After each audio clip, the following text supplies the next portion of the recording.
and myself to the stage. Everybody can hear me. If you can hear me, please, Doc Migo, put one in the chat and let me know what's going on.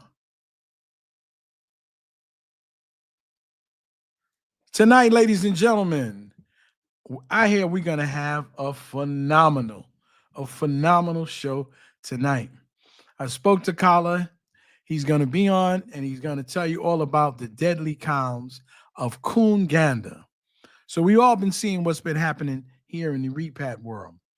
A lot of people have been, uh, you know, they've been accused of a lot of things, and we're not saying that people don't do certain things in the community. But I always say, whenever you have someone who's been accused of anything, they have the right, okay, to face their accusers. They have the right to tell their side of the story. I can tell anybody anything. I can come in and say, you know, this guy did this to me, and this is what I did, and I'm not telling the whole story. And so tonight, we are not going to hold anything back. Okay, Colonation, okay, and Collagenesis and Dollar Bill. We're going to get down to the nitty and the gritty and find out what's really going on in the in our expat world. Some of the things that I always tell people all the time about Ubuntu, and part of Ubuntu is that we have to rise together. And a lot of people don't hear that. They don't understand that because we live in such a individualistic world, and we just want to come up. People just want to come up. They want to be on top. They want to be the HNIC. They want to rule everything. They want to be the one that dictates the mandate, and everybody has to bow down to them. And so I think that people have the right. That doesn't mean that you have all of the expertise, right? But you have the right to reinvent yourself. And this gentleman we're talking about, okay, he worked hard. He became a medical doctor, and along the way, he discovered YouTube, and he did a little cooning in there and had this coon show where he was hanging out with a bunch of people in the Black manosphere. And so he felt that he had the right, because he's got a nice platform, and God bless him for having a big platform. But just as you had the right to not become a medical doctor, which is your advice, do what you're doing before. Well, you didn't come to Uganda, start, I don't know if you were a pediatrician or an internist, but whatever you were, you didn't get up there and say, I'm going to be a doctor and I'm going to help people out. I'm going to take the sick and I'm going to make them well again. No, you decided that you wanted to continue on, okay, with the stuff that you wanted to do. You just wanted to put a slant on it, sort of like a Pan-African slant. And I don't have a problem with that. But let's give people a chance. I know there's a lot of things that are going on, right? But we can't forgive some and say other people I don't like for whatever reason. I was, reading some of the stuff from Ubuntu, and I did a story about our Africans and Caribbeans, are they holding us back? And I said I didn't think so. And right away, I got some, rebuff from an African American dude who talks about respect and how people should be respected. Everyone has the right to be respected. We all need to respect one another. Okay. We need to talk to one another. We need to work out our differences. But we've been here for 400 years. And obviously, we've given the white man a chance, right? He brought us here in chains and bondage and kept us, okay, under his thumb and didn't even treat us like human beings. He wrote in his law that we were only 3/5 of a human being, okay, that we weren't a full human being. Okay, despite all of that, okay, we worked for him, and a lot of us still work for him, making him rich. But we get a few words from a couple of Caribbeans and a couple of Africans, and automatically they hate us. And we're going, oh, they hate us, man. We act like little immature babies. And I just think that's silly, right? I think it's a silly thing that we decide that we're going to just go after everyone. Give everybody a fair shake. Interview the people, put them up there. For those individuals who admit that they do wrong, say, listen, you did wrong. You admitted to doing wrong. Now let's see how you can make it right. Let's take something that's a negative and bring it on into a positive. Let's turn this thing around. And maybe us, black folks in the diaspora, okay, whether it's in England, whether it's in Jamaica, whether it's AT, whatever it is, maybe in America, we can decide that we're not going to take all of our trauma out on each other and kill each other and destroy each other. Why don't we try to correct things that need to be corrected? You've done something, all right, pay some restitution. You hurt someone, if you're just going to be a recalcitrant individual and say, I'm not going to do anything about it, I did what I did and I don't care, okay, then you know what, then we put you on the fire. But we're not going to put you on the fire because you made a mistake. And people will say, well, they shouldn't have made a mistake. Listen, people our people are hot or cold. We get it in our mind that we're just going to run to Africa. We're going to pay for land, sight unseen. We want everybody to do everything for us because we live this generation, this Gen X generation. Okay. They live in, the microwavable society. I don't have to wait until it's cooked up right.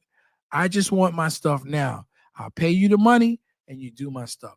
And see, when people are lazy, and I don't mean that's indicative of all of our people, but when you have a mentality of entitlement and you don't have to work for anything and everything has to come easy for you, then there's a problem.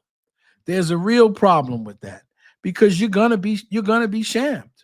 It's just like if you buy tomatoes, okay, that's already packaged up, and you see them and they're nice and shiny, and you don't have to go through all the other tomatoes and pick the appropriate tomato and see if it's good. Then you're gonna get the same thing.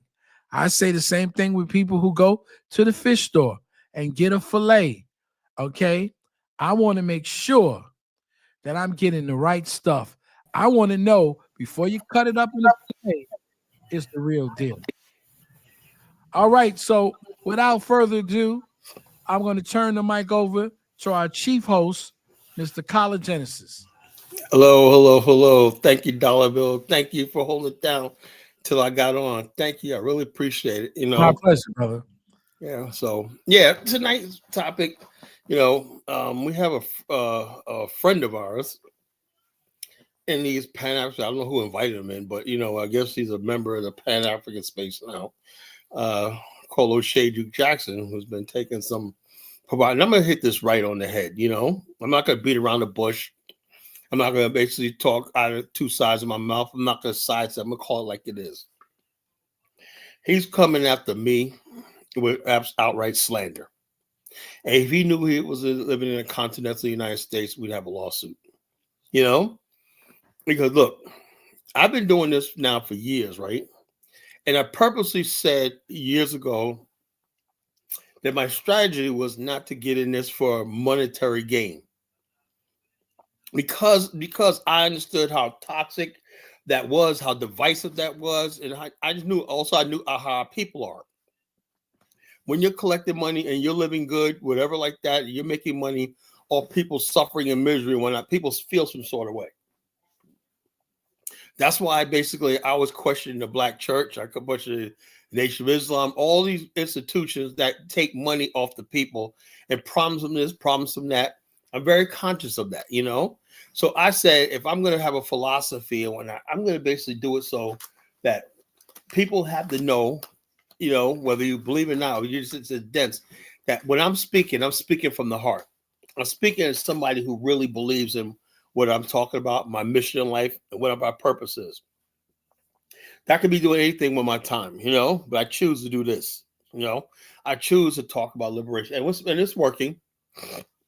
Ramani basically told me today, he said, yeah, one of the women on a trip with him said, man, we could just have our own nation, somewhere. We don't have to deal with all this nonsense. Either here, the States and Africa and everything like that. Imagine if we had some place where we could build our own and stuff like that, have our own rules, laws, and everything like that. And Mike said he thought about me. He said, because I'm the only one that basically came up with the idea. We have to basically, if we're going to have true liberation, we need a nation of our own. That's the end game, right? If you don't believe in that, then I don't trust that you're in this movement for the right reasons. I think if that's not and that's something that's going to take sacrifice, it's going to take hard work, it's going to take all these people, us coming together and building something, and being able to basically take that risk, and take life's gamble, What is life's gamble? Life's gamble is this. It's all like Chinese proverb, right? It says there's a man who lives in a village, right? He knows that if he lives in a village, he's going to die a poor peasant, right? But if he goes to the city, there's things that can happen to him. He can get down there, get with the wrong crowd, and die or get killed or whatever like that. Or he can somehow get rich and famous, right? But that's what life's gamble's all about. You make that decision when you're like 18, 19. Are you going to just go the straight and narrow way? You're going to go to school, do what society tells you? Or some people are like, something? I'm going to go all out and I'm going to basically be the biggest drug dealer, or whatever like that, or however life takes me. That's what I'm going to do. That's what's called life's gamble, right? I took life's gamble when I started to become a black nationalist, right? And wherever it takes me and everything, that's what the gamble I took. I understand that success and failure is going to be on me when I fail. So I accept that, right? But what I'm not going to accept is the fact that, okay, all right, brother Dollar Bill, take care. You know, Okay, so what I'm not going to accept is somebody basically lying about what I do. If I'm going to fail, or I'm not going to do something, let me do it, right? Don't come here and lie on me and misrepresent who I am. Just people who don't know who I am. You got people inbox me like, "Carl, I didn't know you was a scammer." I'm saying to myself, if I was going to scam, man, at least let me get paid off it. Let me benefit from it. Why am I getting blamed for something I didn't benefit from? So this is a problem I have with Osage Jackson. And tonight I'm going to talk about this man tonight. And I'm very disappointed. Something, it's not even so much as angry. I'm more disappointed in Osage Jackson because I really thought that he was somebody that could make a difference in like this alternative media, black media, YouTube space. I really thought he was going to be somebody different. But then it just dawns on me that, like they always say, a nigga's just a nigga, you know? And the bottom line is, if you're going to be a coon or Sambo or nigga or a fool, a slave, that's what you're going to be, no matter what you do. No matter what you try to dress it up, no matter how you try to say you're educated. That's what you are. That's what you are, and it's going to come out. So just going to Africa is not going to take that friggin' that Sambo demon out of you. So this is what we're talking about tonight. We're talking about people who basically are talking about other people online, and basically, irregardless of truth or facts or anything like that, basically want to destroy people's reputation, or just not even destroy, just people doing uh, uh, uh, commentary based on innuendo, hearsay, and stuff like this. I would never do that. I basically understand that even if it's just YouTube, I don't want to hurt somebody's reputation. I mean, clicks and views and likes and all stuff like that, they're nice, but at what cost? So the bottom line is this, and this man basically went after East Love and Migrates. And I'm gonna play some videos from that, right? Just clippings of it, get you an idea of who we're dealing with. He talks about Bamani, he's talking about he abuses black women and black women, this, that, thing. But let's look at Brother O'Shea's history with black women. Let's start with East Love and Migrate, and then recently African Superstar.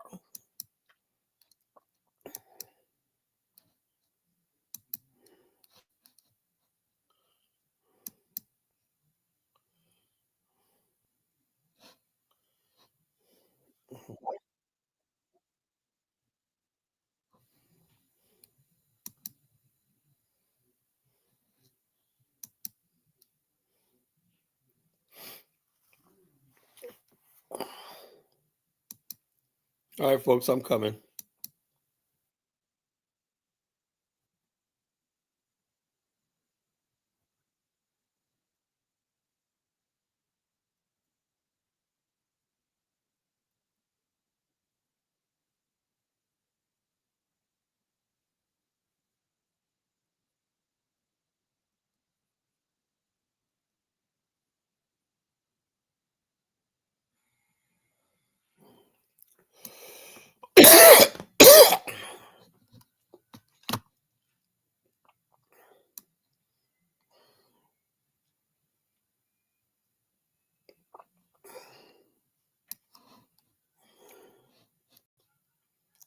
Now, just 9 days ago, he used his O'Shea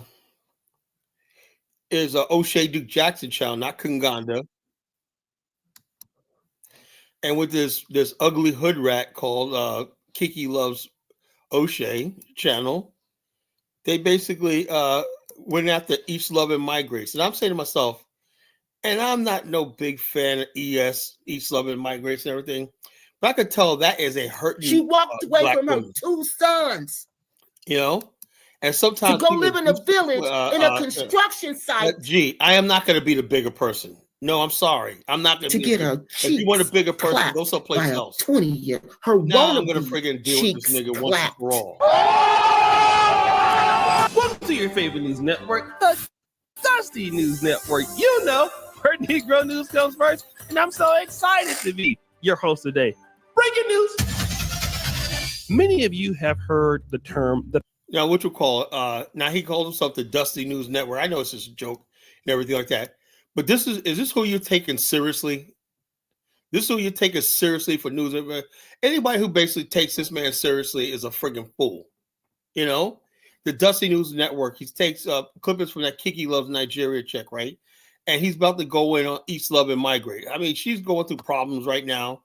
I guess she walked away from her 2 sons or whatever like that, you know? Playing her sons right now, whatever the hell it is. And she went over to Africa. I don't know. So look, I know for a fact something happened to that lady in her life.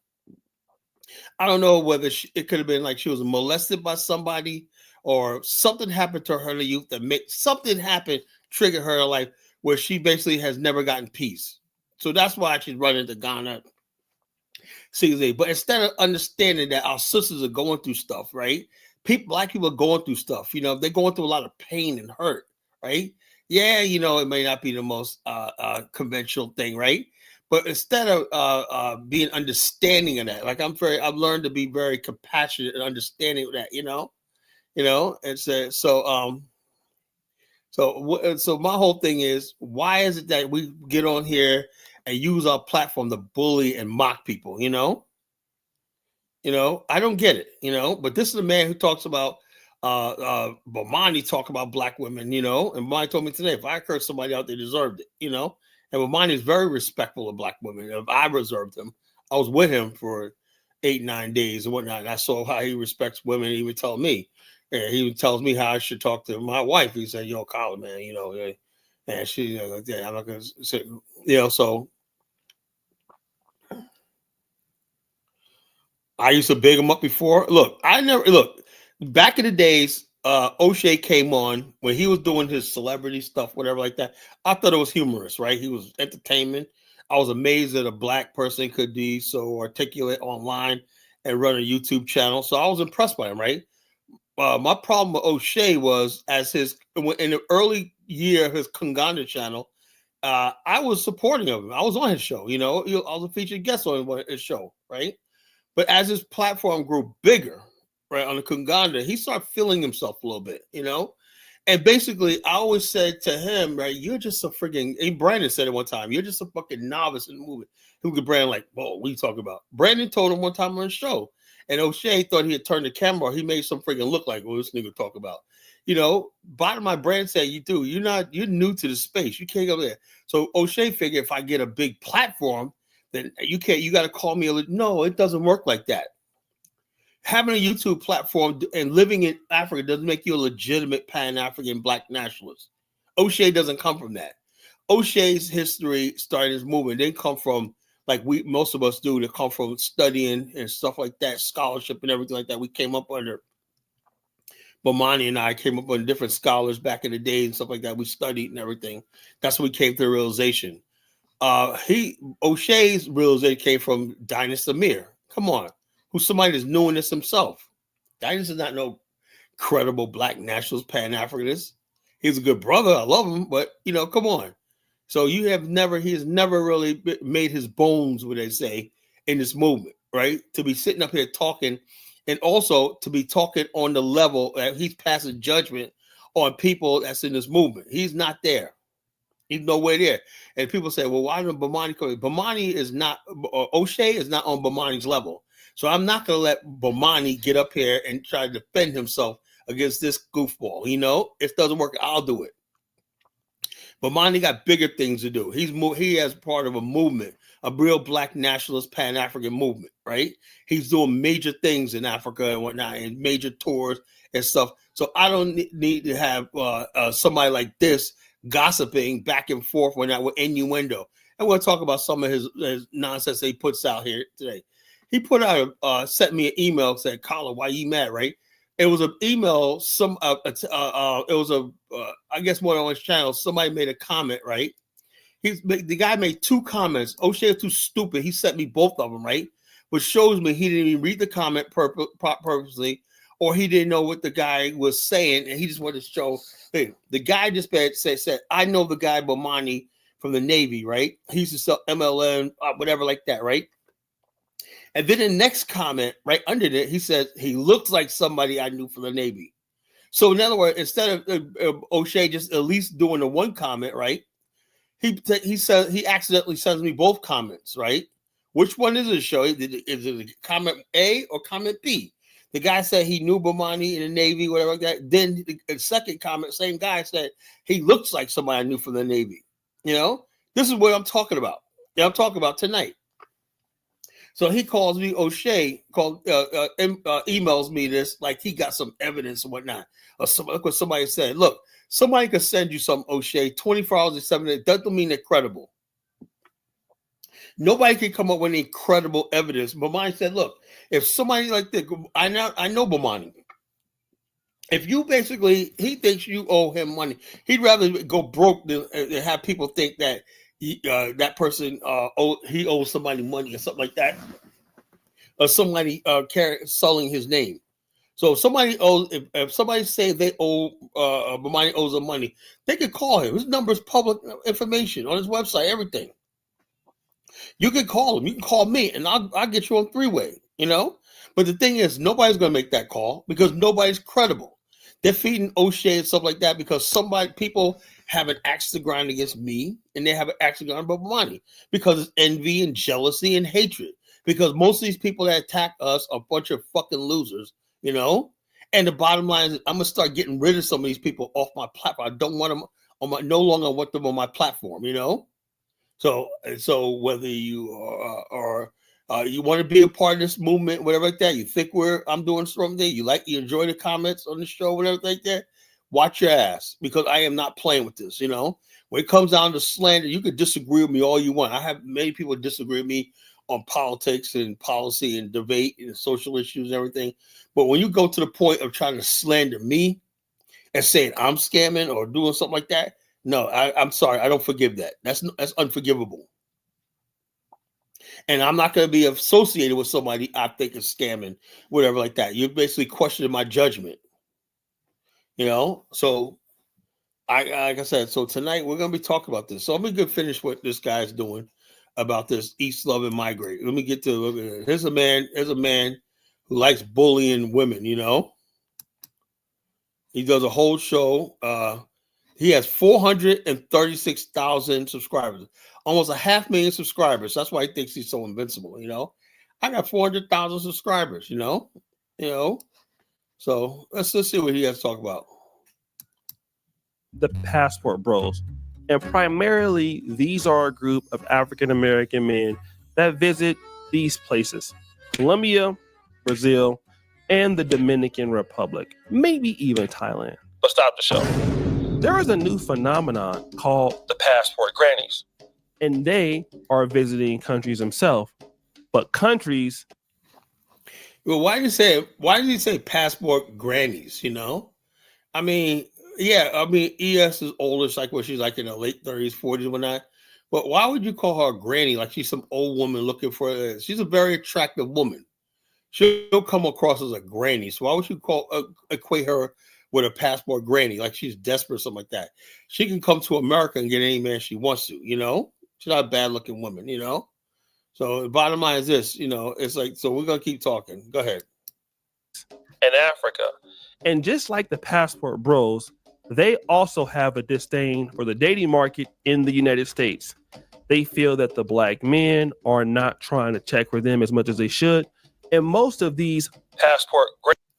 Now, which we call it, that's another thing, right? And we got a friggin' hideous looking dude like O'Shea. He thinks that everyone's having the problem he has, where he can't, the people in America are not checking for him, My wife is Liberian. I could easily have a woman in America, many of them, if I wanted to. But I just chose that's the woman I chose to be with, And so therefore, some people go to Africa because people like to travel. It's not because not everybody's desperate, And everybody's desperate like he is. So I don't get the impression that all these women are desperate in America because they can't find the man they want. Maybe it's the fact that we live in a time where people get bored. They want something new. They want to explore options and everything like that. But he puts it like, oh, they're so desperate, They're so desperate. They got to go to Africa. They're like me, and they don't like the dating market, All right. I said I was banning Chuko. I will time him out first. And the next time he comments, he's getting blocked permanently.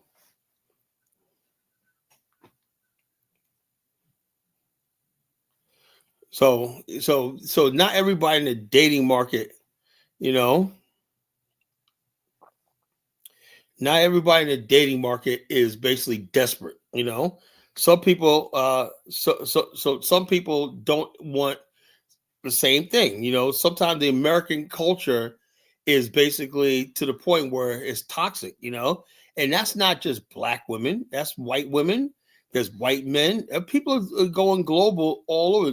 There's so many dating apps featuring Russian women and something. There's a lot of white American men who are going to Russia, Ukraine, and all these other places to look for women or something like that. Same thing. There was a lot of women, white women, and Asian women. They're traveling the world and seeing other things and whatnot. Why? Because we live in a time where people have money. Remember something, people have the ability to travel now. Before, people didn't have the ability to travel. So your only people that you was going to marry was somebody from your hometown and everything like that. But basically, as people got transportation, now they got the airline flights and passports and whatnot. Yeah, of course. So their scope and range of connectivity is going to be bigger, broader, But let's not tell O'Shea that, Everyone's suffering from this dating market in America. No, it's just naturally you make, like I was at the airport, there's people flying, black people flying all over the world and whatnot, I was at Dallas International. There's people traveling like never before, Thousands of planes leave the United States every day, Are they all going because they can't find nobody in America? No. It's all black women in America, desperate and whatnot, that can't find nobody. No. Because sometimes people want to go to another place and explore different things. That's all. Grannies, or we would call them passport aunties, are at least 40 years old and above, and they are not looking to date men their age. They're looking to go to West Africa, Ghana in particular, to go out here and meet these guys, and then they don't mind paying for the D.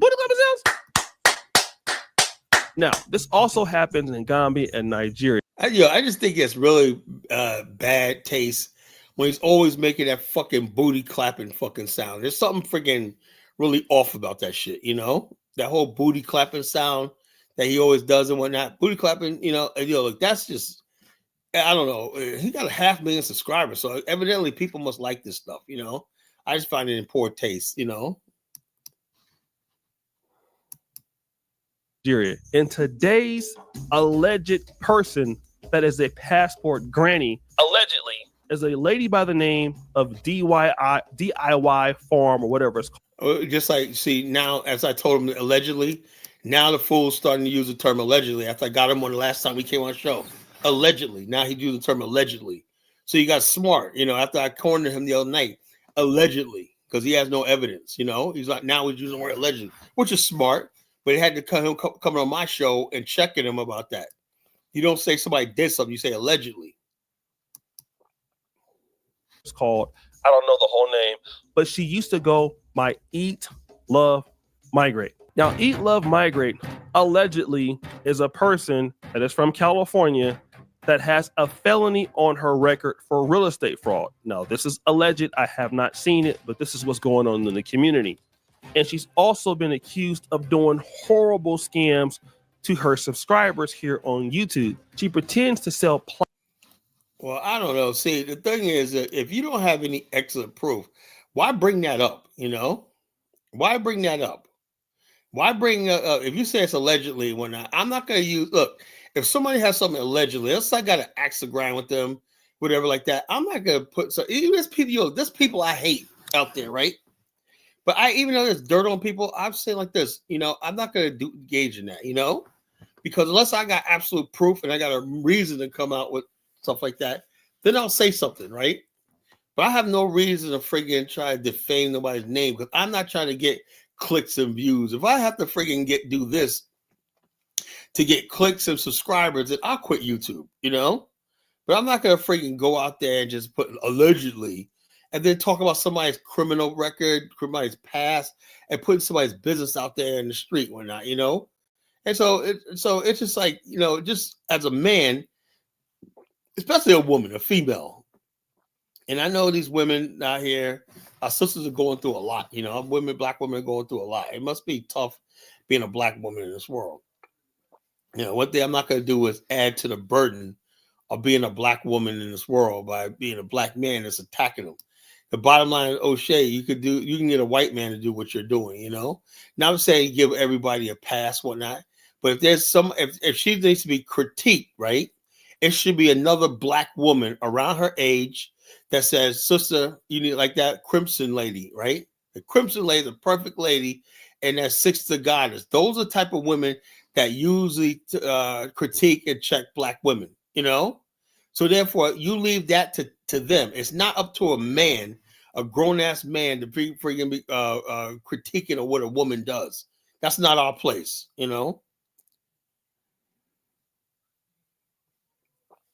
Yeah, African American don't usually go overseas. 99% of black women in America date or marry African American men in America. So this idea that when you see a couple, it might be like a total out of 45 million people, maybe like a few hundred people have gone to Africa looking for love and everything like that. So I don't think this is a big deal. This is all just somebody trying to make a mockery. And I think the Pan-African, black nationalists and the people, the repatriation and people want to connect or date outside of their culture, I think it's growing, right? And I think there's nothing wrong with it. Should be encouraged, right? But people should not be ridiculed for doing this, I don't know how the situation is, how age, who she's dating, a younger man or whatever like that. If they like each other, they like it. If he's an adult, she's an adult, so what? She's 40, he's 25, so what? I see that happen in America all the time. I see 40-year-old women, what they call sugar mamas in America. I knew a lot of white ladies and whatnot, Hispanic ladies who had money, and they had like a boyfriend now. As a matter of fact, when I was in my 20s, right, all my girlfriends were in their 40s. When I was in my 20s, I didn't have women my age. I dated women in their 40s, their late 30s and 40s. I dated a woman when I was like 27. I dated this chick that was 44. So the bottom line is this: that's nothing new, O'Shea. And so, but the bottom line is, it just overseas is more acceptable. That's all. Just like people go overseas because, hey, look, you can do this. Hey, why do people go to Amsterdam? Because they can smoke weed. It's more acceptable. They smoke it as a recreation. So people go to things to get their rocks off and whatnot. It's no big deal. You go overseas because that's acceptable. You want to live that lifestyle. You're a free person to live however you want to live. So ES is not doing anything any thing wrong. Anybody, if she wants to go overseas and seek younger men, so what? It ain't like she'll seek if the boy 15 or 12. No, he's a grown man, 25, 26, 30. So what? What's the big deal? What's there to see? What's there to talk about? Plots of land, and then you send her the money, and then she doesn't deliver on her promises. And so what she does is keeps the money and does something with it. Well, what has she allegedly done with this? She has spent this money on this young African guy that you see in the video, the guy who walks around with no shirt on and very buff. He's like 10 to 15 years younger than her. Now, this is something that a lot of women are starting to do, but she has been. So I'm saying to myself, ES has a GoFundMe. She has a Patreon, whatever like that. The people send her money or invest in her thing. She takes donations, whatever like that. You know, and people support her channel and everything like that. She has many different ways of making money. I have never heard of her selling land. You know, I know they had a project up there that fell through with Prince Okoye, you know. I never heard anywhere she was like getting land for people. And it's easy to basically say, okay, she's getting land money for people and she's spending on this young guy and whatnot. That's really a really strong statement to say, you know. So say and let's talk about sex tourism, right? What is the Pan-African dating channel besides sex tourism? You know, isn't that, can we say that? You know, could we say O'Shea is a sex tourist or whatnot, a pervert preying on young Ugandan women? You know, can we say that? No, we didn't say that. We gave O'Shea accused of doing. We gave him the benefit of the doubt. You know, we say okay, whatever. Black people tend to give our brothers and sisters the benefit of the doubt. But here comes O'Shea getting ready to throw people under the bus. Now, I'm not saying everybody should get a free pass at everything they do. You know that sort of lifestyle. You know that sort of lifestyle. You know these things go on in third world countries. Let's be honest with ourselves. People go to third world countries because the social norms are different from the norms in America, for the most part. You know, you could do things in a third world country, a developing country, that you can't do here in America. You know. And so, therefore, that's why people tend to go there. You know, there are lax rules, whatever like that. You know, it's not really a stratified society in third world developing countries. You know, so you can get away with stuff, you know, everything. So, you know, this is what we're talking about tonight, folks. But basically, you get the gist of it. I'll play a little more of this video, but you get the gist of it. He's attacking. It's a new video just made a week ago. He's attacking this ES and whatnot because he has history at ES. I'm going to play some more videos. He has some history at ES that basically go back like 9 years ago, you know, like 4 years ago, where he basically called her a bitch, you know, and he has a lot of history with her, you know, a lot of history with her. And the bottom line, it's not always pretty, you know. You know, so it's like this, and not like I said. I feel bad for this lady right here, ES, you know. I feel bad for her, you know. Oh, don't tell me I fucked that. Hold on.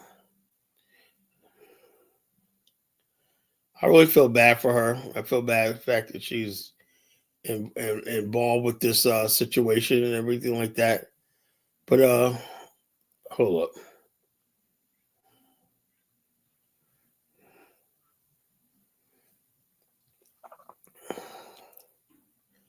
Okay.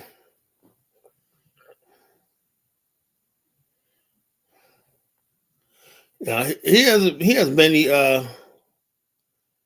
okay. I'm gonna play a couple more videos. You get the gist, right?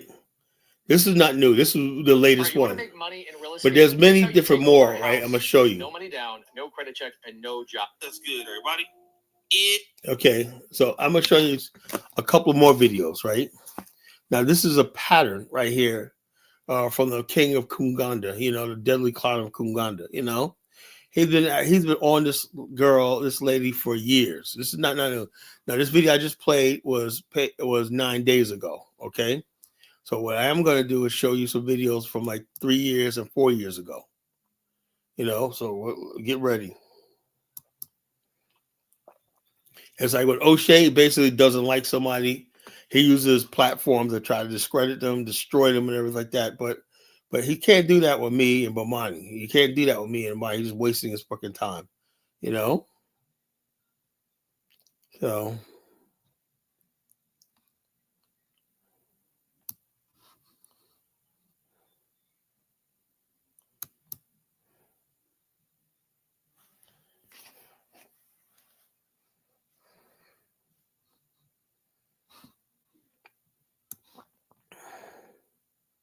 It's your boy, O'Shea Duke Jackson.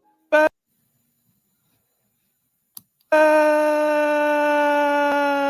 at it again with another episode. He says celebrity junk. Now, what you call it? Why is East Love and Migrate a private person? Now, she's not a public figure and like that. Why is he putting up there as a celebrity junk to go out there? Why is he putting this woman's business all out there in the streets like that? Why is he putting her business all out in the streets like that? So on a celebrity junk. Now this is celebrity junk. This is stuff where he turns dirt on people. So basically, when he's talking about celebrity junk, whatever like that.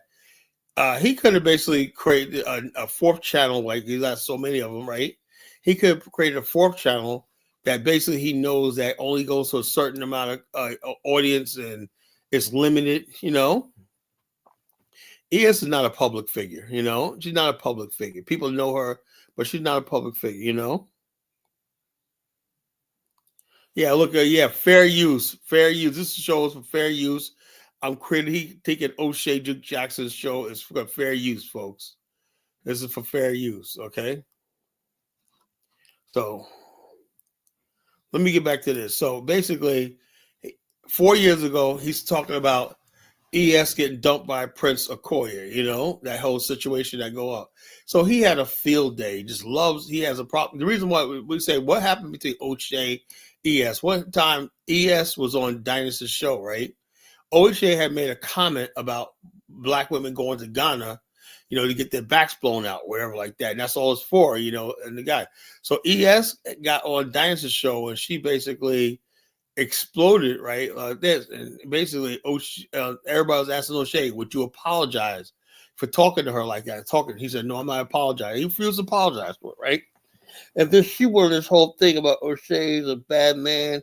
And then he took it upon himself to make video after video about her compound, her libation stuff, and her movement up there, stuff like that, calling them the struggle weavers, women wear struggle weave, whatever like that. So he was really going in on her after that counter on Dynasty's Premier show. And so therefore he would not apologize or anything, but he just kept doubling down on all the stuff she was saying. So this culminated a year later where basically after the fallout between Prince Okoye and ES, O'Shea was basically celebrating. Of the celebrity junk. Guys, we are flying all the way to Ghana. Stop the show. I've never been there. But I do hear they got some chicks working with some booty out there. Can I get a ooh sound effect? So today we're dealing with African-American YouTuber Eat, Love, Migrate. Now, for those of you who are unfamiliar with her, she is from Inglewood, California. She's from the West Coast. Nice looking lady. And she is a Pan-African content creator. And what she's done is she's documented her journey from LA. She's been to, I believe, Egypt, Tanzania, some other places. And I never really had an issue with her content at all. I mean, she's just doing her thing. She, has a little daily vlog. And congrats to her. She's doing her thing.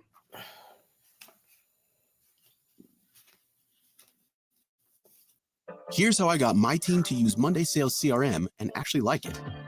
Let me start by saying it's so easy to use that I won them over right away. Onboarding was seamless, and now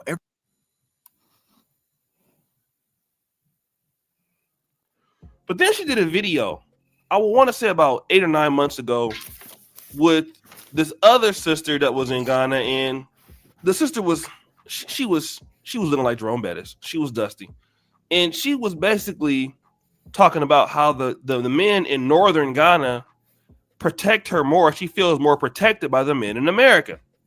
And I made a response video to that, and I was saying that, number one, that necessarily can't be true, because if that's the case, then why do those women probably want to come to America, right? That was my response. And also that the issues that you sisters have in Ghana has everything to do that you couldn't keep a man back in America. Like, whenever I see women that, talk about moving to other places, it's like you have a problem, and I hate when, they try to put other guys over us, like, oh, African men are so much better than African American men, or vice versa. Like, we're all black, right? You don't have to do that.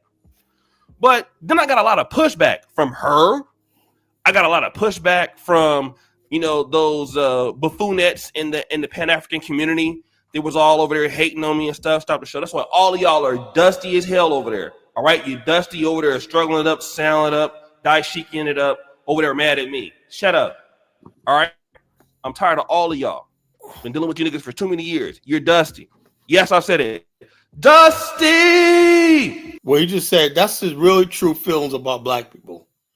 That's a true. That's what he just said right now. Is how he really feels. He basically talks down to black people. Anybody questions him, whatever that, he calls them dusty, whatever like that. He just basically he's not in the community. He's not one of us. And his living in Uganda is not some pad. It's an escape from the people that he hates the most, which is Black America. Because we hold the people to account. You got to have a certain way in Black America to live. You can't just be any kind of thing, look any kind of way, whatever like that, or be some sort of that, and they're like this. And no one appreciates his intellect in Black America as he thinks, So basically, he'll explode on Black America in a minute, How can you talk about somebody who's dusty and you live in the most dusty country in the world, Uganda? You got nerve to call I'm back. What's going on, brother? What'd you think so far? Man, like we said, everything here is for fair use. I'm going to send you up one to play. This is when O'Shea talks about people who are passport brothers. He started out as a passport brother. And yeah, so that's what he was going to Uganda tricking, I can send you something like I can't play it from there. You got to put it in the back chat. No, I can't click on it. What if I put it up like this? No, you can't. You can't. You got to put no. You got to go in the back private chat. Oh, in the private, no problem. I can do that. Yeah. So basically, he resents that young lady because she's a beautiful young lady. Yeah, that's what I'm saying. That's what it is. He probably couldn't get her in America, so he's upset with her. There it is in the back chart in the private chat. Okay, if she wanted to find love in America, in Africa, let her find love in Africa. And she goes, well, the guy's like 15 years. Look, when I was like 25, who do you think I dated? I'll date. Yeah, she's a beautiful woman. 40. Anybody would date her. I showed you a picture of my friend today. She's 60 years old. Oh, right? Yeah. She could probably pull a guy in her 30s easily, or 20s or 30s easily. It's how you take care of yourself. How you take care of yourself. 40 is not 40 like a couple of generations ago. So therefore, this idea of him judging, like I said, I believe something happened to ES, in her years, something that she's still dealing with. You know what I'm saying? Something happened. But you know what? The whole thing is, if she's trying to escape America because she didn't want to be with African American brothers, and she had already dealt with what she dealt with, why is he going to double down and reinforcing her not dealing with African American guys when he's making fun of her? Why is he doing that? She's a low-hanging fruit.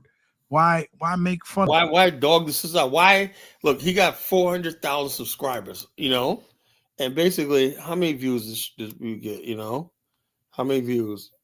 He had this view. Okay. Just leave the sister alone. 32,000 views, man. 32,000, 1,206 comments. You know. See, the thing is that people will do anything to make money, and say you got to see the character. If you put this one on, you're going to see OJ Juke Jackson 3 years ago when he started out in his dormitory and who he was aligned with and what he thinks about women.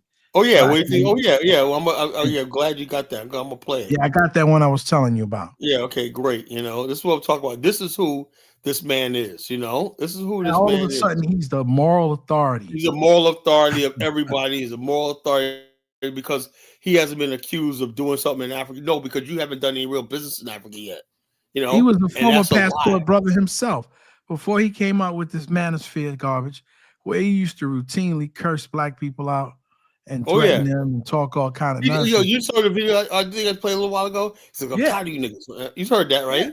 Yeah. That's not the only time he ever said that, you know? When he's in America, he talks down at African-American men and women, you know, and he aligns himself with people who don't mean us any good in our community.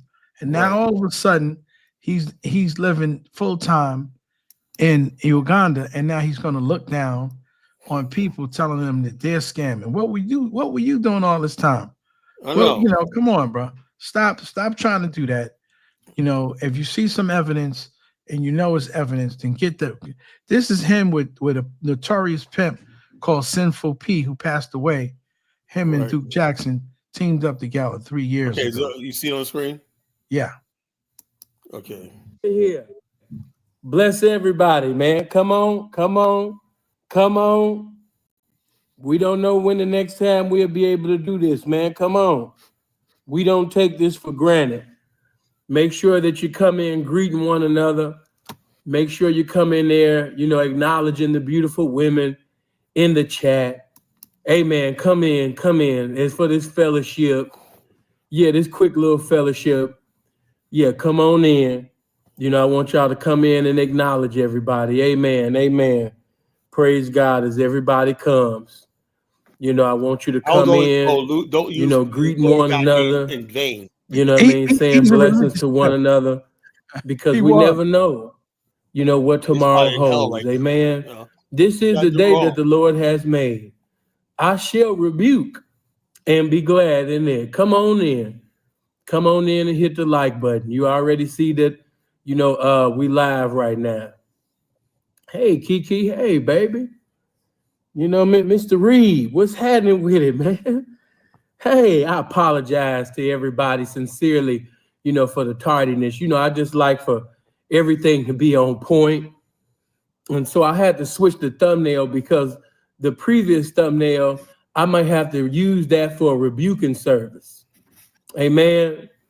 This is actually a day of remembrance. You know, touch somebody and say, this is just a day of remembrance. This is not a rebuking service. It's just a day of remembrance. Touch somebody and say, it's just a day of remembrance. Mr. Reed, I appreciate the 20, man. We ain't even got started yet. Not even 2 minutes. And Mr. Reed then already came in here with the blessing, honor in the game. Glory to the game and blessings to all the ladies. Come on up in here. Amen. I just want to make everybody, you know, go back down memory lane. And as I begin to talk about some old times, I just want to fellowship with my family. You know, we family. So, you know, I had to talk to y'all. Okay, your best choice is up in here. Snazzy girl. Hey, baby. Punchy. I forgot all about, you know what I'm talking about. I forgot all about that. But I got you either today or tomorrow, fam. Yeah, I got you, P. We're gonna check some love. You know what I mean, Brother Rob. You know, he's one of our freaking deacons. Not the deacon, but he one of the freaking deacons at this congregation. So you got to acknowledge Brother Rob. You know, show Rob Bass some love. All the ladies say, hey, Rob. But anyway, yeah, man. So, you know, it's just been a hate train, you know, going on, man, for our dear brother, you know, O'Shea. It's like everybody coming in a multitude, you know, one accord to show slander, you know, towards O'Shea. Oh, man. appreciate my brother coming.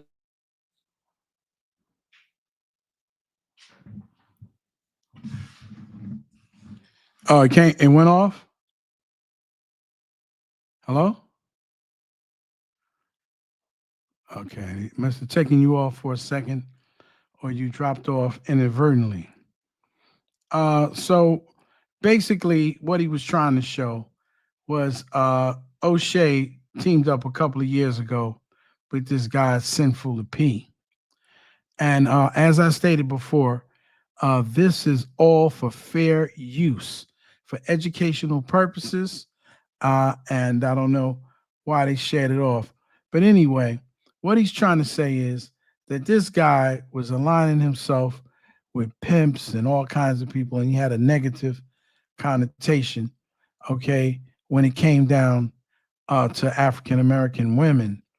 And so he aligned himself with this guy who's passed away, a Sinful P, who's a self-professed pimp who actually was decided that he was gonna, leave being a reverend and a preacher to pursue the life, okay, of having women sell their bodies for him. And so O'Shea was so fascinated with him that he did several stories, with this guy, because he kind of like the dude was kind of mentoring him. And when he first came to Uganda, he had that same mentality. He would cuss people out, on his shows. And then, he admitted that he had went to Brazil, to freak off. And then he decided, when he came to Africa, he had to be a sheep in wolf's clothing. All of a sudden, the wolf in sheep's clothing. Oh yeah, wolf in sheep's clothing. All of a sudden, he didn't like, people. He's a self-professed FBA. First, he was a self-professed ADOS, and then he admitted how he has people working for him in Africa, but yet and still, you can see that he has disdain for people in Africa. He has disdain for people in the Caribbean. And primarily, he's got disdain for people who are going to Africa to build. And so instead of just saying there's certain individuals in certain circumstances, okay, might be in a bad position or do something bad, because he had never had a problem with people tricking and losing their money. He didn't have a problem with young guys who would tell young women to sell their body on the street and pay for it and pay the pimp for it. He didn't have a problem with that. But all of a sudden now he's got a problem with people. Now he wants us to feel sympathy. He has a problem with people are now being hurt. You didn't have a problem with the men's daughters being tricked out and becoming whores, and the guy is rapping to them and telling them how they're in a church congregation. You were cool with that, right? But now all of a sudden, you went to Africa, you done had a revelation, and now you're gonna get on. Did he have a revelation? You saw the way he was talking to that one girl that was sitting on the couch next to him in the blue dress, whatever. Yeah. He all but tricked her out, basically said, yeah, I got more guys coming here.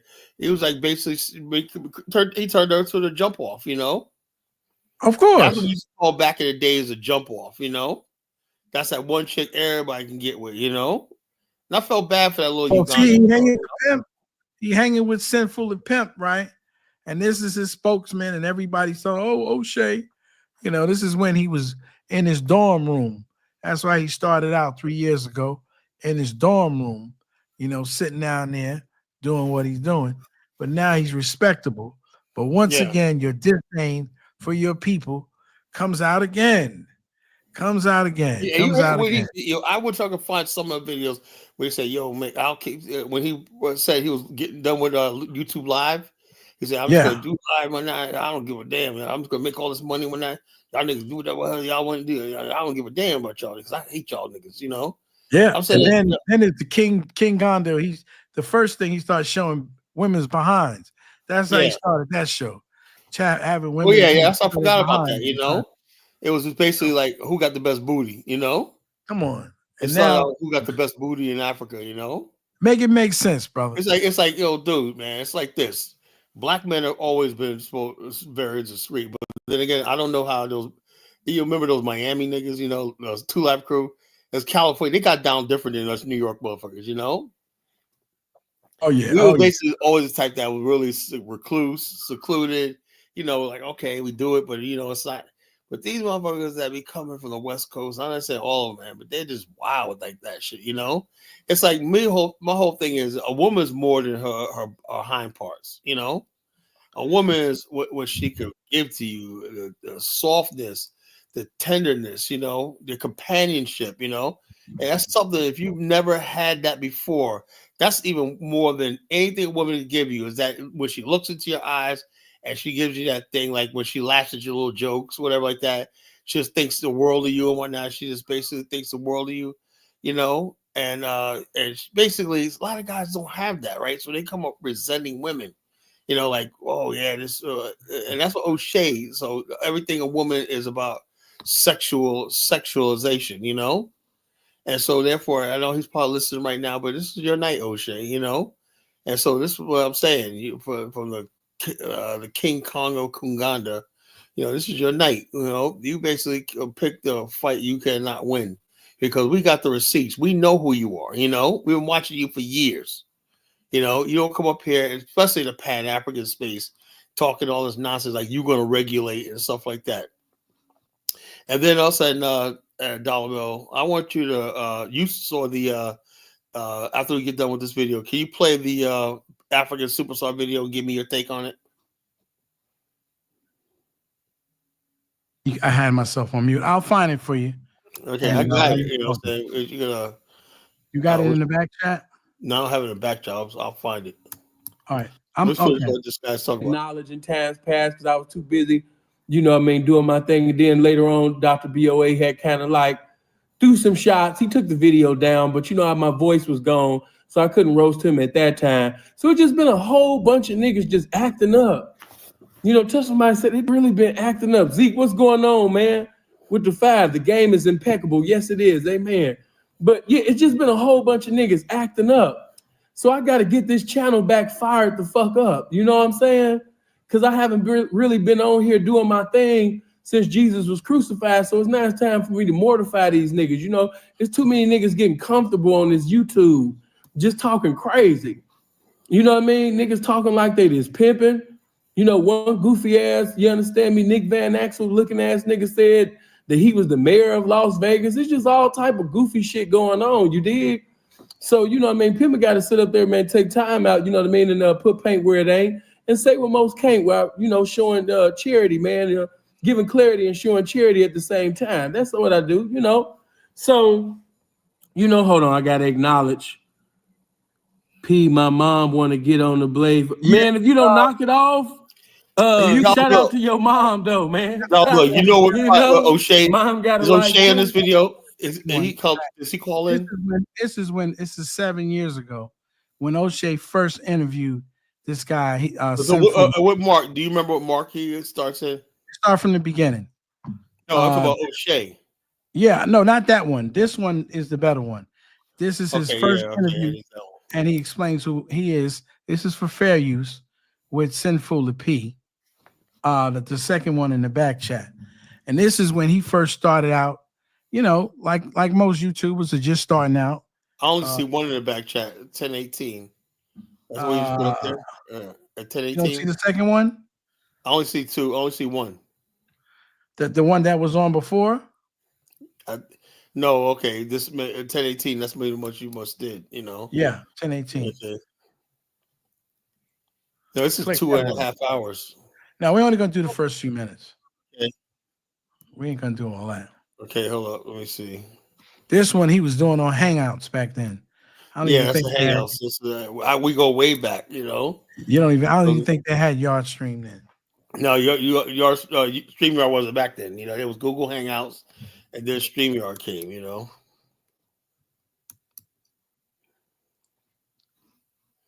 All right, you see him? It's spinning.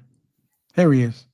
All right. Another special show here on the O'Shea Duke Jackson channel. For those of you who are watching bring it down a little. Stream, we welcome you. Go ahead on and like the video. This one has like. For those of you who are in the live audience, we also welcome you to the channel. And my, do we got some shit cracking tonight up in this mother hunger.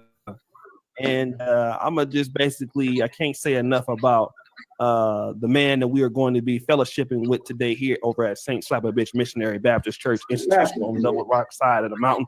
But today we have none other than Sinful, the P from the popular YouTube channel. And we're dealing with the topic today, give her a reason and choosing signals. So I want to introduce and some and present to others my pastor, Reverend Dr. Sinful. He's stupid. He's stupid. First of all, I want to start the video out by saying that I ain't shit.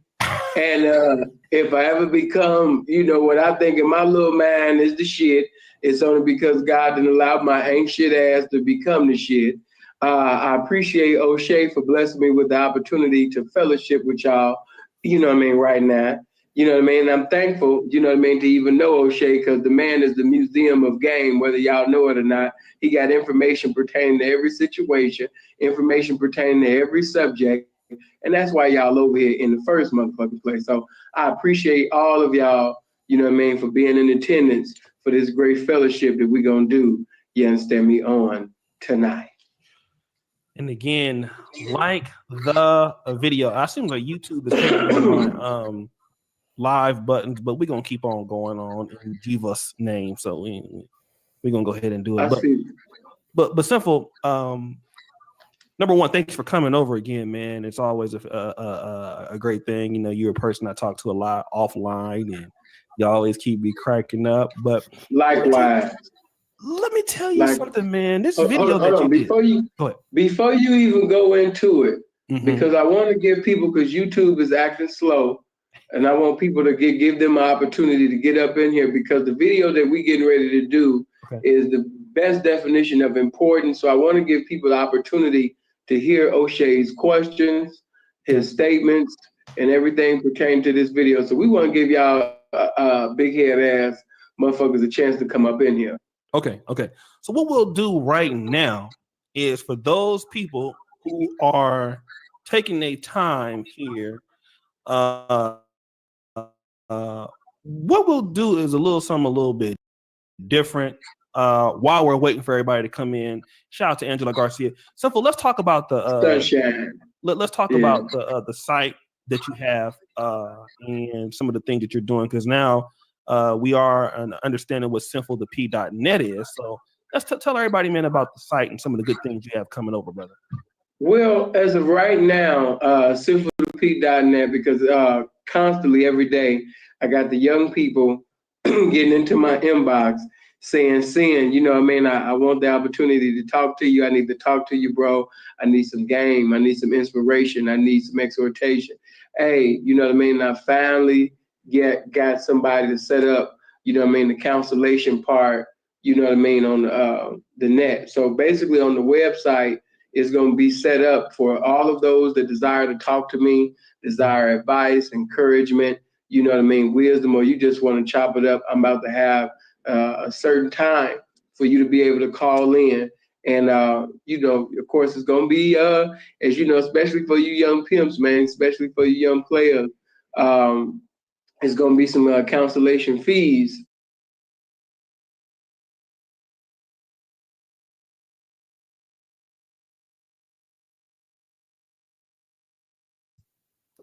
Now, would this be considered a scam?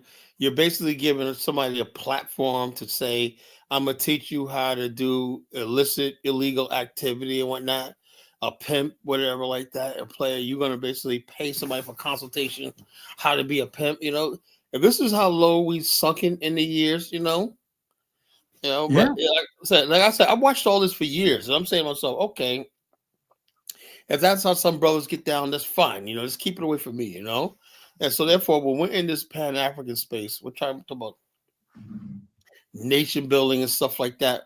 We basically understand that in order for you to be a black nationalist and everything like that,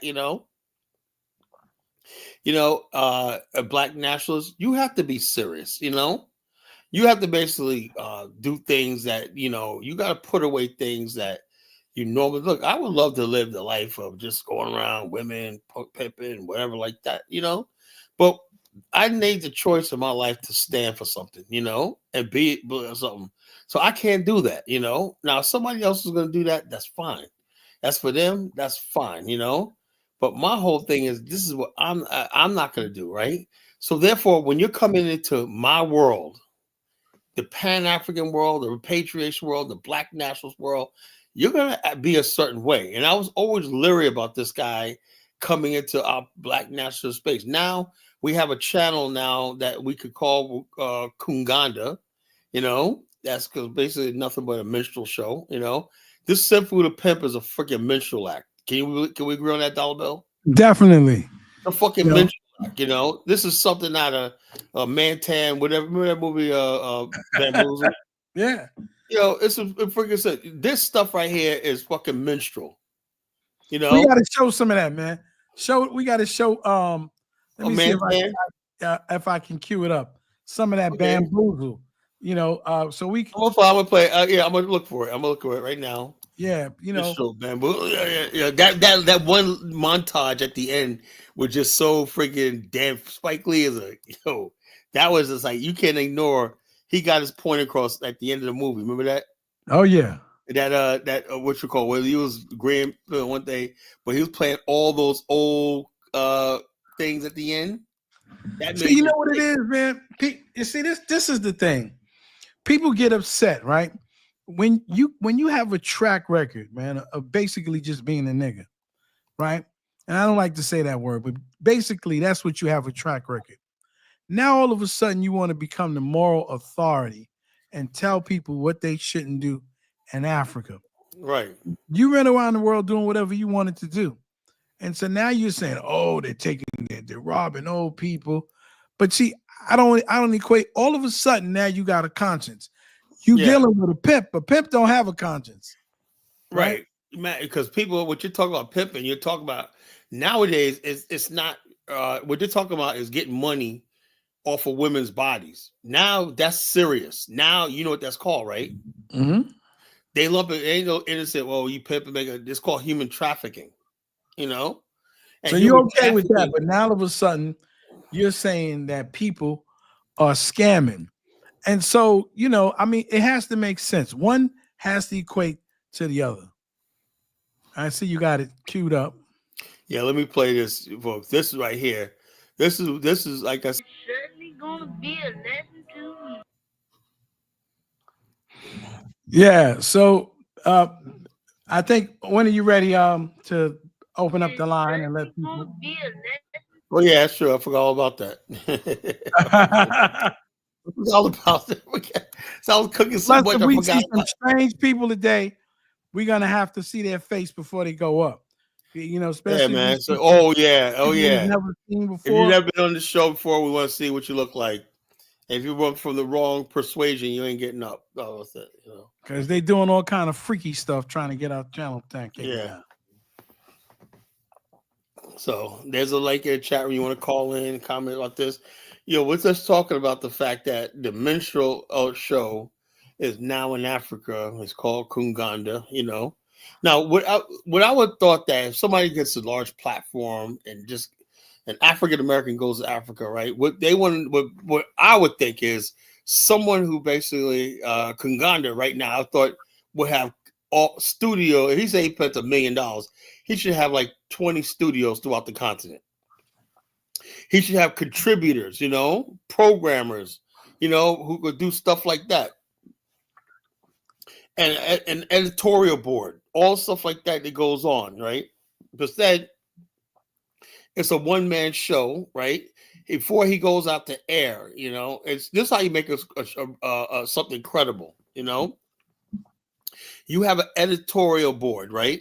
That basically goes over stuff and say, something, you always have to have no men and women, right? These are people that will tell you no, These are people that will disagree with you at some time, right? Because if you have a situation where you just at the top of your head, like me, I can't do that, because I'd be like, oh yeah, this, but I always confer with Dollar Bill or Bomani, before I make a major move or something like that, because that's what we need. Well, you could tell there's nobody basically over there telling O'Shea, well, I don't think you should do this because you're basically putting us all in jeopardy. Because now all the stuff he said about Bomani. Now these people got and Bomani has a lot of influence in Africa. I don't care what you say, what you think, whatever like that. You think you could just go down there, somebody who's actually bringing people to the continent and doing all stuff like that, who have got people's citizenship settled, people on the continent for years, and building in Africa or not, if you think you could just YouTube video is going to get rid of him, you're sadly mistaken, And also these other people, right, when they venture out on their own, one way down the road, they might have to bump into somebody, Bomani, or somebody that's allied to him. Then what are they going to do, So basically what I'm saying is Koonganda is putting even people that's not even really that close to O'Shea, but in jeopardy, because nobody wants to basically, people are going to remember that. People are like, hey, look, what you want, Koonganda? Yeah. Oh, well, geez, man. Well, you heard they said about Bomani, what they said about Kala, everything like that. Yeah. Well, you still, no, I ain't with it. So what would you with them for years? So he's putting people on the spot, instead of saying, first thing what he would do is say, my name is O'Shea Jackson. The views of O'Shea Jackson do not speak for the Koonganda channel. Koonganda channel, does not speak for the Koonganda channel. They're my own. They don't reflect the views and the values. So when you do that, you could speak freely, There you go. So but he doesn't do that. He just goes up there and somebody ask him about the evidence. I don't need no evidence. I don't need no proof, whatever like that, I believe rumors and all stuff like this. So that's what your channel is, He imagine somebody at the New York Times saying that. Yeah, that's not good journalism, man. It's not. It's poor journalism. You got to be responsible. That's yellow. They call that yellow journalism. Yellow journalism. Back there days when what was it? Yellow journals started the Spanish-American War. Remember that? Yeah. The which we call the yellow journalism concocted a story. Yellow journalism caused black communities to be burned to the ground. People to say like the Atlanta riots. Remember that? They was putting in things that black men were molesting white women and stuff like this. We got to do something about it. The next thing a mob assembled in Atlanta and burnt black Atlanta to the ground in the early 1900s. That's yellow journalism, People act on what they hear in the media and what they see, Yellow journalism started the war between the United States and Spain, which led to the Spanish-American War in the Philippines. What happened was the USS Maine blew up, right? And Spain was, because of propaganda, there was a lot of propaganda against Spain in the United States because it was still a kingdom, whatever like that, Anyway, the journalists put it at the Spanish blew up. After the way, they found out that it was a boiler room explosion, But it didn't matter. The people believed Spain did it, right? And people who were Spaniards were lynched in America, and the United States Navy invaded the Philippines. They invaded Puerto Rico and Havana, Cuba, and all those other places like that. And so yellow journalism, And so I'm saying to myself, when you get up here on YouTube, right? This is our medium right now. Say what you want. It is a medium, right? People listen to it, I'm seeing all the comments, like people calling me a fucking scammer. I've never scammed in my life. But the fact that people are believing it, that means it's a medium. We have to take this thing seriously. When somebody basically, people say, geez, Carl, I thought you're bigger than. No, I'm not fucking bigger than this, And if somebody's going to try to slander my name, I'm going to do something about it, At least basically, if people say, well, let me hear what Carl's point of view.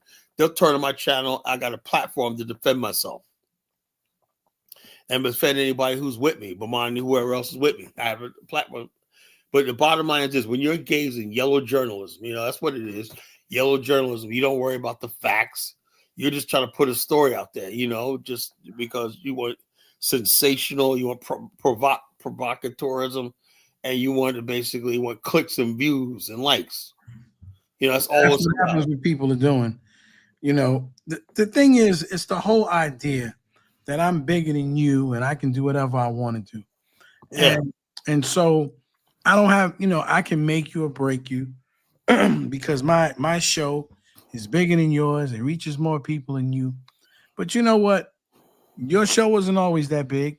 We saw where you came from, and other people are coming from the same area.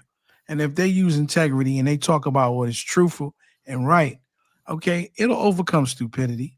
It People will. don't It realize will. that. It will. It always does. Always does.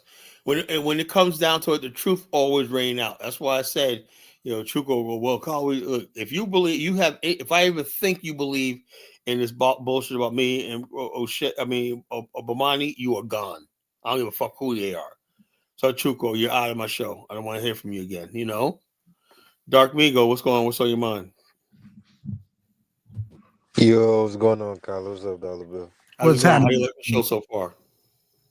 Yeah, I was listening in. Yeah, I think, like I already said, a couple of times, I just think he's just trying to step on you guys' toes so he could get, majority of the tours. You know what I'm saying? Yeah, Because well, does he understand? Tourism is not anything for that. Just you can't start. It took Bomani 10 years to get a successful tour. 10 yeah, that's what I'm tours, saying. 10 years.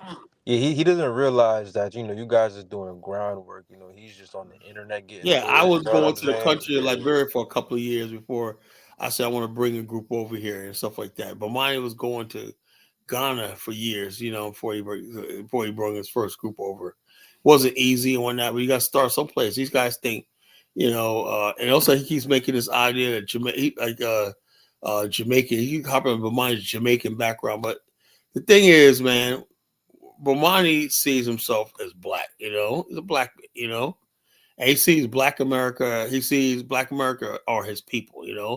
We go back to the old school. We didn't see that Caribbean Black American shit. From the old school. Yeah. It's like that on the East Coast. It's Caribbeans that are be black. They'll marry in and Yeah. just So yeah, act or like just black, just being black in general. The black people stuck with each other here in the East Coast. New York, whatever like that. We stuck with each other. We didn't have that freaking island shit. American shit. We didn't have that shit on the East Coast. I don't know what the hell California is all about. But this is how we do it over here. Over here, man, just black people are black people. Yeah, that's what I try to say, and that's why I be trying to tell you. It's kind of harder for you to kind of grasp what's going on, because like black Californians, they're different. They're extremely different from us. Like moral wise, ethics, the way that we think. You know what I mean? It's totally different. You know what I'm saying? So it's kind of hard for you to understand O'Shea guy's mindset. Okay, but can you break down what is Rudy saying? His collar. How far in effort do you intend to go in the lightweight paradigm compared to not to list issues critically? I'm not going to stop. That's how. If you really want to know, I'm not going to stop. To what's that you distracting from this? Well, if he calls himself Koonganda, right? He needs to start talking about Afrocentric ideas. Isn't that right, Dollar Bill? Definitely. When is he gonna start? When is it? Why is it? Why is it? I'm the only one Baruti talks about Afrocentric ideas. Bro, I'll When tell you, is it's some of just these because fucking they folks gonna hate start me, doing it? bro. Because it doesn't make sense. Like, I can see if you like just out of nowhere just talking about O'Shea, bro. You was minding your own business, doing your college shit, and then he said your name. You know what I mean? Like, Yeah, he started with me. he brought you up. I'm like, you was just doing your thing. You know what I'm saying? So I'm like, I don't get why people get mad at you for it. Yeah, so he said, "Oh, G says, oh, Carl, I thought you were bigger than." No, I'm not. No, the fuck, I'm not. I'm known for this. I am known to go to war with people. And won't stop until they crushed. Eventually Not they yet. always. And then they say you scamming, but it's like, bro, I've never seen you ask for What money. what Like what what what you am like, I? yo, What am yeah, like I? you don't even got That's what nothing set angers up me. to send money. You know what I'm saying? That's It's what like, checks out. That's what freaking angers me. It's like Kyle scam. What am I scamming? He showed a video of me at the tour conference. I was a keynote speaker. What the fuck did I scam? Did I say everybody open your checkbooks, send me some money? No. And also, I want to Dark Beagle laughing. I said, look, because of my efforts I did, I'm gonna show you guys something. This was called success. This was called success. I'm gonna show you something. Uh, gmail.com. I will show you guys something, folks. Because of our efforts in that tour last year, the momentum it created, now we got real people coming to Liberia. Let me show you. Give me a second.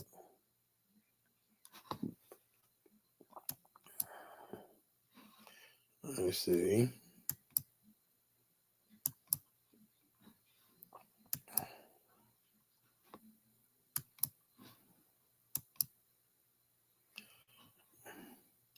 Can you guys see that?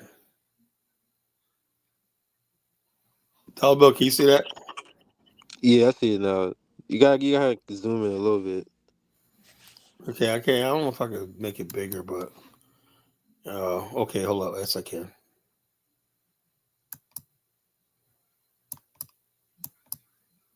Okay, this is a state representative Ron Daniels, Houston International Trade Development Council, and Texas State Representative Ron Daniels. They're doing an Independence Week in Liberia. Liberia Independence is July 26th. They're basically doing a trade mission, you know? And that's cool. That's good This work. is what I'm talking about. This basically trying to rebuild Liberia's history with Black America. One thing at a time. What I started years ago and now transformed to this, you know? Transformed to this. And the tour we did last year, the buzz we created and stuff like that. International Focus magazine is hosting this, right? And this Focus was at our business conference last year. You know, they took notes and they saw what we were and whatnot. They were we brought the first organized tour group from America to Liberia last year. The first. That was history was made. And so therefore, when people talk about what college doing and whatnot, this is what I get joy that there's business people that are going to come and help build this country that I love so much and whatnot, you know, that we're going to do the work of our ancestors who basically founded that country and said this, like words of Elijah Johnson says, this land shall we stand. Not men. We're not going to lay down. We're not going to lay down. We're not going to friggin' kneel. We're not going to bow. This land right here is going to be the land of the free. This land we're going to stand and we're going to honor that. Any black man who doesn't honor that is a fucking traitor, you know, because that was first time, and after centuries of humiliation and like that, we finally made our mark on the world and said we're not going nowhere. We're going to make a stand right here. If it means going to war with the native people, so it. If it means going with the white people, the white man, so it. We're going to stand here. We're going to build a nation here, and we're not going to be moved, you know? So we honor that pledge. That's why we're coming to Liberia. We're not coming there with guns and anything like that. We're coming there with ideas and investments, you know, with the friendship and love of brotherhood, you know? You understand that, Baruti? We're coming here bringing real stuff here. Now, if you want to put a Ubuntu spin on it, fine. But we're coming here as business people, you know, as people that can help build a nation, people that can create jobs, people that give Liberia a chance that it never had, you know. That's our job as Black America. This is what our responsibility and duty is supposed to be, you know. So therefore, I don't know what O'Shea Duke Jackson or the fucking Koonganda channel is talking about, you know. Does he ever host it, talk about stuff like this? Are there trade missions going to Uganda because of Koonganda channel? No. Has he brought anything significant to Koonganda channel besides a Pan-African dating channel with a bunch of dusties that's living in Uganda, you know, looking for a date, you know? You've seen those clowns, man, you know? No, yeah, that's what I'm saying. I'm like, my thing is like, he obviously can't lead because his whole thing in doing Africa is for lust. You know what I'm saying? Like he's just there for the women and doing some dating thing. You know what I mean? He's not really building. So he's not building. He has an opportunity to build something, and he's not doing it. You know. Yeah. And even if he would, you know what I'm saying? He could. Well, I mean, he could. Like, say if he did build something, it probably wouldn't last long because you know what I'm saying. Like, he's a slave to his lust. You know, get what I'm saying? Guys like that he is. can't really lead too long. I say it all the time. By the way, what do you think about all the time? He always playing that booty clapping thing. I think that's a little odd. He's obsessed with the booty clapping. He's always saying somebody getting the cheek spread, you know? Yeah, and it's like gay talk. You know, it's crazy too because African Goddess, she said something to him because I guess he I think it was a video of him, I guess, bugging out some black women, and then he commented. I don't know if you've seen, but he commented in the chat. He was like, better than a porno, you know, I guess being exposed, and I was like, see, like he obviously has like an extremely lustful mindset. You know what I'm saying? He does. He's a fucking pervert. That guy's he's freaked out. Yeah, what you call? Yeah, I didn't even see that. But the bottom line, yeah, that's who he is. You know, that's who he is. But he's somebody who wants to sit here and pass judgment on me and Bomani. He wants to drag us down with him. You know, on his level. But I'm not gonna go down to his level. You know, because like I said, I'm only stating up here the facts. I don't know anything about what his life is, whatever like that. I heard about his father, but even though his father, he has issues with his father. I'm not gonna bring up his family. The difference between me and him is like he'll bring up your family, he'll bring up all. You know what I'm saying? You know, he put his business out there and whatnot like that. You know, she has a felony for real estate. For why is that? Why is that necessary for me to know? You know. And also, so it doesn't mean any bearing on what she's doing now in Ghana. You know, I mean, I would take consideration. You know, he basically he has a problem with people. He has another thing. He has a problem with people going to Ghana. I don't know what it is. He goes, why are people going to Ghana? They're not going to Ghana because you're in Uganda and and no one wants to go there. Yeah. No one's going. It's like, damn. I remember that brother went there and the sister put hands on him. What was this? I forgot the brother's name, but he was married to some lady, a big brother. Oh yeah, that dude. He's from Virginia, and he went out there and the goofy motherfucker. Yeah, he was messing with some other chick, and the whole village came after his ass. I remember that. I was like, damn. Yeah. And he was on a dating show. He was okay. I didn't know. O'Shea had him on the Pan African dating show. That clown, you know. Oh God. He did King something. He called him King. Yeah, something. King Tunde or some big brother. Clown, man. He's from Virginia, and I know I've seen that dude before around town too. I've seen him before. You know how when we look at somebody and say, "Yeah, I've seen him before." In a club. Like I know him from somewhere. Yeah, I know. I've seen him. He's from Virginia Beach, you know, in Norfolk. I know I've seen him before. You know, working clubs and whatnot and going out. I know I've seen him before. You know. That sister got mad. She put hands on him. Yeah, because he cheated on her, man. You know, they don't play that's what happened. No, I didn't know. Yeah, he cheated on the mother. I think it was the mother and the auntie and all them came by and they fucking lit his ass up. You know? they mollywop that nigga, man. That's crazy. King of Tunde. Well, that's O'Shea, one of O'Shea's boys, you know. He was featured on Koonganda channel, whatnot, you know. Like I said, they're turning Africa into a 3-ring circus, man, full of deadly clowns, you know. Yep. It's that's exactly it's like Ringling Brothers and Barnum and Bailey. And it's a shame because that's how people are going to take us. They were like, yeah, that's all you want to do to come to Africa, you know, is exploit. And that's what I'm worried about. You know, people thinking, oh, you're going to Africa to freak off and do all this kind of stupid shit, you know? No. Yep. You know? No. Yeah, that's people do that, but that's not what we're here for. We're here for business, culture, history, and building. You know, that's what I'm here for. Now I go to Africa for the build. You know?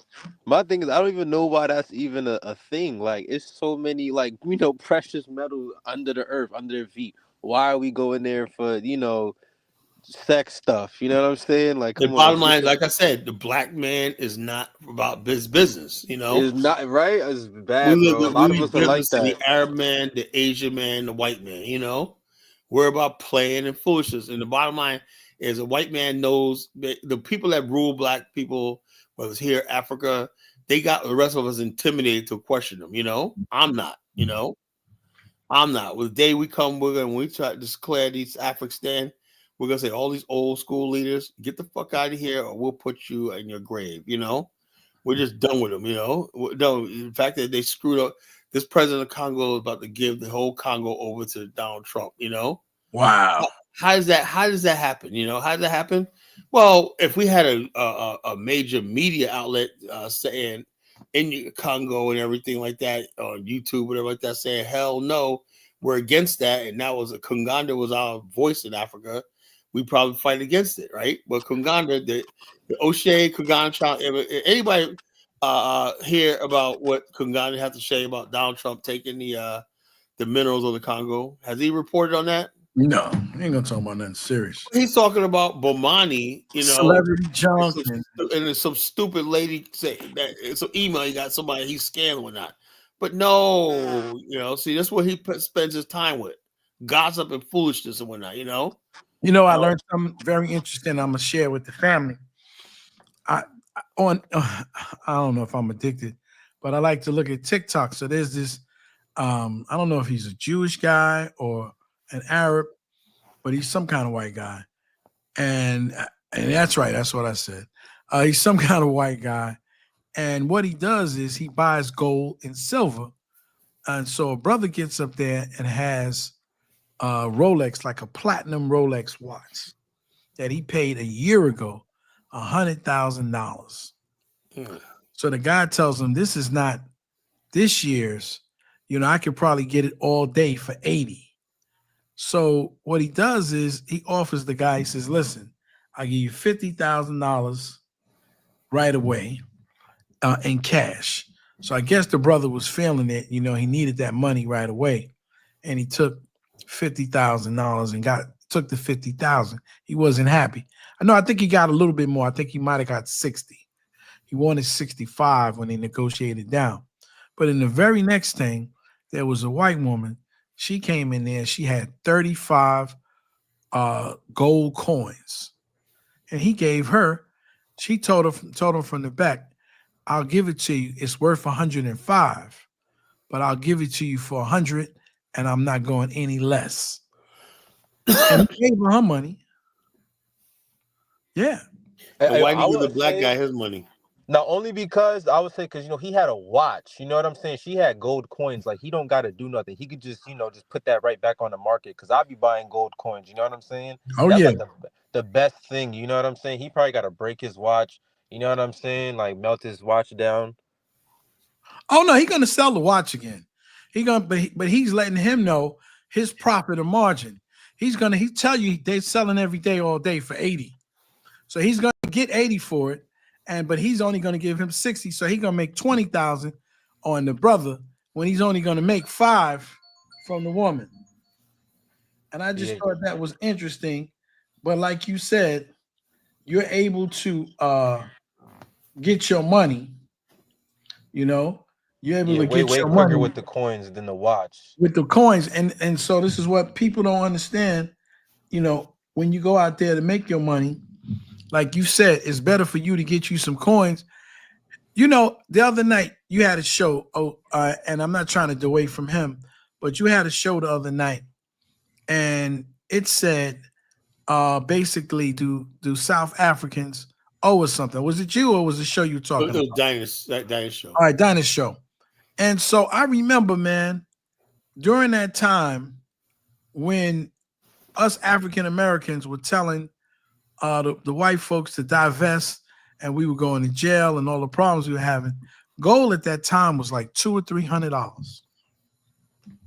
Those Krugerrands we could have got for little or nothing, and we could have made millions of dollars, but we wanted people to divest it out. And so I have to ask myself the question: Was it worth it? Was it worth it? I'm starting to doubt that my damn self now. I just think about that, man, and I go, wow, was it, what did he say, Dollar Bill? Where would you go to get the best price for collector coins or gold coins? I'll let Dark Nico answer that one for you. You could get this app. It's called JM Bullion. You know what I mean? Or any website that's bullion or got a .org, .gov. That's it.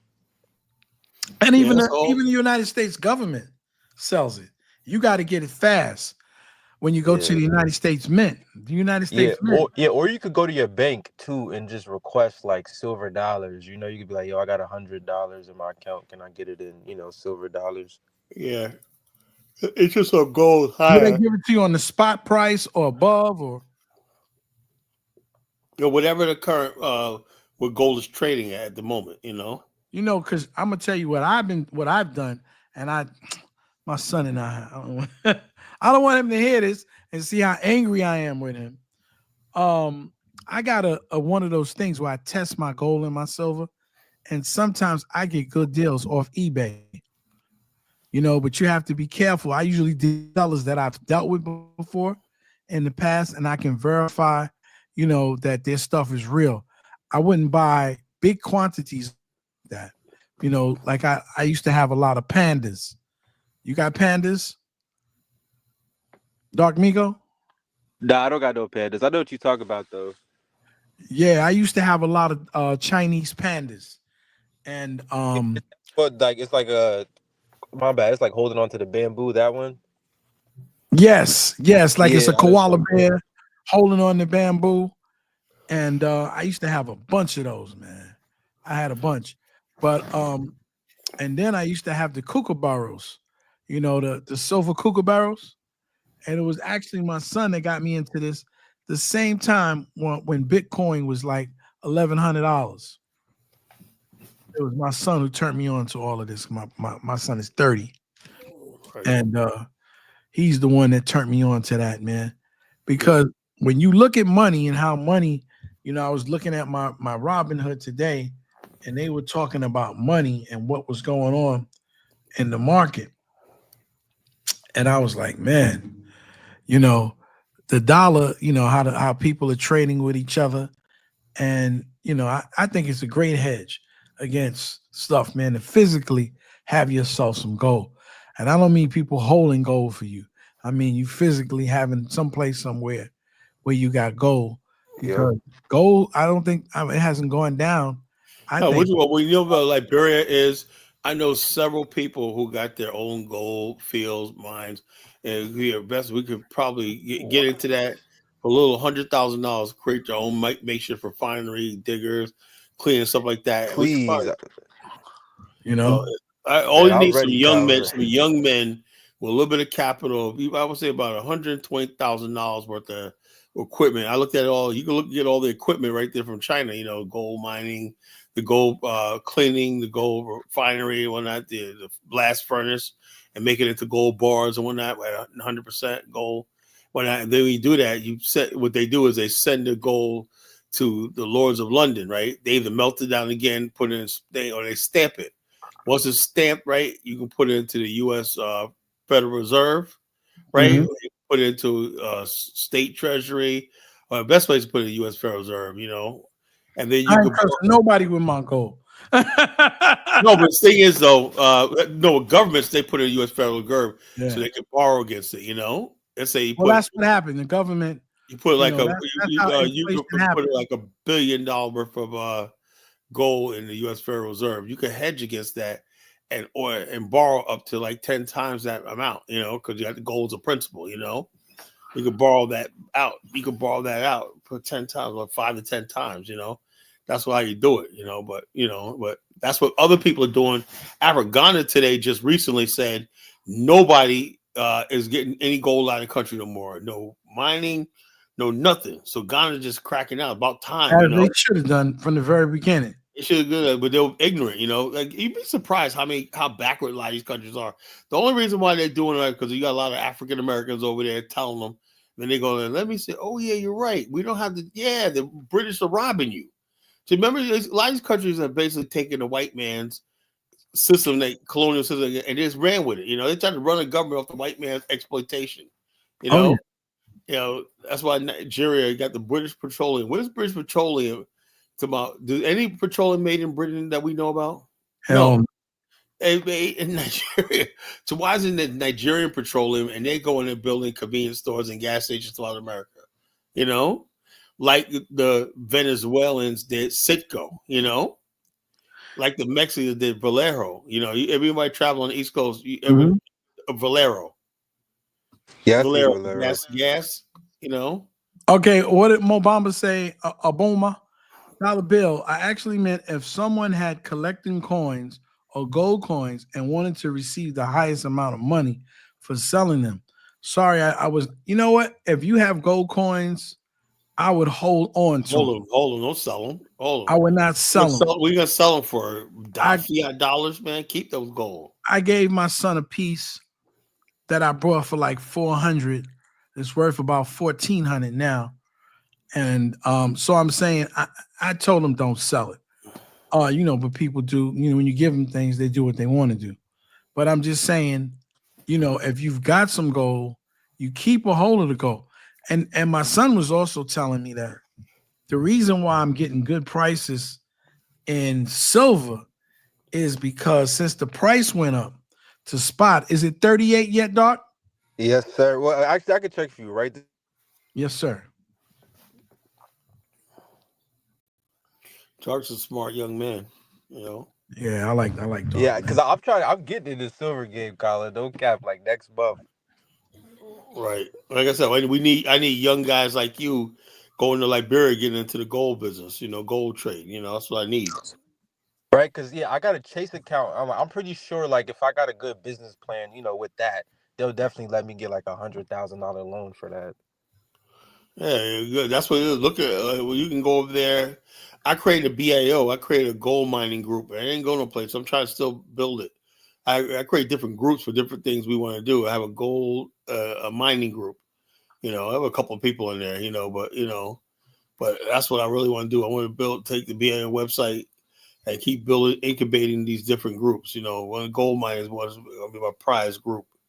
See, one of the people don't refine the goal and the stuff that they had. Like you said, when you had that idea with Rosenthal, if the countries would mint their own gold, like not give it to somebody else, they can melt gold. Even if it looks rustic, it's still gold. Right now, they're doing that in all these countries now, thanks to the Rosenthal Group.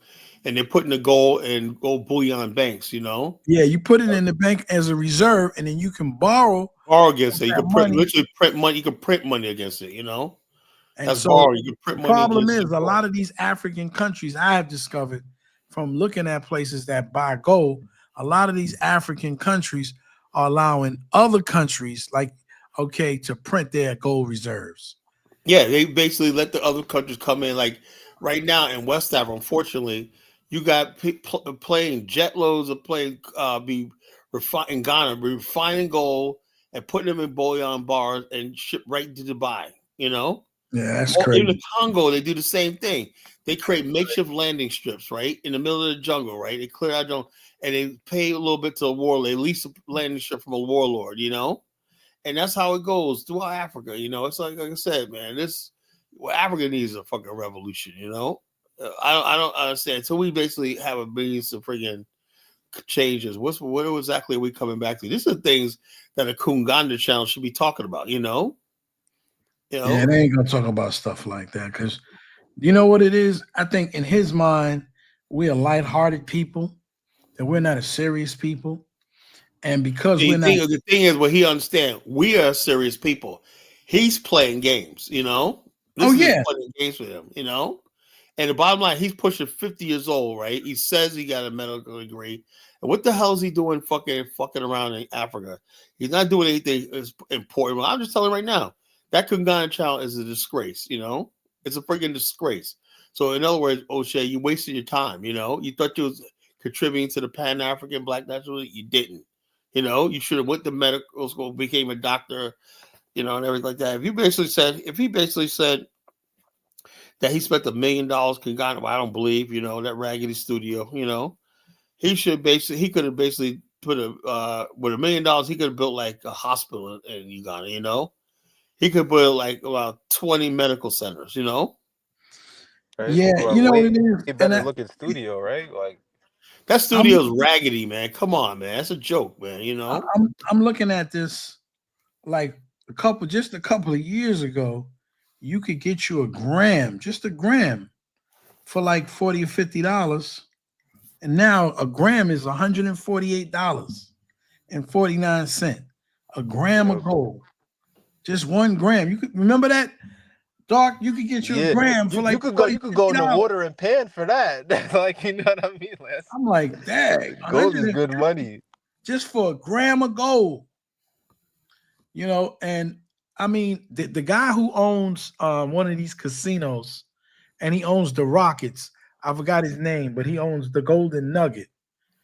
He's got a machine in the Golden Nugget where you can buy like grams of gold.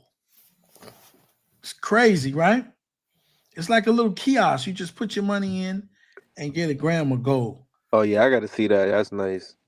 And so now 1 ounce of American gold is going for $3,400, almost $3,500. That is crazy. Yeah, it's serious right now. $3,500. So this woman, she had 35 gold, silver 1 ounce joints. She got $100,000. Yeah, and it's crazy because like a lot of people not really tuned into that. Like a lot of people not really focused on like gold and silver. Mining trading show one night and whatnot. We discussed that in detail or stuff like that. Because like I said, that's one of the things people can get into. I would like to see people take on projects like that and say, well, what are we going to go into it? That's what I didn't understand about that chalk bras or whatever that thing was that Dynas was doing on his show.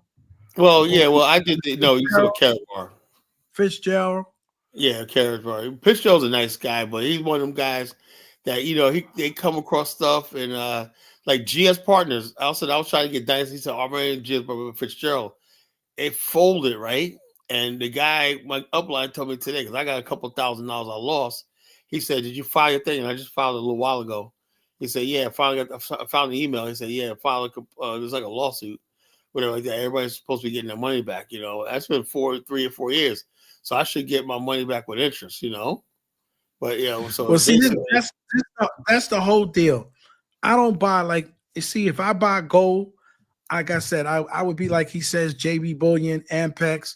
I buy gold directly, even from the United States government, and I get the physical gold in my hands. I don't have nobody holding nothing for me. I was doing these certificates and shit, Yeah, none of that bull crap. I don't do none of that. Even when I buy crypto, I have my own thing that I put my crypto in. I don't turn around and have crypto, somebody else holding the crypto. I got into an argument once with a friend of mine. He was telling me how another friend of ours who grew up was involved in this thing. And I'm trying to tell him, I did my research on how to, get your own little thing and have your cold storage for your crypto. Because if you don't know the keys, you don't own the keys. You there? Yep, I'm here. You can hit me. I can hear you. Dog, you still there? Yeah. And I try to tell people. Oh, really? Yeah. I'm here. Oh, so you got muted for a second. I don't know what happened. No, I'm still here. Yeah. So the thing is that we want people to avoid scams. That is true. But the thing I tell people all the time, like I was saying at the top of the hour, people have to do their research, right? Stop trying to go the cheap way, the microwave way, okay, and have somebody else do it for you. Yeah, and a lot of times I do believe, I'll say this, right? I do believe, I look at some of these people, like I said, I invested in that Carrot Bar. It didn't work out, right? But, Fitzgerald, do you think in a million years I would say those things? No.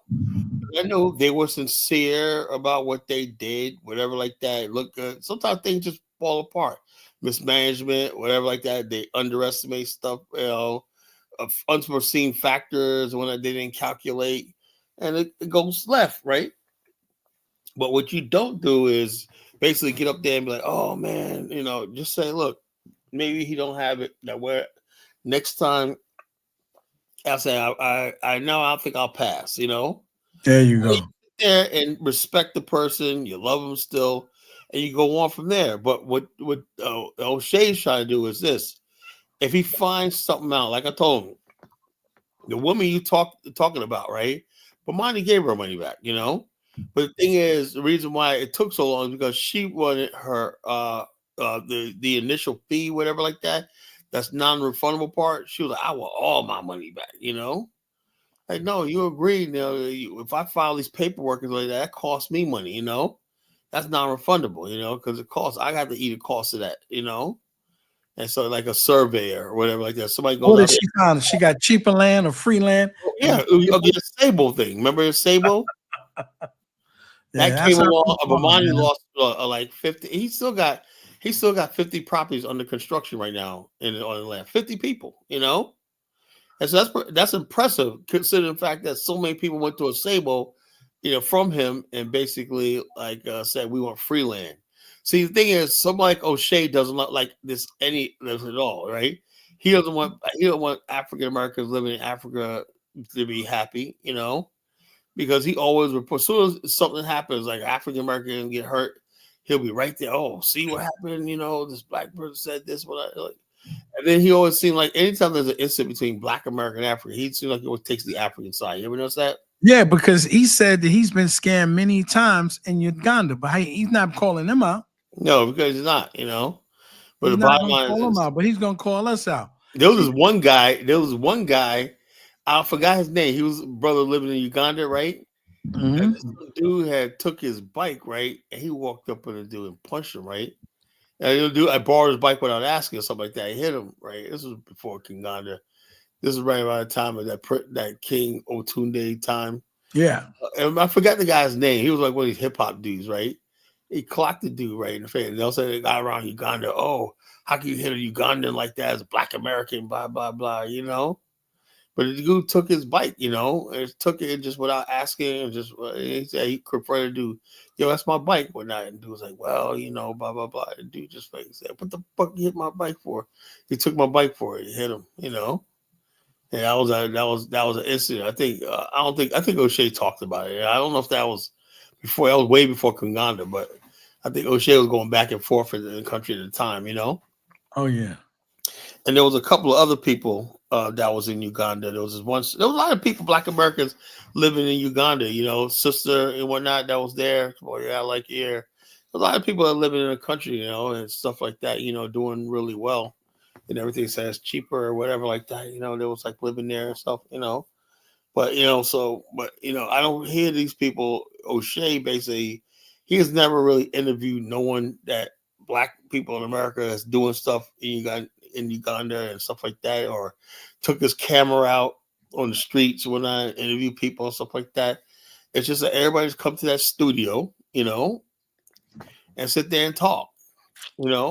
That's what it is. Where's your correspondence? Where your street reporter at? Where's all this stuff like this? That's what I thought you would have a channel for. That's what I thought. I thought we'd talk about news and business and opportunities. What's going on in the country? What's the government talking about? What's going on in different the culture, the government, stuff like that. You don't know nothing about that. I listen to this channel. I don't learn anything about Africa listening to this show. Well, he used to do it. I don't think that he used to go out and do a couple of things, but he claimed that people were scamming him. And see, this is what I'd say. If those things happen to you, right, and you're not making yourself responsible for sending people, because he was, letting people go to these places and telling them they should go to these places, and then they scammed him. So what happens, if somebody went to them and they got scammed too? So you're not condemning yourself. So why are you condemning everybody else, man? Yeah, sometimes things just go left. Yeah, I'm telling you right now, we deal with people, Black people and stuff like that, things go left. Like I said, to me personally, I do not want to get involved with house scamming. Look, none of you people, I'll be honest with you, I'm not going to be like that, except for a dollar bill maybe. But none of you people on the level I want to do business with you. I'm dead serious. You're not in my category of business. I was in Dallas let me talk about my experience in Dallas, man. I literally love that city. That's a beautiful city, man. And then somebody said to me on my YouTube channel, I put it there, oh, Dallas sucks. It depends on where you're coming from in Dallas, If you're a person that have to work in McDonald's and shit like that, yeah, I guess it would suck, But the world I was in Dallas, right? I was in our marketing firm, top floor. We was at the executive suite on the top floor, sipping bourbon. What's it called? What's that one wine? Chardonnay, right? No. Yeah. It was sipping Chardonnay, fine wine, and one night they would give you like a little drop with a big ass glass. They put like a little drop in it. I was like, man, pull some more in there, shit, But that's what they do. But you're supposed to. That's the way you look. You're not supposed to have a full glass or half. You know what I'm saying? You're squashing around, It's spinning around. So you gotta know how to do it. It's like as soon as you walk in, you got a bottle of wine, a tall glass, and they'll say, "Well, we got some more wine." There's nothing but wine all over the place, So we're sitting there. They said only people get. We were invited again. Our upline, right? Manager, right? The head of our corporation, right? Who's a member of this club, right? Invited. We can't. The only way you get in there, unless you're a member. If you're a member, you know how much you have to be a multi-millionaire to be a member in this club. There's levels to this. And so multi-member. So I got it. We got it because we came there as a member's guest. That was our president of our corporation, our agency, field marketing agency. Invited there because we're the top. I got invited to the top as one of the top. Our agency got invited as one of the top agencies in the country. And before I went there, I thought, yeah, man, we're gonna make a partner or whatever with that. But when I went there and I saw what I was up against, right, I felt so small. I was like, even though our agency is good for its size, right? Mm-hmm. He's there like 3 times the size of us that haven't been in business half the time. I said, man, I gotta step it up. And there was a couple of African American agencies with us. That's what I love. What I do. I love being around Black people on top of their game. So when you're around winners, you're always trying to build each other. Everybody's giving out. We had round tables, several round tables, right? And so I gave some ideas, and when everybody said, wow, yeah, when you got brilliant minds thinking together. So they take away all the stuff on the round tables, and we're going to have a formulated policy coming out of that, right? So that's why they invite us there for a round table. Know what's going on in the market, what's going on, and stuff like this. So we give our inputs and everything like that, and they basically look this data and stuff like that, feedback and stuff like that, and use it, So what I'm saying is this: and when you're at this level, and like I had in my career, you want to be around people that are winners, Of course. Like O'Shea, he's a fucking loser, The losers want to always tear people down. I think that he want. I don't want to say he's a loser. What I want to say is he wants to be the only one. Yeah, but the thing is, I'm like this. But here's why I disagree. Back in the days, O'Shea helped a lot of people. He put a lot of people on and helped a lot of people get started in the Black YouTube space. I do remember that. I'll give him that. Right. Like that. He did help a lot of people get started in YouTube space, right? But I just think what it is, this is what I think what it is, right? I think he really has nothing but contempt for Africa. He has contempt for Black Americans trying to build that. He thinks it's the stupidest thing. I think we should just be cooning and try to be Americans and stuff like this. That's what I think, right? And so therefore, I think he wants to do it his way, and it's his way is the only way. Yeah, but the thing is, I don't even think he has a plan for Africa. That's what I believe. I think basically he just here to just okay, I'm having a good time here and stuff like that. So after a while, it just been like this. He has so much. I think he has so much contempt for this movement, right? Dinus told me. I talked to Dinus yesterday, right? I said, why did you invite him in this movement, right? I was like, Dinus, you got a responsibility. He goes, well, he has such contempt for Africa and stuff like that. So I told him to go. So he went to Uganda one time, had a good time, whatever like that. A couple years later, he decided to move over there, right? I said, just like that, yeah, he had a good time. Probably got laid, That's probably what it was. But I'm saying like that. So basically, he had the contempt that he had. I know it. I talked to him one time before. He said, I didn't think about Africa. He told me that. You know? But he doesn't have. See, this is the thing that I tell a lot of people. And when I say Ubuntu, people get angry, right? But what it is that people have contempt on both sides to being Black. And so the problem is, everybody's not shit.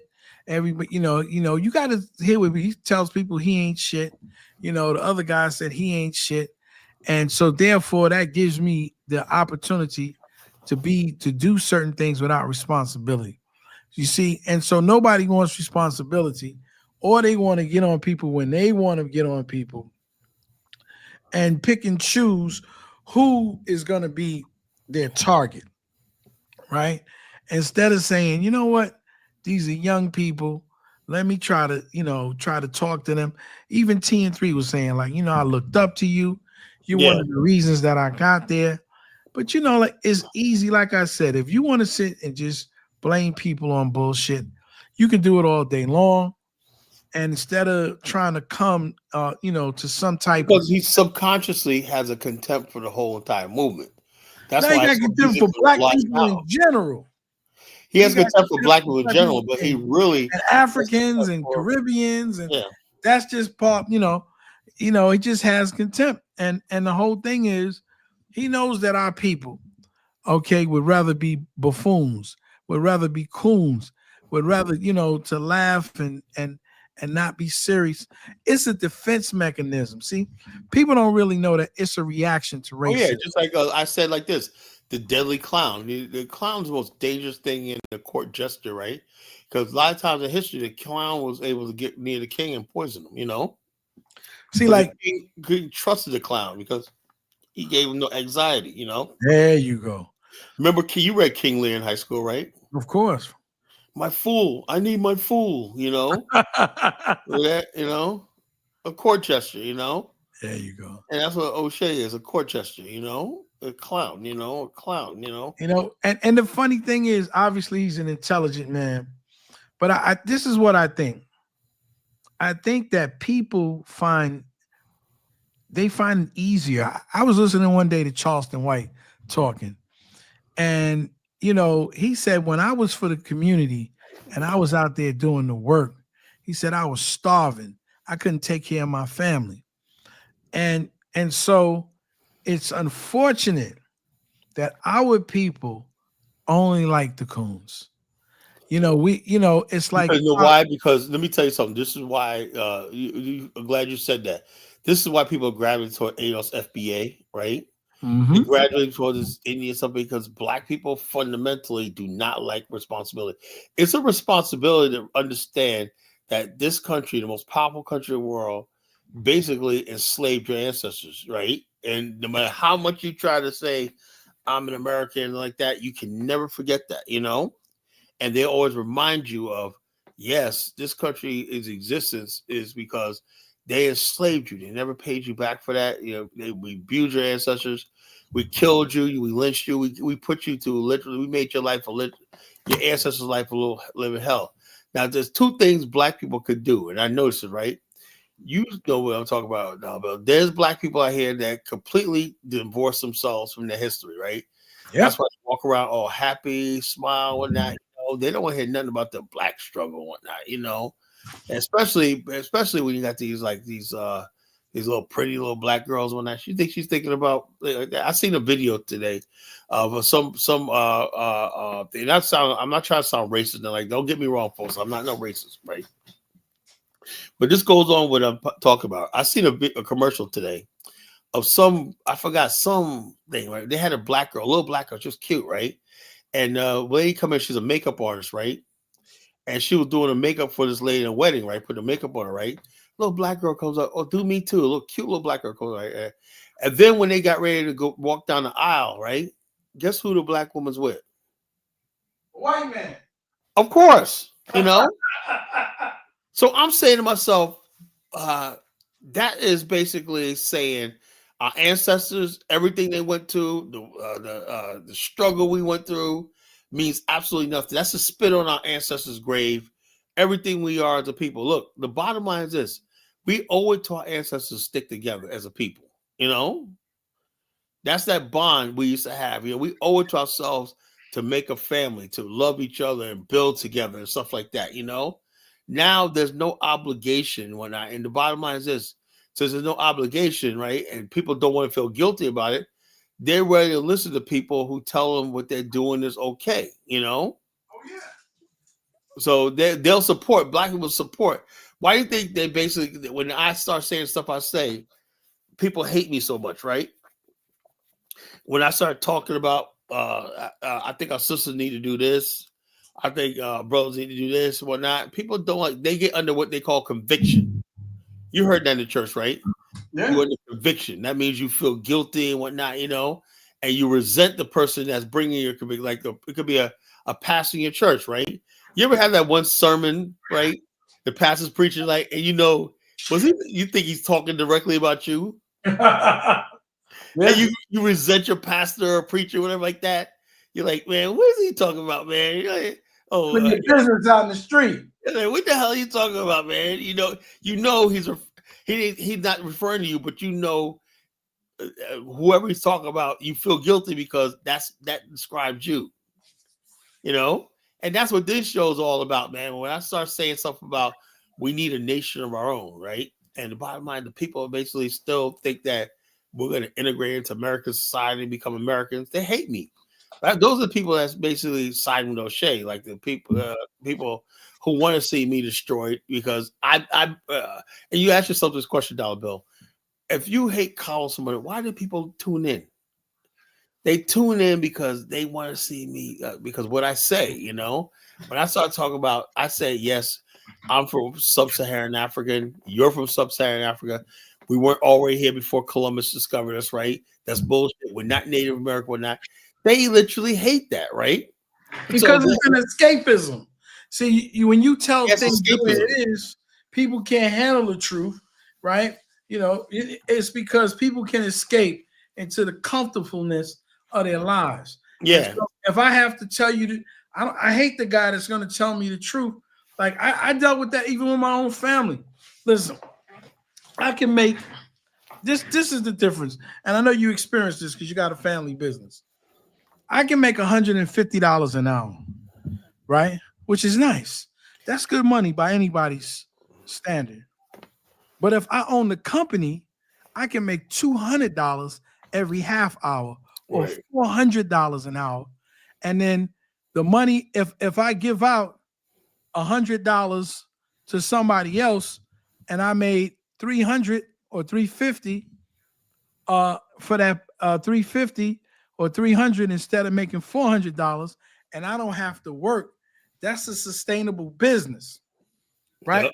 Because my margins is high, and see, going into business is a culture, and this is what I've been told by people who have been doing business for years.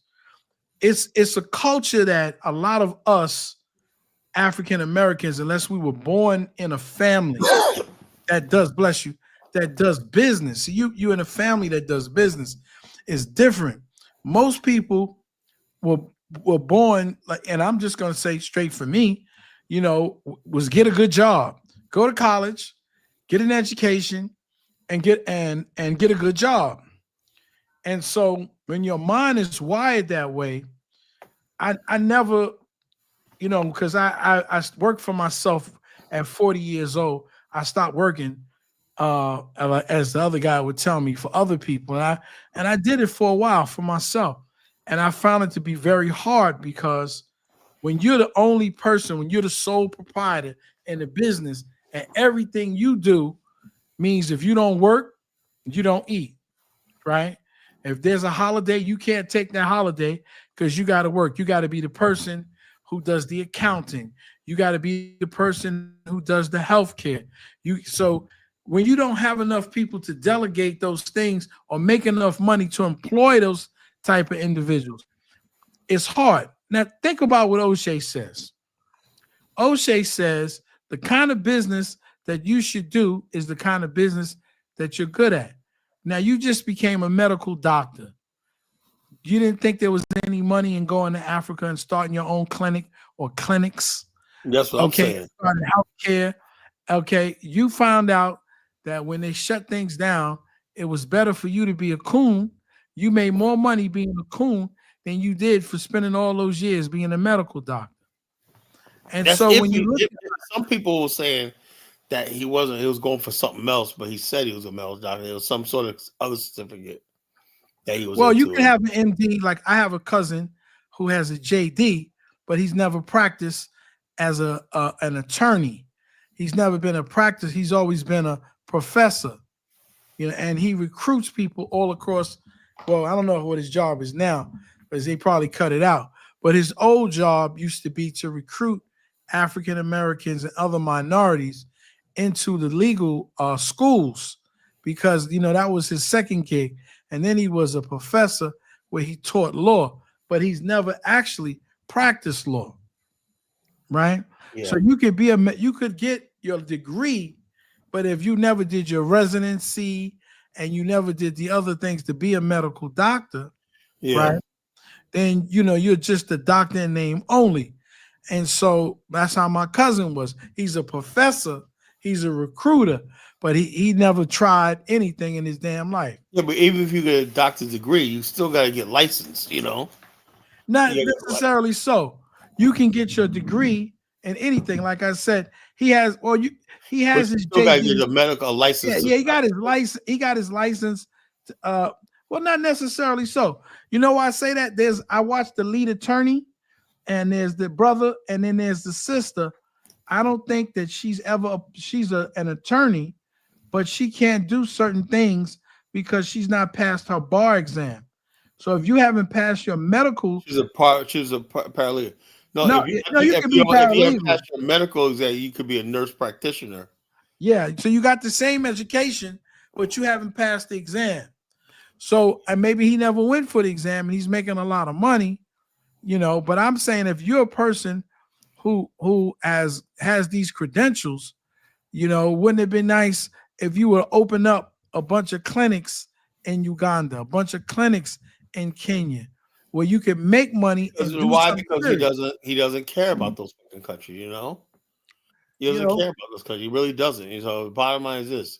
He goes over there. I guess he went over there and got some booty, whatever like that. And that's why he always said, "Oh yeah, Uganda." I remember when he first went to Uganda, he's like, "Yeah, they got some booty over here. There's a big booty over here and whatnot." He's always like with the. I'm like, people who talk like that, women and stuff like that, degrading women like that, just like always something like this. Look, you could talk about women. There's a lot more to a woman than her hind parts, There's what she brings to you, the way she talks to you, how just her sensuality, just basically.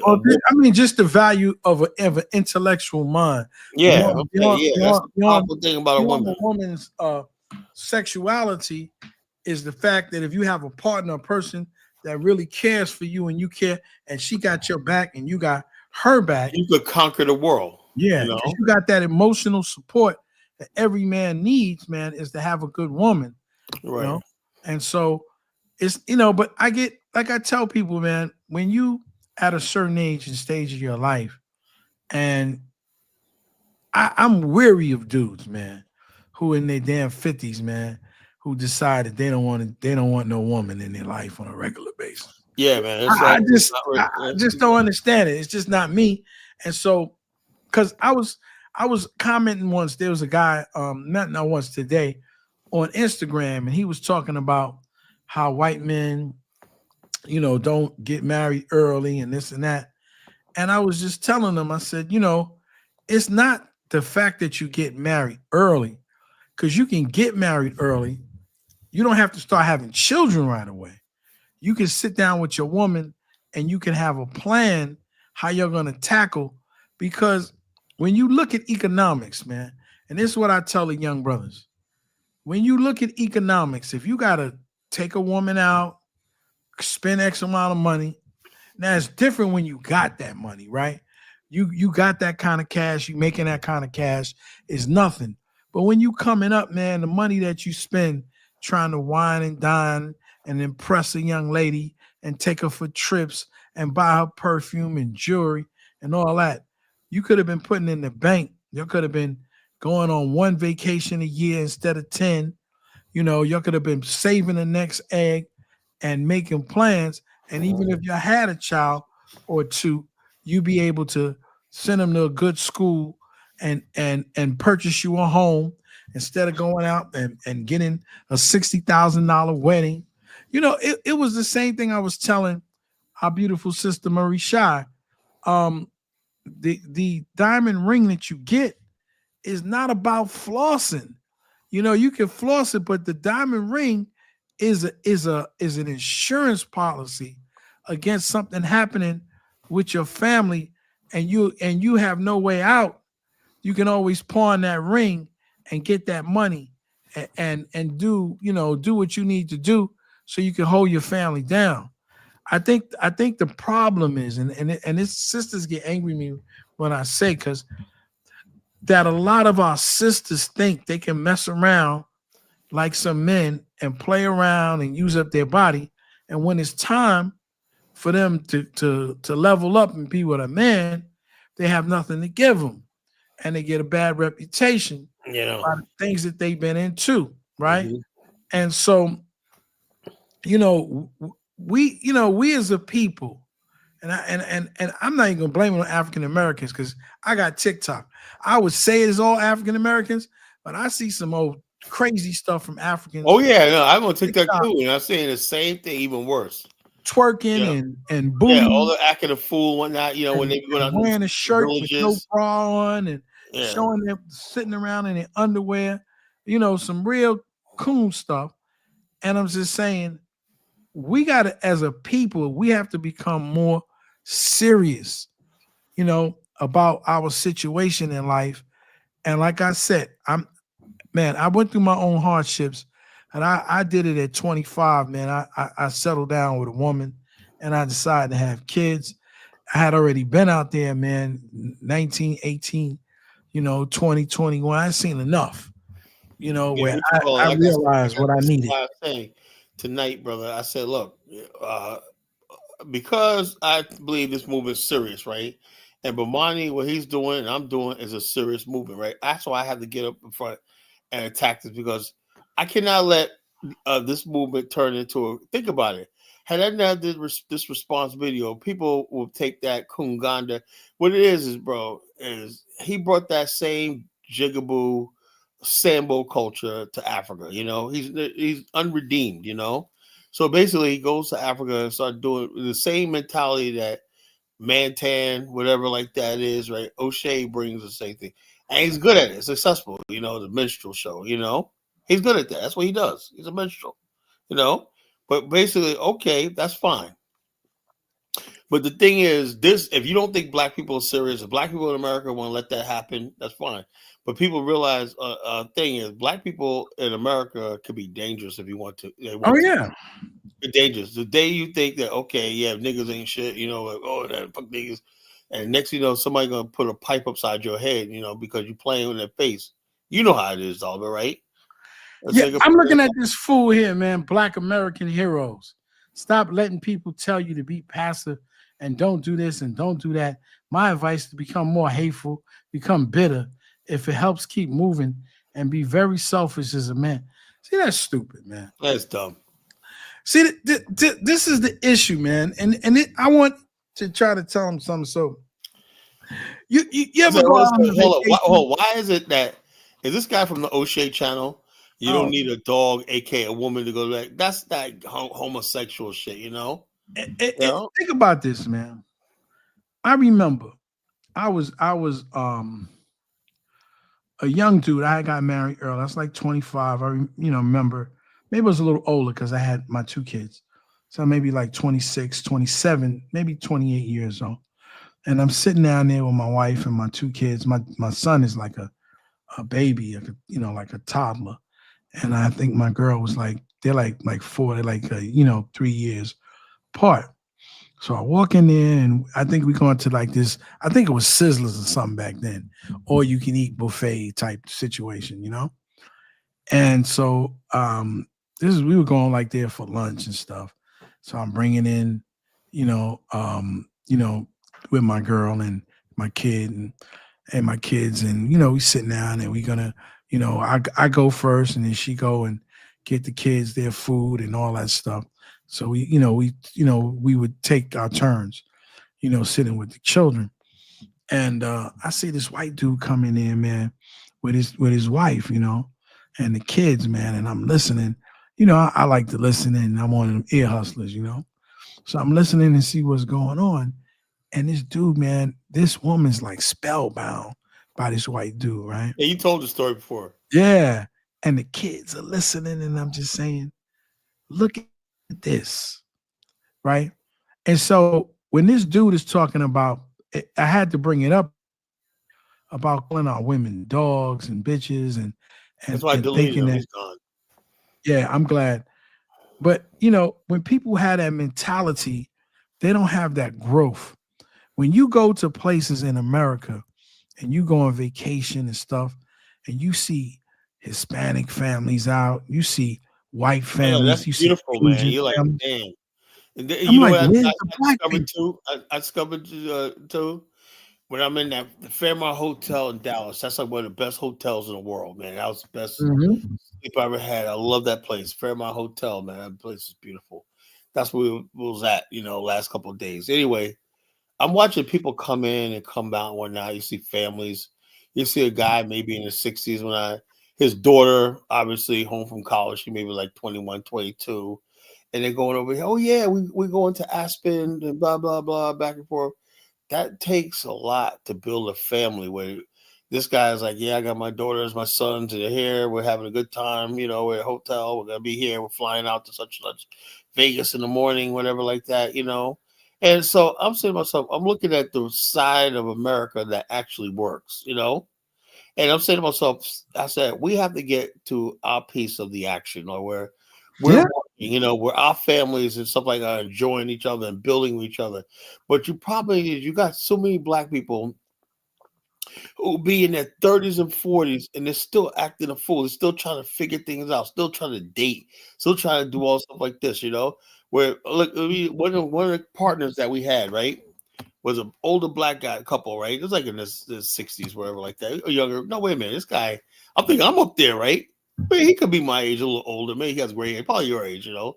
But anyway, he's a couple of years older than me. I know. I can tell when somebody's older than me, you know. This guy's cool as hell, man, right? Anyway, brother was like, he has an agency up in Richmond, him and his wife, you know? And they was like, yeah, we do everything together. We like this. We interview people, we bring them on and whatnot. But I said to myself, this guy built a business with his wife, you know? Yeah. Up there as part. I said to myself, that was just so beautiful. I was just so inspired by them. They're gonna come when they come down to Virginia Beach, they're coming to office, you know? They say, well, like I said, and were you winning or you're around successful people? We're successful and everything like that. They're successful. You want to be around other successful people, white, black, everything. We were all just getting along, white, black, everybody, because everybody in that room and that was winning, you know? Well, see, that's the issue. When I hear, our people, man, and I don't just mean our African Americans, I mean all around. We are just Caribbeans, Africans. A lot of us, man, are just, we're selfish. We don't care, we don't care about each other. And so one of the reasons that I gravitate toward Ubuntu is the fact that everyone can bring their strengths to the table, okay? Whether it's banking, whether it's finance, whether it's insurance, whatever the case may be, and work together. Because I realize that's what other people do, to actually make it in society. They work together. They don't work against each other, and all we know how to do is work against each other, destroy each other, and put each other down. You don't see other people from other races. I know. That's why I say. Me personally, I'm like this. All right. I see my good brother Bomani, right? I see he's a single father. I see how hard he works in his IT business and stuff like that. I see he's doing these tours when he's doing his dream. Then why is he doing that thing in Ghana? Because that's what we always dreamed about. We believe in this idea that we should have some of our own and everything like that. Why can't we? Why can't we? Everybody, white people, white Americans got little spots all over the world you don't know about, Of course. And the thing is, this shows like O'Shea, right? He's an intelligent dude, but in a lot of ways he's stupid. Because why don't you have a woman out there, brother, and building a family? Yeah. At your age and your stage of your life, man, why aren't you trying to build a family and create a legacy? Why are you not trying to create a legacy? Because he's a Sambo. He's a fucking Sambo. And see that just shows that the immaturity. You're around people, man, and still talking about acting like you a teenager and you're almost 50 years old. You should be trying to get a family. Talk about booty clapping and all that. Yeah, you should be getting a family. You should be above all that, right? Yeah, like I said, Bomani won't come on here and address this. How come because he's Bomani's so mature, He's above all that. Sometimes you got to fight, man. Sometimes you got to. He lets me do it. I said I'll do it. I guess what it is, man. Because people love to clump people into one thing and say that you're doing. You got to be mature enough, people, and get out of here and say, listen, this is what I'm about. I'm trying to build families. I'm trying to build wealth. There's nothing wrong. And I get with other people, man, who are doing the same thing. We're trying to build wealth. Those of us who are in the Black Nationalist Party understand that, right? The fact that O'Shea can't get what Bomani's about, whatever he's doing, shows that he's not really a part of this movement. He doesn't want to be a part. And now that I really am saying now that I think he has absolute contempt for his movement and want to undermine it and destroy it. That's what I believe. Yeah, it's sad. It's sad that we don't want to work together. I mean, people, let me say something. People can say whatever they want to say about Phil Scott, but Phil Scott's business plan, who cares about who he's in bed with at night? Because I could care less. But the brother's doing his thing, man. And I don't agree with him, but I mean, he's got 1 million subscribers. He's doing far more than O'Shea in terms of that kind of business. And he's doing, and in fact, O'Shea started under him. And so about the same time, I believe. No, he said it himself that he did a lot of work for under him. And so I'm just saying, you got to share the wealth. The more I'm learning about life, like I told my daughter, I said, it's the time for us to get our own education thing where we can work together and do certain things. So, no one person has to be out there and doing everything, and delegate authority, give other people opportunity so they can make some money. Okay. And put together organization. And see, like I said, I don't want to be, I could be selfish and say, oh man, I'm gonna make $150 an hour. I'll take my pension. I'll take this and that, and I'll make crazy money. I'll make over $200,000 or $300,000 a year, which is possible. I said, but the thing that people don't realize is more than just making money. It's creating a legacy. Yeah. This is what people are doing when they have a business. Like my cousins, they got their own company, and he walked away, and his children got it now, and it's a family thing. He can do what he wants to do, which is ministry, and he goes to Africa and does different things. And see, that's what it's all about. We got to think about legacy, about young people, and the next, the next generation. But I think I'm through for the night. I don't know. Right, I'm gonna keep going on. Migo wasn't here. I don't know if nobody else is coming up. Let's see. Because we've been here since 9. Look at this idiot, Ross Boyce, Basho and O'Shea. Now this is what I'm talking about. Deadly clowns, now the greatest Pan-Africanist. First of all, O'Shea is not a fucking Pan-Africanist. This whole thing is showing that O'Shea is a fucking Sambo. He's a Sambo. I wish he would come up here tonight, so I tell him to his face. He's a fucking Sambo. He's not a fucking Pan-Africanist. What the hell does that mean? This is what I'm saying. Me and Bamai was talking about today. The bar has been dropped so low. These guys just make fun of the movement. They think everything is a joke. They think it was a joke. He don't take this movement seriously. They're not serious about nothing. I might come back, but I think I'm through for the night. I'm gonna keep going on. Thanks, Dollar Bill. I gotta chill with the wife, but if she sleep, I'll shoot back up. Okay, no problem, brother. All right, peace, my brother. Peace to the family. All right, brother. All right, that's my good brother, Dollar Bill. Dollar Bill. And always holding it down. Yeah, like I said, O'Shea is not a Pan-Africanist. He's a friggin' a Sambo, a foot shuffling coon that has to live in Uganda. Because I have no idea why he's there, because he can get some booty. The only place in the world he can probably get some ass. Okay, let me get Black New Era in whatever. What's going on, brother? Peace. What's going on, man? We're talking about O'Shea tonight. Oh yeah, of course. The Koonganda, King of Koonganda. Koonganda forever. That's the next thing coming out. We're gonna have things to go. Koonganda forever. I hear you. That's another thing, brother. Don't hate the player, hate the game. No, this is not a game. This movement is not a fucking game. Bottom all these people, you fucking jigaboos and sambos coming into my movement, my world, my black nationalist world. This is what it is. I don't recognize O'Shea none of us recognize O'Shea as any freaking real person in the Pan-African space, the black national space. This guy's a freaking clown, a freaking buffoon. What's on your mind, brother? Yeah, I'm just listening to the conversation and just trying to follow along where you're going with it. And I see that. Yeah, my whole thing tonight is the fact that when I was trying to come at him, like, he's coming at me talking about I'm like this. If I was a guy, so I've been doing this for like 17 years, whatever like that. I never taken a dime from anybody.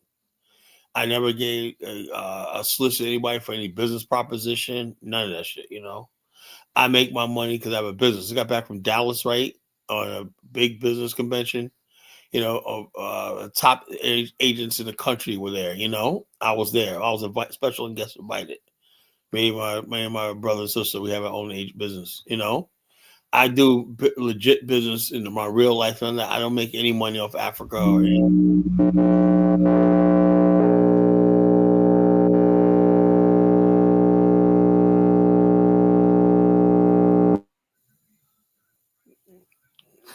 Yo, bro, you gotta call back in. You got a mic issue. Yeah, you got a mic issue, brother. You gotta call back in. I don't know if you're on speaker or something like that. If you're on speaker, you gotta call back in.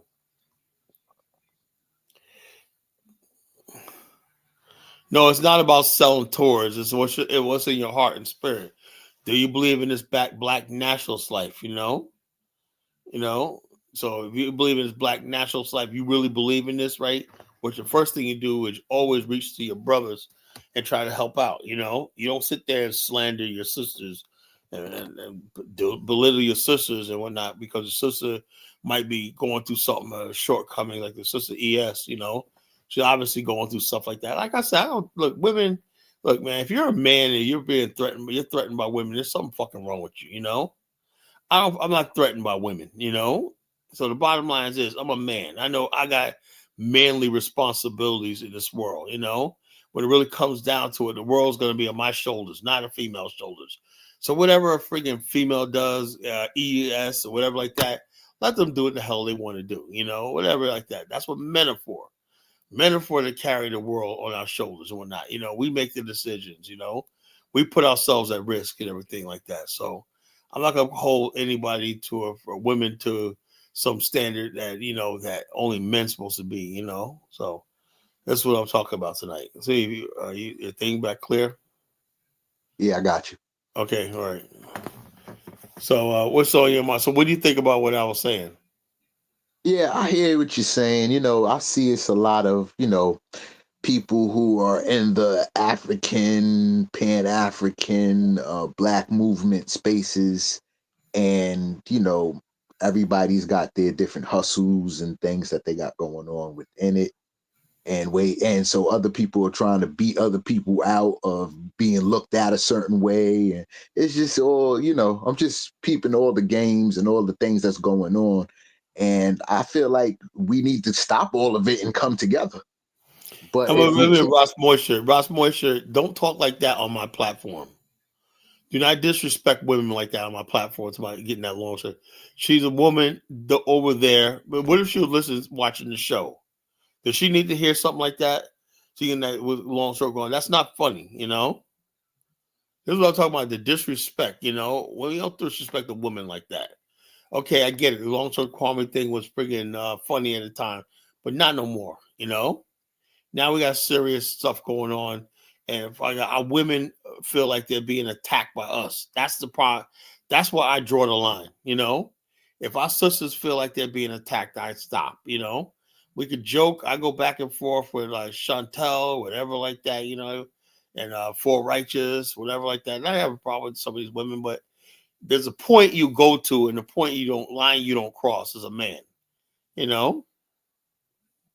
That is disrespectful, You don't talk about somebody's sex life, And also, what you call her, yeah, she's 40 years old and she's with a younger man. So what?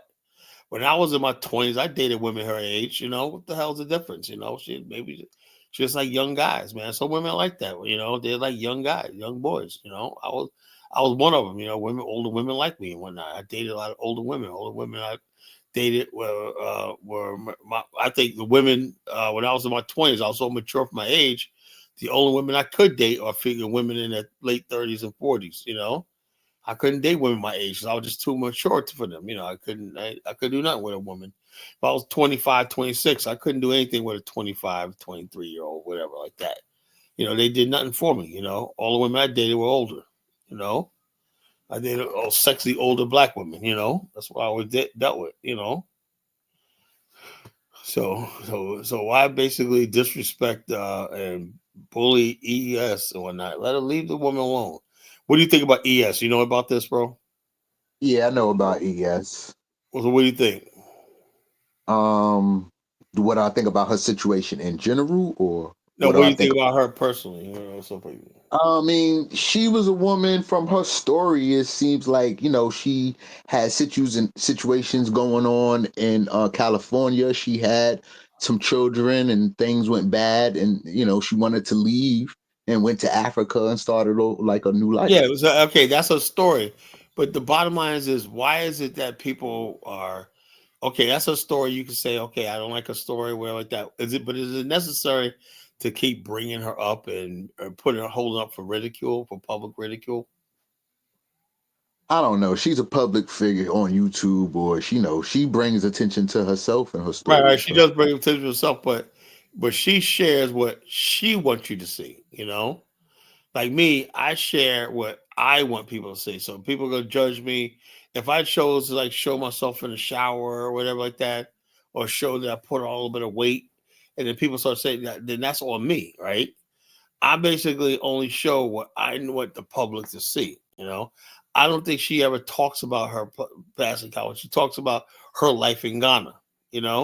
Shouldn't that what we should be focusing on? What she put out there in Ghana? Well, I think she's doing some little like small houses or villages or something. Like she be doing like some flower pottery, or I don't know much whatever about she's doing over there. What I'm saying is this. Yeah, exactly. I don't know much about her business. I just know she's had certain relationships, going on in Yeah, between. she had that with the Prince Okoye, right, Okoye, right, whatever. In right. that situation, blah blah blah. It went public. So now in her new situation, has that gone bad or is that going strong?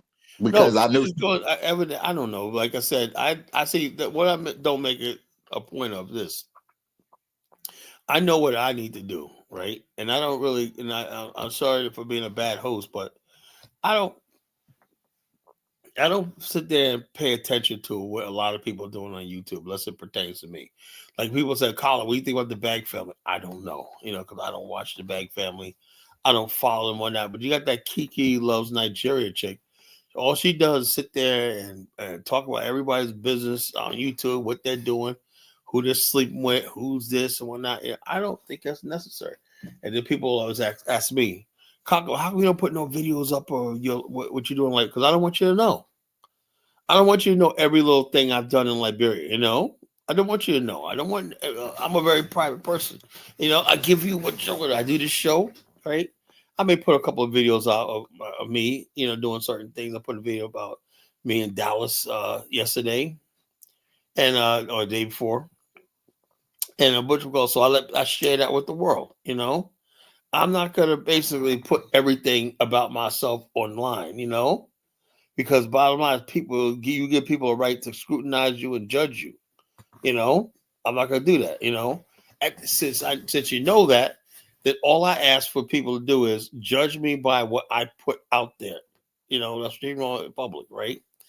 And when people start saying stuff like collar scamming and whatnot, and I'm like, where have I scammed? I don't put nothing online asking nobody for soliciting any money.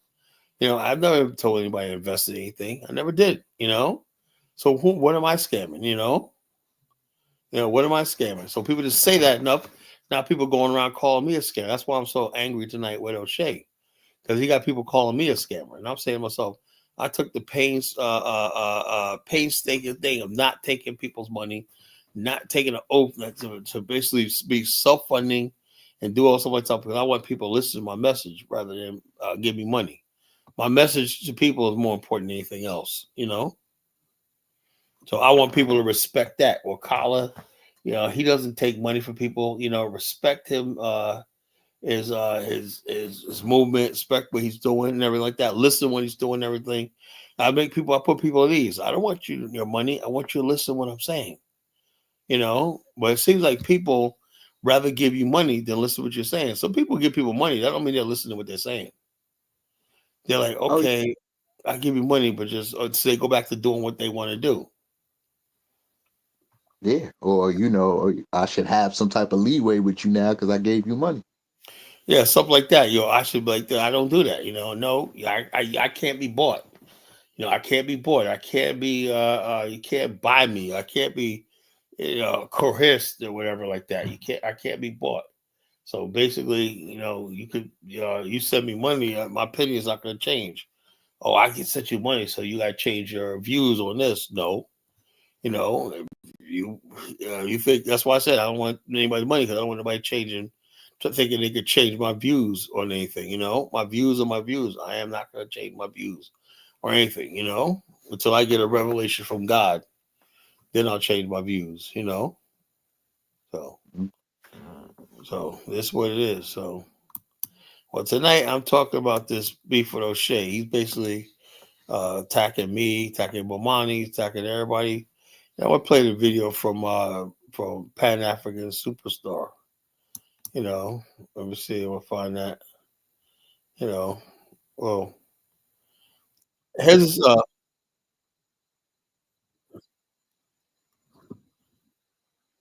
So basically, you have a lot of, in recent years, African Americans in Africa and talking about being hold on, brother.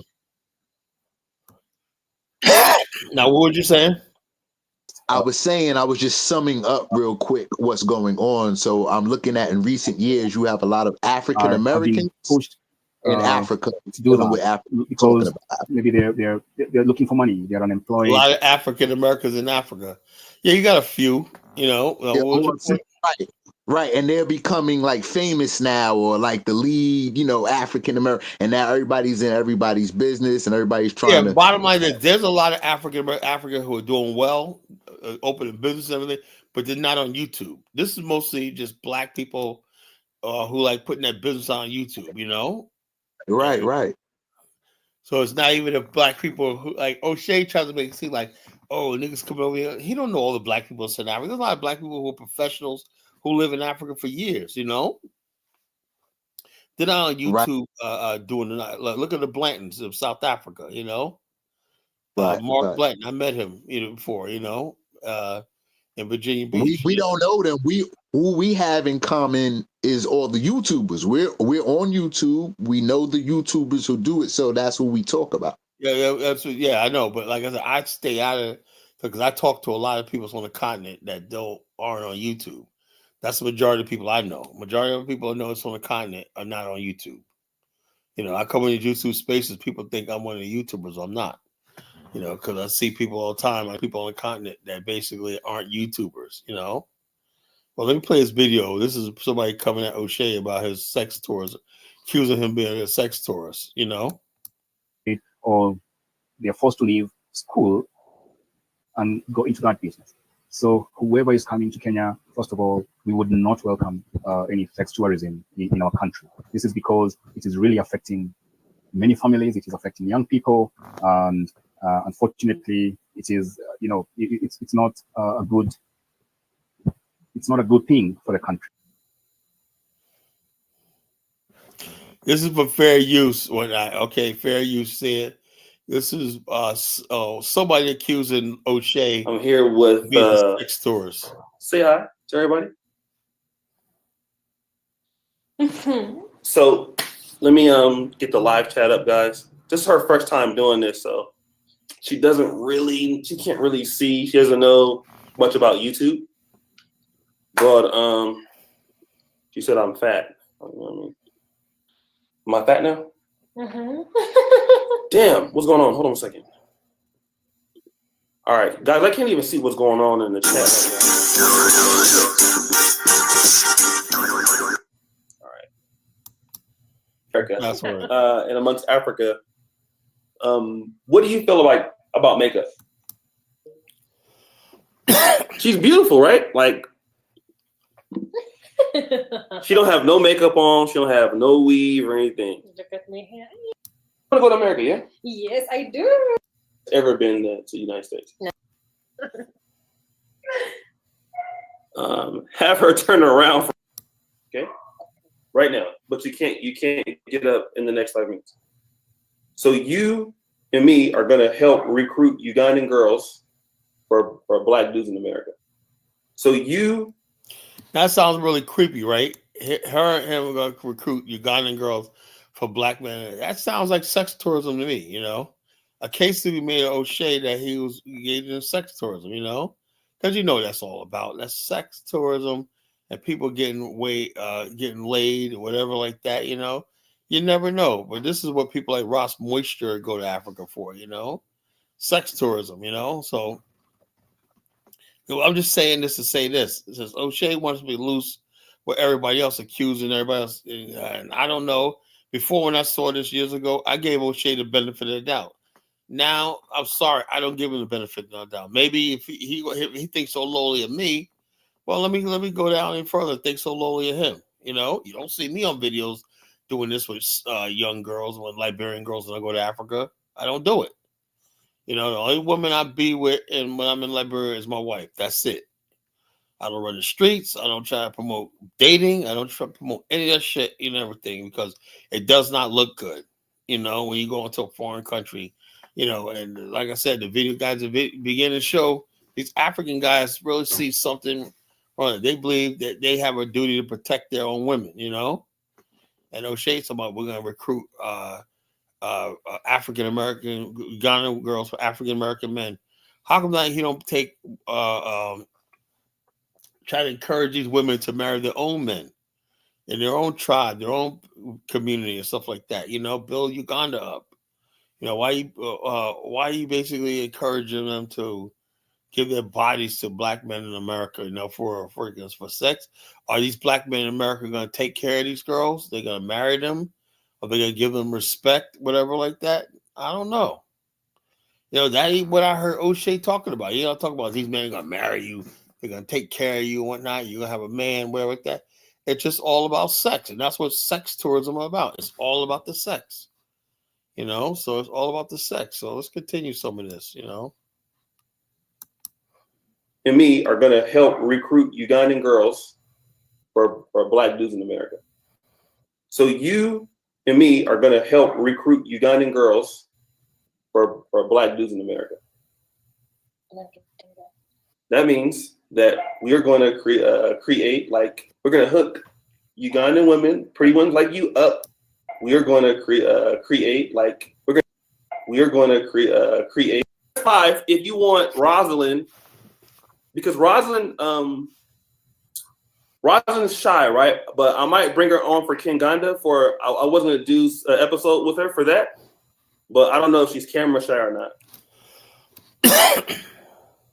But so let's talk about how we're going to get pretty girls like you to guys in America, right? That's how we're going to do it. We're going to use my Koonganda YouTube channel, and we're going to bring hook guys up, and then that way you'll have enough money to go to the U.S. You probably won't even need to go to USA if it turns out well. I promise. That way you'll have enough money to go to the U.S. You probably won't even need to go to USA if it turns out well. I promise. That way you'll have enough money to go to the U.S. You probably won't even need to go to USA if it turns out well. I promise. So that doesn't look good. I don't know. Like I said, I don't know. It could be just heat of the moment. O'Shea just lost himself, whatever they're talking, but it just does not look good. To people coming from the industrialized world, and they basically soliciting young girls for, you know what that is? It's not dating. It's fucking sex trafficking. Come on, O'Shea. Well, this is a man that got so much fucking smoke for me, Bomani, and everything. And the bottom line is, as we've shown tonight, this man has enough dirt on him that he probably needs a friggin' pickaxe to take the dirt off his body. So it is what it is. It is what it is. So it is what it is. I don't know anymore what to tell you. These people. This, but we're gonna basically keep doing this show. I'm gonna do more shows about our good friend O'Shea Jackson. There's a Koonganda channel tomorrow night. I don't know. I don't know if I'm gonna do a show tomorrow night. Tomorrow's Friday. I might do a show tomorrow night. I can sleep on Saturday. Tomorrow night I might do a show with Koonganda Forever. Another show with talking about O'Shea Jackson and the Koonganda channel. So these people want to challenge college Genesis. We're going to basically stick it to them real hard, fast, and often, But anybody got anything to say before I close out? I will put it up for like 5 more minutes. Anybody want to call in, add to the conversation? There's a link right there.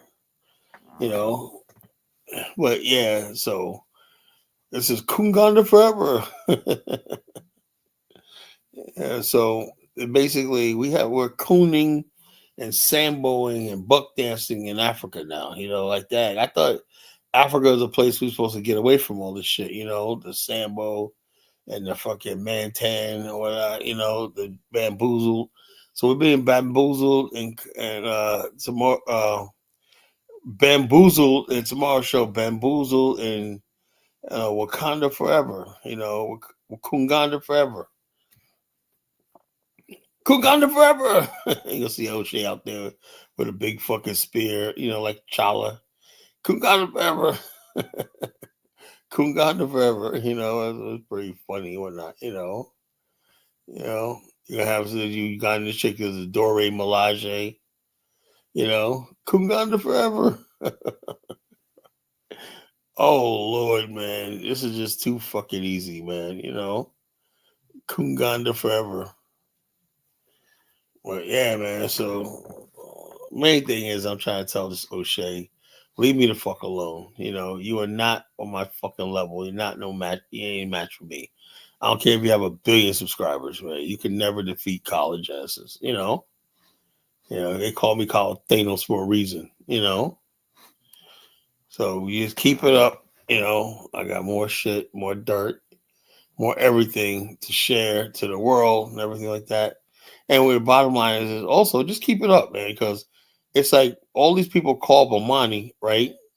After O'Shea's, they said they heard what O'Shea had to say. What they did? They called Bomani and said, "Man, when's your next tour? I'm gonna book one." So O'Shea's actually been helpful to Bomani with his antics. They're like, "Oh, okay, yeah, I heard what Bomani had to say, man. This is compelling. Okay, when's the next tour? Let me send you money now to put down the next tour." Yeah, thank you, O'Shea. You freaking moron. Think you're gonna fucking stop us? You think you're gonna stop us, man? When you got Kala and Bomani working together, we're invincible. Nobody can stop us. It ain't happening. It's not happening. So it is what it is. And I know O'Shea's listening. I know, nigga, you out there listening. Too scared to call in. Too scared to type. I know you out there listening, O'Shea. So the bottom line is this, you basically gotta keep talking. The more you talk, the more you lose your credibility. I was finding that video from African Superstar. I gotta play that before I leave. Can you handle the truth? Can you folks handle the truth? Can you handle the truth? The truth is, I say, shall know the truth, and the truth will set you free. Let me see. Answers? I think I'm entitled. You want answers? I want the truth. You can't handle the truth. Dialpad AI works. You handle the truth, folks. Can you handle the truth? Let me find this video from African Superstar.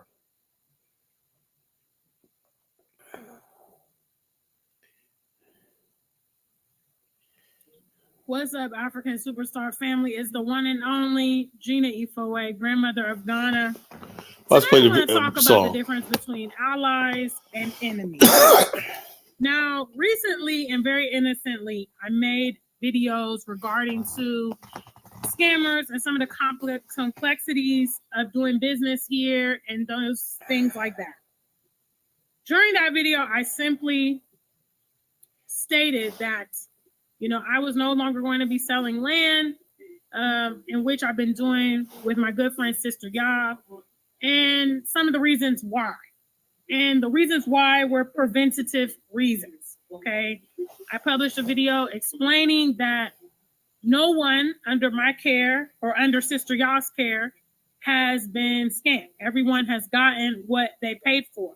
And rather, we're trying to do preventative problems for the future, things that have not arisen that we are concerned about.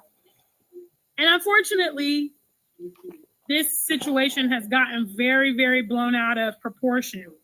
And I want to talk about enemies versus allies. Okay. You have to know the difference between the two. Now, in terms of me, I've never been implicated in anything because I do good business.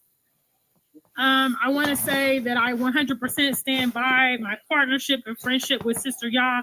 She is a solid girl, a solid person, a solid individual. She's actually the only person I've ever felt comfortable doing business with here in Ghana because of her reputation, because I know that she can be trusted, and I stand beside her 100%. And both of us love and care about the diaspora deeply, all right? We don't have time to be doing scams, nor do we want to do that, you know? I want to put this video out there because I think our track record speaks for itself. You know, I'm not going to be going back and forth online about things that have not occurred, that there are no allegations about, that there's no proof, no receipts, because they haven't taken place. You guys have to know the difference between allies and enemies, okay? And definitely, if you want to leverage anything against me, the receipts are going to be necessary, okay? You cannot come out without the receipts. So make sure if my name is coming up, if Sister Ya's name is coming up, if any other person's name is coming up, you ask for receipts, okay? Because our people are wildly emotional, all right? And so with that emotion comes a lot of misinformation and very ignorant things get said and feelings get expressed. Just stick to the receipts. You see, I can 100% come out here and say, hey, I know the business that I'm doing. And I know that no allegations can be raised because there's no grounds. So I had to take time out. I'm actually working on a series, a movie series here in Ghana. I had to take time out to address this because it's getting blown out of proportion.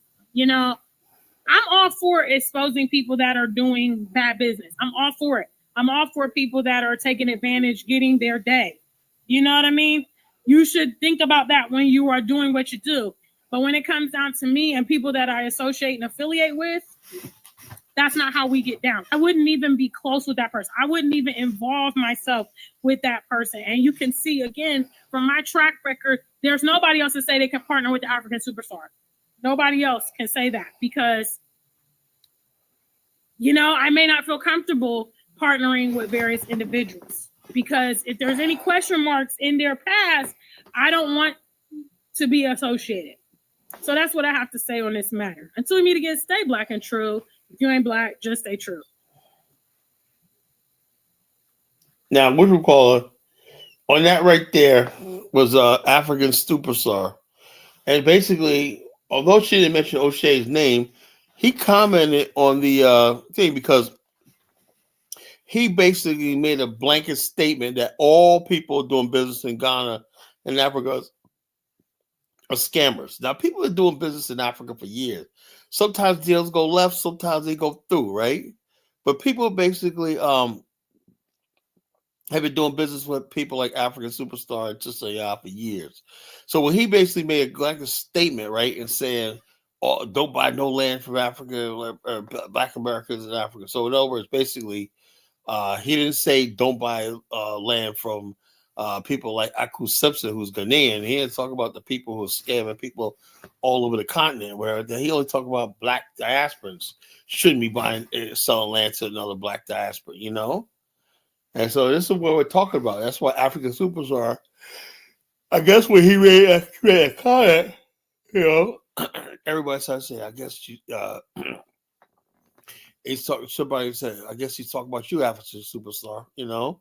And she got ahead of it. And O'Shea said, no, I wasn't talking about you, sister. I wasn't talking about you. Well, you actually were talking about her because you said everybody selling land be wary of, you know? And nobody wants their reputation tainted, you know? That's what O'Shea don't seem to understand, you know? I thought he portrayed himself as more mature than what he was coming up with it. Now the world's gotten to see who this man really is, you know? He's not this intelligent person on YouTube, but he just lucked up. And yes, he's a talented content creator. No one's going to give him that.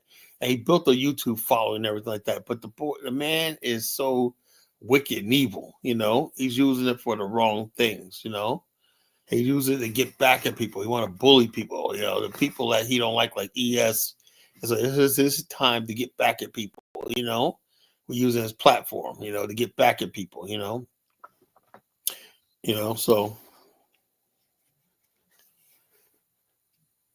Well, now I'm not an FBA. It's gonna keep going on. It's gonna keep going on until I say it's gonna go on. So he could talk all he wants and whatnot. I'm just gonna respond back in kind. So it ain't a beef. It's just me straight setting the record straight. O'Shea is not big enough for me to beef with him. He's somebody serious. I'm gonna beef with. The bottom line is, to me, he has no credibility in this movement. I never attacked friggin' ES. I never attacked ES. Told me where I ever attacked ES. I had nothing to do with it. I talked about her situation, but I never had anything against this lady. She never did anything to me. So I'm gonna attack ES for it. I never had anything to do with her. I don't care about her situation. I don't care about who she was with. I don't care why she was in Ghana and whatnot. I don't know there was a lot of people that basically had a problem with her just quitting America and going to Ghana. That was what it was all about.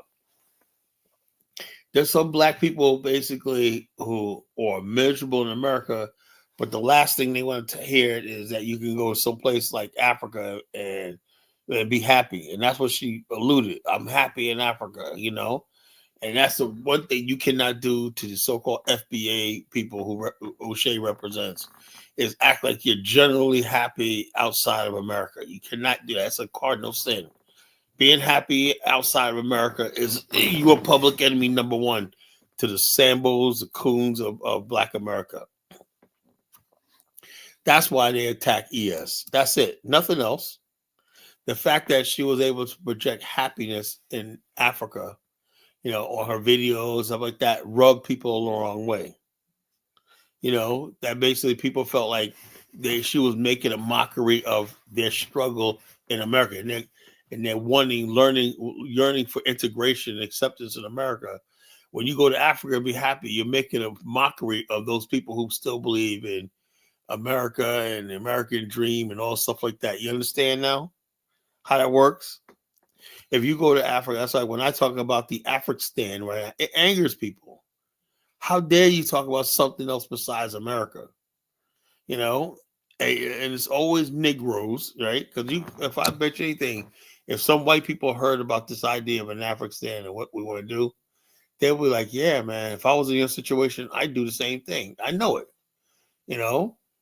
They're like, yeah, I could see why some black people like this, America's their home. Look, we know America is my home. I get that. But until America's not my home anymore, until we create our own home, which is our ancestral homeland, until we take land from you and them and take what's ours, America is our home. I get it. America's my home. I don't care. I know most of you people will love to be here. I know 99% of Nigerians will love to be here instead of that shithole country.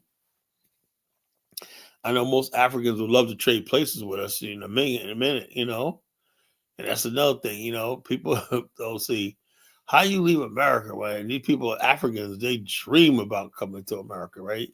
And you're going to Africa, live and whatnot, and you make this is the whole thing. You're making fun of you're mocking the black people who are trying to struggle for integration and civil rights, right?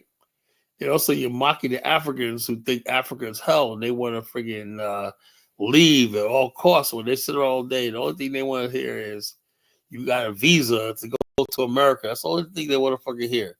I would say like 90% of West Africans in general, if you basically give them that visa and whatnot, they'll sell you their mother, to get out of Africa, and then you come into Africa, and I'm a be a hoon,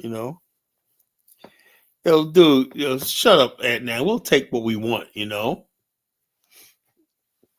We'll take what we want. And so the bottom line is nothing going to stop us, There's nothing going to stop us because once we're unified, Black America unified, there's nothing anybody can do to stop us. We're too strong. So we'll take what we want, and just be glad we're not focusing on your fucking pathetic country, You know, so it is what it is. So shut up, Ant Man. You know, you're a moron, you know.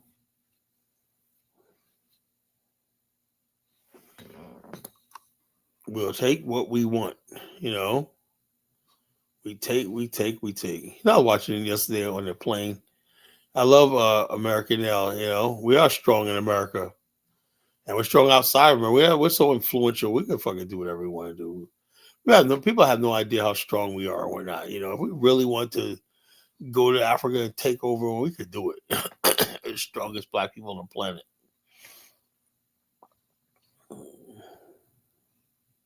Because right now, unfortunately, the leadership in Africa made Africa weak. You know, so anytime you can't get rid of a ragtag like Boko Haram, there's there's you know, you know. Sure, man. Black we're all over the damn planet right now, man. We built communities all over the world, you know. Yeah, they come over here, and the bottom line, Africans realize that they got to work. There's no such thing as an African working 40 years at a post office or the transit authority and stuff like that. They can't do it. They're not built for that, you know, or steel mill, you know. Black America is built for this sort of work in America. It takes hard work, you know, to survive in the first world America, you know.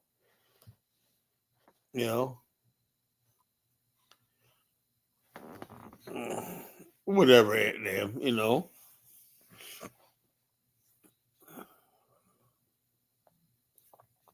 You keep talking, we might strike a deal with Donald Trump and fucking take the whole continent over.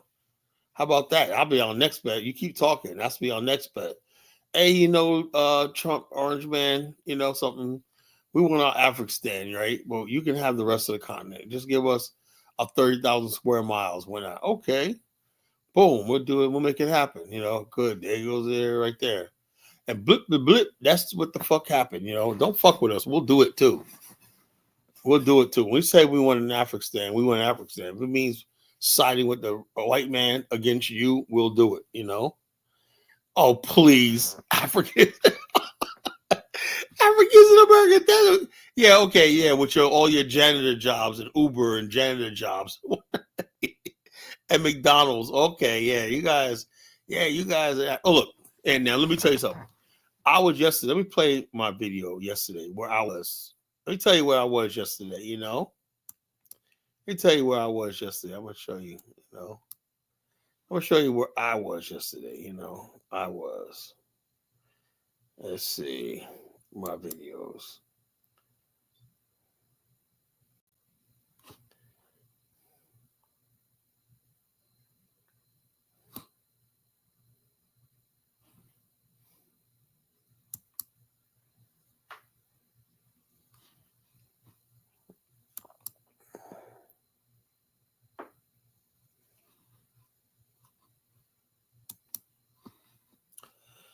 All right.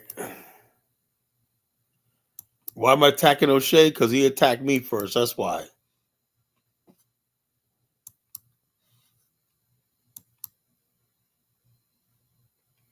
Now, this is yesterday. I was in headquarters of our marketing firm's building on the top, one of the top floors right here. See, I'm in downtown Dallas, right?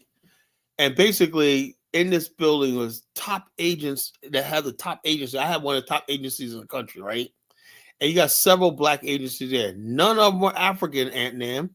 None of them. They were all African American with names like Carrington, Jones, Jackson, you know, all African American. Why would I see no Nigerians there? You know, even in the part of the building, they have a floor with the cybersecurity where they monitor global cyber threats. They have a big thing where they see real time everywhere, a whole global map, right?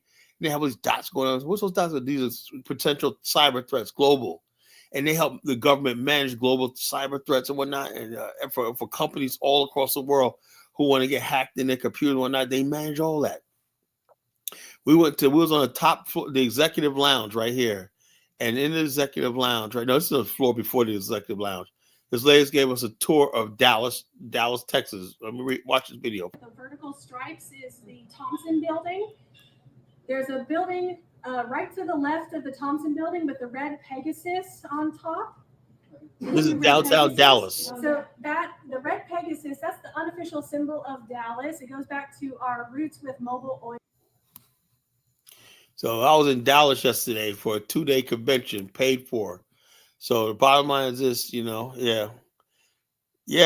Successful Africans stay in Africa. They're surely not here,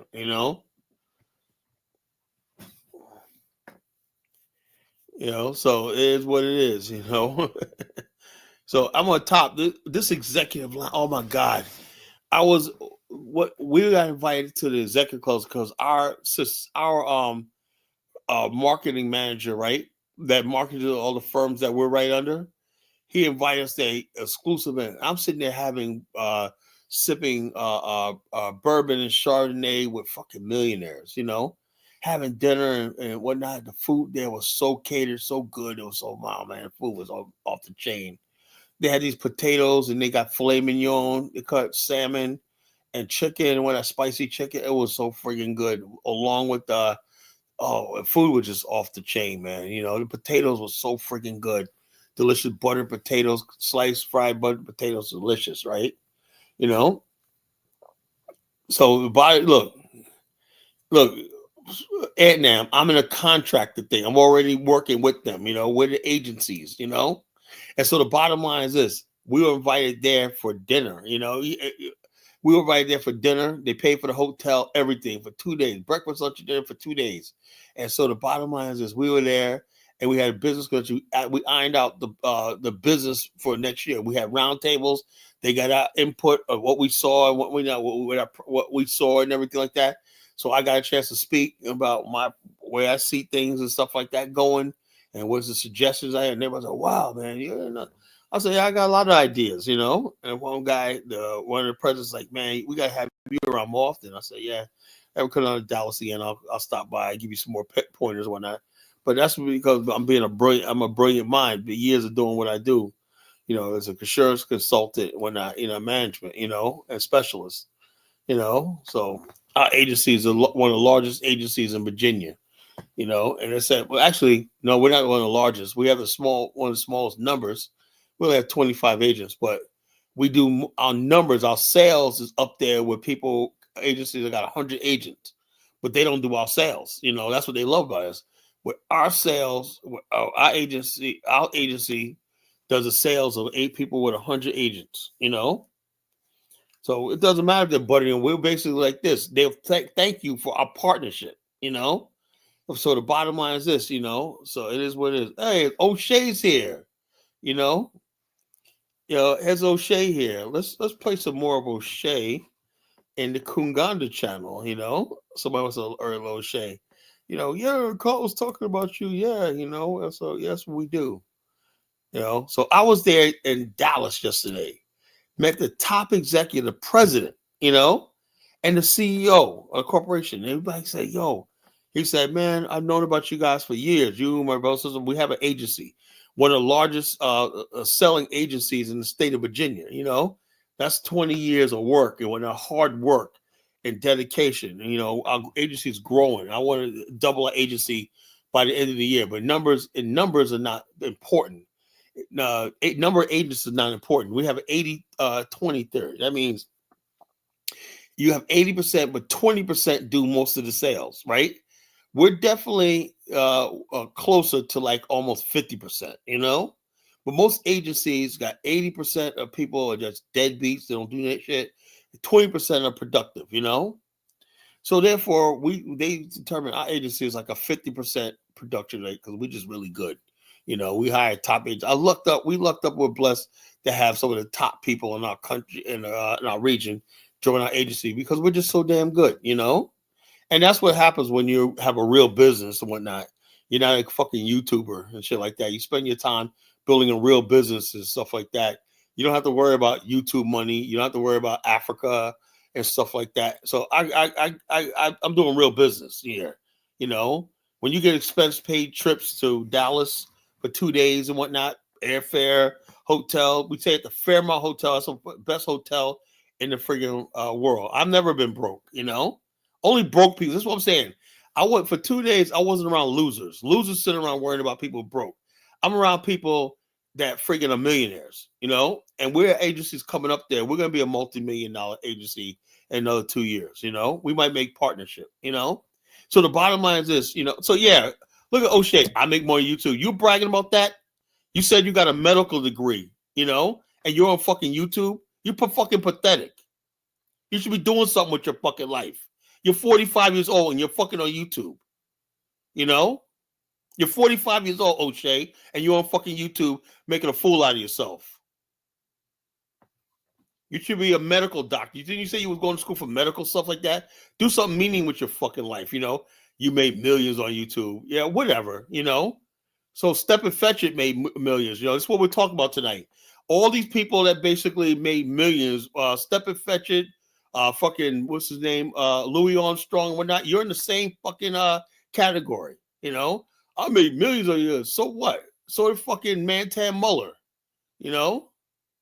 I'm on YouTube, but I'm not trying to make money off this shit, you know? I can make my money in real life. It's going to take me longer to make millions, you know? But at least I got my dignity, you know? I'm not here talking about fucking little black women in Ghana and whatnot. I have to pick on little black women in Ghana for clicks and views and shit, you know? I don't have to be in Uganda fucking prostituting fucking young girls and shit, you know? You know? I'll put the link in the chat room here. We'll come up here. Come up here because I'm freaking sick and tired of this motherfucker, you know? There's a link right there. I don't care about 1,000 people. I don't care about that. What the hell I need with super chats for? If I get super chats, I'll put it in a fucking charity. I don't need the fucking super chat money. Matter of fact, when I get the super chat capability, how about this? Nobody send me a super chat. I don't need your fucking money. I don't need nobody's fucking money on YouTube. I don't need anybody's fucking money. I make fucking money in real life and whatnot. I got a real business here. I don't need no fucking super chat money. I don't need none of you fucking people for a living. I can turn this shit off YouTube and I can go out there and live a beautiful life. I have a nice house here in Virginia Beach and whatnot. I have a nice, beautiful house, beautiful car. I have everything I fucking need, you know? All I need to go is Liberia 3 or 4 times a year and I'm good, you know? But the bottom line, I don't need none of this shit, you know?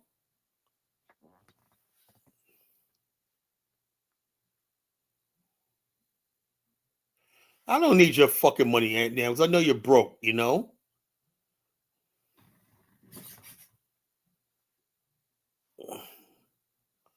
Well, I don't know. That's what, hold up, O'Shea. Just like you don't like allegations against you, that's a strong allegation, right?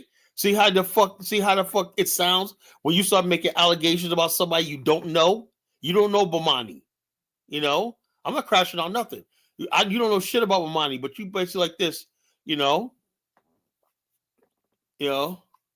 Well, you don't know shit about anybody else, but you call people scamming and shit like that with no fucking proof. You know, so the bottom line is this: just like you don't like people making allegations at you, what the hell? What makes you think you're above anything else? You want to be like that, you know?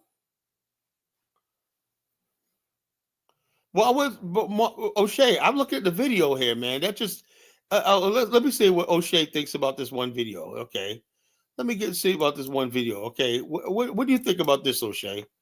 Okay, let me play the video. You know.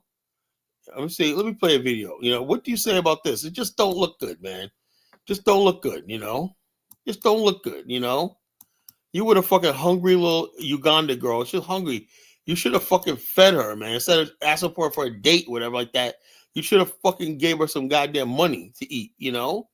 So this is allegations against you. Okay, Shay? This is allegations against you. If somebody's coming to Kenya you know, as a sex tourist, let us know exactly why that is wrong and why you would get in trouble for it. It is illegal in Kenya. And now they're calling you, O'Shea, a sex tourist. You know, is that true, O'Shea? Are you a sex tourist, O'Shea? This is what they're calling you. And a couple of years ago when this came out, I was defending you. I said, no, O'Shea's a good guy, blah, blah, blah. But since you want to go there with us, when I call me a fucking scammer. Who the fuck I ever took money from? I never did any business with anybody online. None of you people on my level when it comes to business. Only person I ever did business with really was Dinosaur and fucking Bomani. Those are the only two people I ever did business with. I never took nobody's money. I never asked for nobody's money. You know? So the bottom line is this. Shut up, Ross Boyce. You know? Kung Fu Fan said he's not white. So and I would not encourage anyone coming to do that. First of all, it is not good. And unfortunately, what happens is, especially at the coastal part of Kenya, young girls or young people have been pushed to do that because maybe they're looking for money, they're unemployed, or they're forced to leave school and go into that business. No, that's what he said. He said the young girls that doing this basically, what you call. Look, I'm not gonna send the thing. You ain't important to me, you know. I'm not gonna send the thing to the government of Uganda or whatever like that. You know what the hell am I gonna do that for? I'm not you. I'm not petty. But I will say this: if you got allegations against me or Bomani told me today, if you ever come on, he said, "Tell O'Shea if he got allegations against him." Hey, look, you know something. I'm gonna look up the U.S. government and U.S. government in Ghana's embassy. See what that. I'm gonna put it in the chat. Yeah, I'm gonna put it in the chat. Now you, O'Shea, could do the right thing and report me to the government, the embassy in Liberia. You can report Bomani if you really think you have some fucking proof. You know, U.S. embassy in Ghana.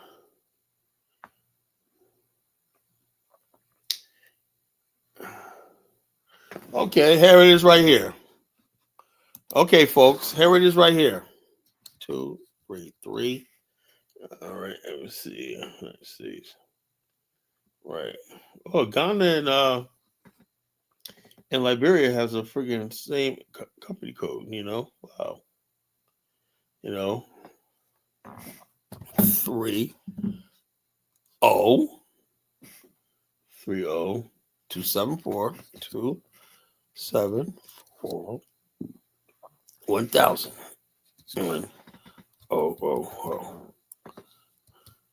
Hey, that's that's the U.S. government thing U.S. government embassy number right there. Okay, you can call that number right there. Copy it down, folks. You call that number right there. I should have pasted it. You know, should have made a copy here. Hold up. Oh. There's on screen right there, folks. You can call that number right there and basically report Bomani Tyehimba. That's about Bomani Tyehimba of Jonesboro, Georgia.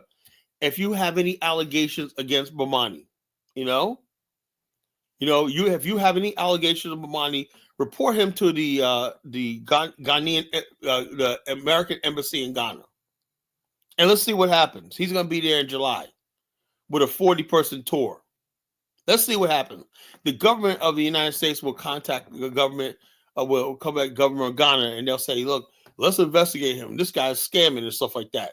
So if you got allegations, O'Shea, why don't you, hey, there's a number right there.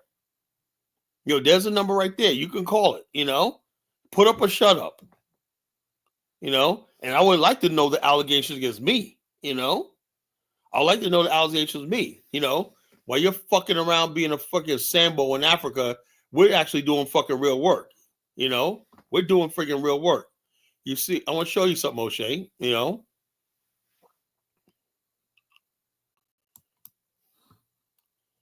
It seems like you talked about my tour and I was a keynote speaker, right? But as a result of my tour,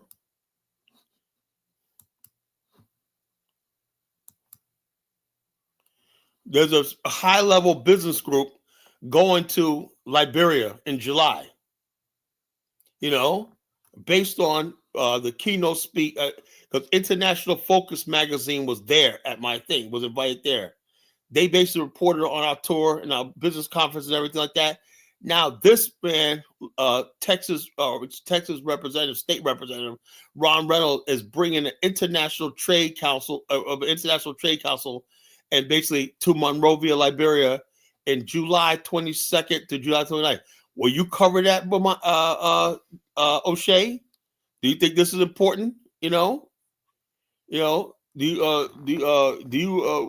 you cover that? No, but you got time to cover stupid nonsense and gossip, whatnot. This is stuff we talk about. A business conference coming to Liberia based on the work we've been doing because we pulled together a successful tour last year, a business conference. So while you up here talk about what we're not doing and whatnot, we're doing the work. The people who are doing the work don't have time for people who have gossip. That's why Bomani won't come on the show and argue about this. He's out there doing work. He just got back. Yeah, we got work. We're bringing people to Liberia. We're bringing investors to Liberia. We have International Focus Magazine has a headquarters in Monrovia now. So bottom line is this. So that's what it is. And we put a lot of money in Liberia on that tour last year. And we went to different schools and we donated books and clothing to students. There's the work we're doing. You don't spend it. How do you know? Were you there? I don't spend any money. I have a house in Liberia, O'Shea. I didn't spend money on my house. Well, I pay taxes in Liberia. Yeah, I'm incorporated in Liberia. So he doesn't know shit, man. You don't know shit. Why don't you start? This is what I'm saying. This guy has a channel. He doesn't get his homework right before he starts running his fucking mouth. You don't do nothing in Africa. You don't do nothing in Africa. You don't do nothing in Africa. Whatnot. I bet you anything. Bomani has brought over a few thousand people to Liberia, around Africa over the last 20 years. 20 years. Next year is gonna be 20 years.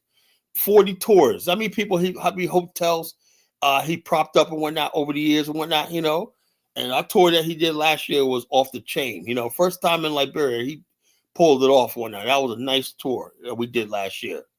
20 people. Everybody was fed. Everybody was happy. Everybody got home safe. They were in our care for 7 days. They were in my care. I was the host, because the bottom line is Bomani scams. It says O'Shea says Bomani scam, but he can't put any proof. What is he scam? What the hell is he scam? Say, okay, I said O'Shea is a pedophile and a prostitute. He's a fucking he's a prostitute. He's a John. So how about this? He's a pedophile. He's a scammer. You're a John. How about that? So he's got his thing. But guess what? Bomani's has a tour coming up to Ghana in July. 20 fucking people, Yeah, Bomani don't have no dirt on me, I'm just like this. You guys don't understand what fucking real brotherhood is all about. He just got back from a tour to Kenya, something O'Shea will never do. I don't give a damn if you got 1 billion subscribers. You'll never bring a large group to fucking Africa. O'Shea? How about that? You'll never be on fucking, never do a large group to Africa. How about that? He just got back from a big tour. And O'Shea, and thanks, I wanted to thank you. All the stuff you talk about, all the people who know Bomani called and said, something, Bomani, I'm going to do a fucking, I'm going to buy another tour. People just got a tour, just say, something, man, because of O'Shea, thanks for that. Thanks a lot, O'Shea. And this Pan American chick's about, thanks for the heads up, O'Shea. This is somebody these are the people who like O'Shea. The people who don't like this movement anyway. The people who don't like Africa, you never believed in a Bomani, bitch, Get the hell off my platform. Now you're out of here for that shit. You're banned completely. You're done. Oh, I didn't mean to ban O'Shea. I meant to ban this chick. I didn't mean to ban O'Shea. O'Shea called back on your other platform. I didn't mean to ban O'Shea, but the bottom line is this. I am sick and tired of fucking people lying, and that's what you hear in my voice. I'm sick and tired of people lying, Joe Mama, I am. What do you mean by fucking what you call it? What Bomani have on me? Bomani has nothing on me, Bomani has nothing on me, Has nothing on me, Oh. Okay, hold up.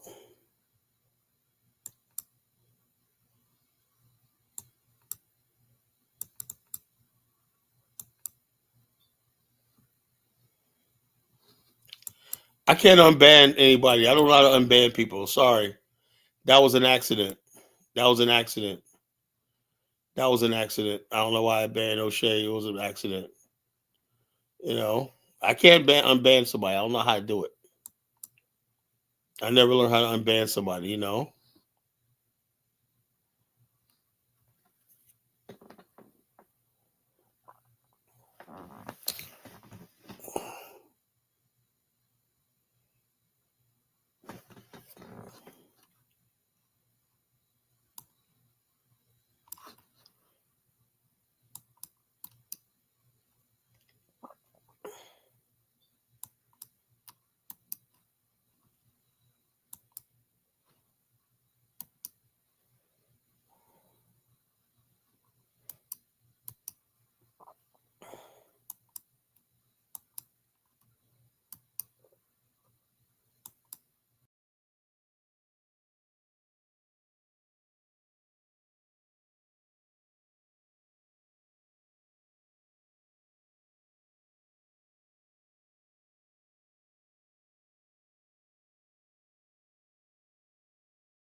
Oh, wow. I learned something new. I can unban people. Oh, hey, O'Shea, man. Let me tell you something, right? You have a big channel. It doesn't mean a damn thing. You ain't got truth on your side. You're not a real pan black national. I don't know who. I called him Dinus yesterday and said, yo, Dinus, I hold you responsible for bringing this Sambo into the fucking movement, you know?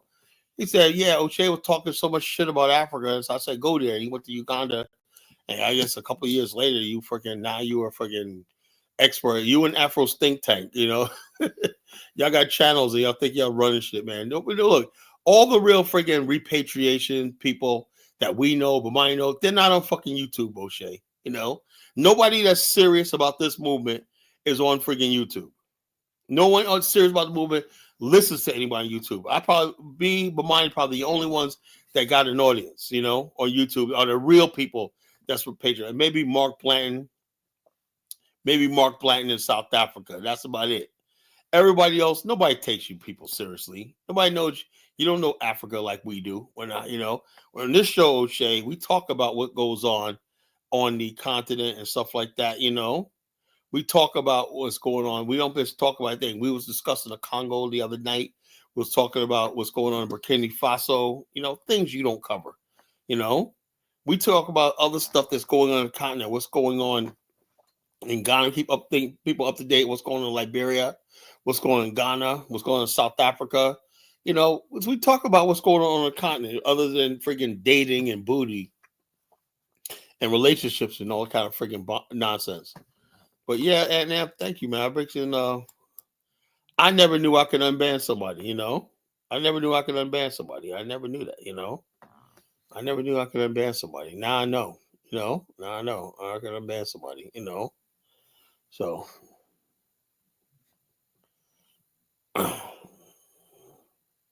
It doesn't matter if he lives in Africa. Africa doesn't live in him. You know, I don't believe O'Shea is a real Pan-African, but I think he despises Africa. And I think this is just a front for him. I just really believe that. Everything he does is a negativity. He attacks people who are honestly trying to move to the continent. He never has anything good to say. You never have him say, you know something? I understand the Bag family, whatever. But the bottom line, why make fun of the Bag family? You know, why basically talk about ES? What do these people do to him? You know? Why everybody that O'Shea attacks are people who are honestly trying to make a living.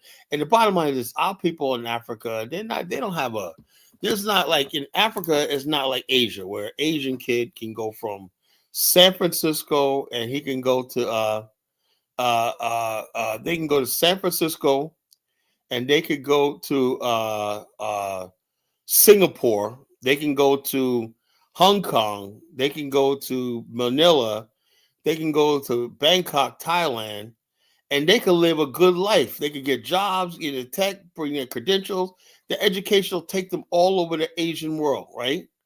Black people, we cannot do that. We're going to Africa.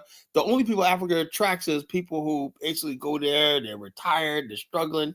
There's nothing in Africa for Black America. We're taking all the risks here. We're the ones bringing the actual cash in there. My phone rings off the hook all fucking day. Kyle, send me some money. Kyle, say, look, man, I can't do it no more. Really.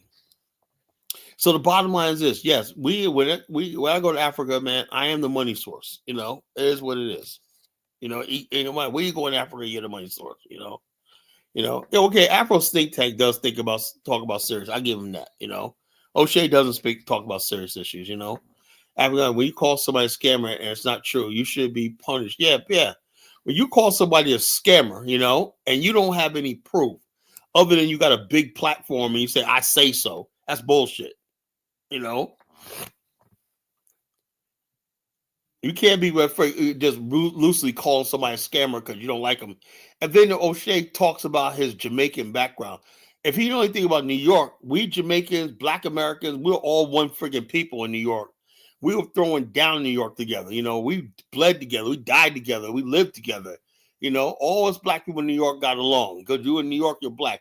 We had to unite against the Italians, the Germans, the Irish, the Poles, all these other people, the Puerto Ricans. All the Black people were united against all these other groups of people. So we had to come together. So all this FBA shit is bullshit. That's Tariq Nasheed bullshit. We're from New York. Mamani and I from New York.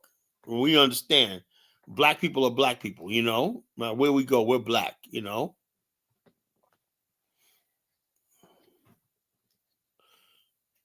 O'Shea is not Jamaican. No, Bomani's Jamaican.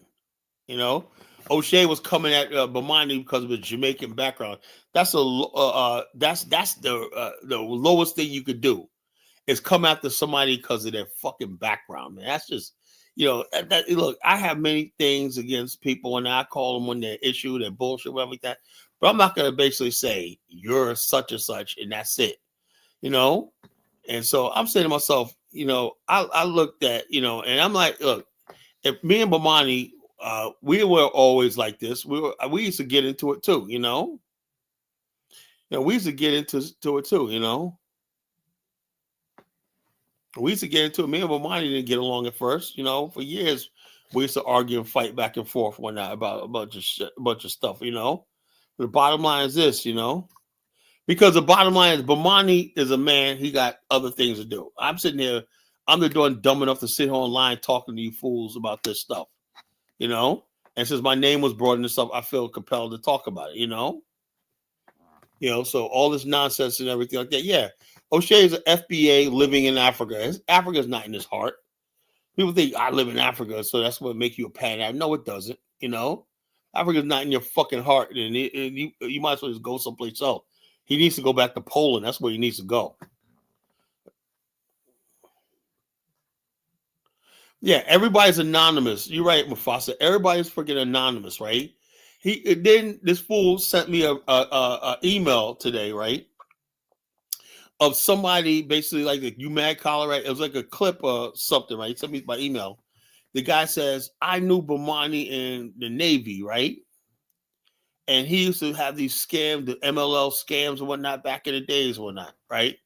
And then this next thing he said, well, he looked like somebody I know in the Navy. So Shay sent me both of them together and it make it seem like I'm saying, what is it? Did you know Bomani in the Navy and he was doing scams back then? Or basically not, or he was somebody who looked, he reminded me of somebody in the Navy. The guy said he reminded me of somebody in the Navy.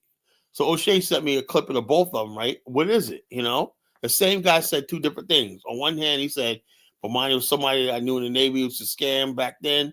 The other guy said, well, he looked like somebody was in the Navy. So how you throw people's name out there, And O'Shea sits back and believes it because he wants to believe it, He wants to believe the worst about people, But he doesn't say that about Dynasty Samir, who's a good friend of mine, That thing that happened with the lady with the land in Ghana happened around the same time that thing happened with Lou Major and Taiwo with Dynas, right?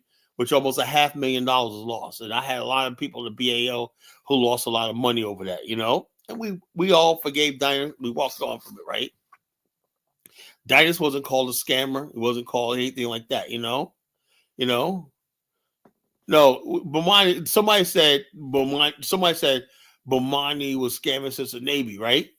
And then basically, I'm not calling Dynas a scammer. I'm saying if you're going to call Bomani a scammer because something didn't happen right, why not call Dynas a scammer? O'Shea won't do that, you know?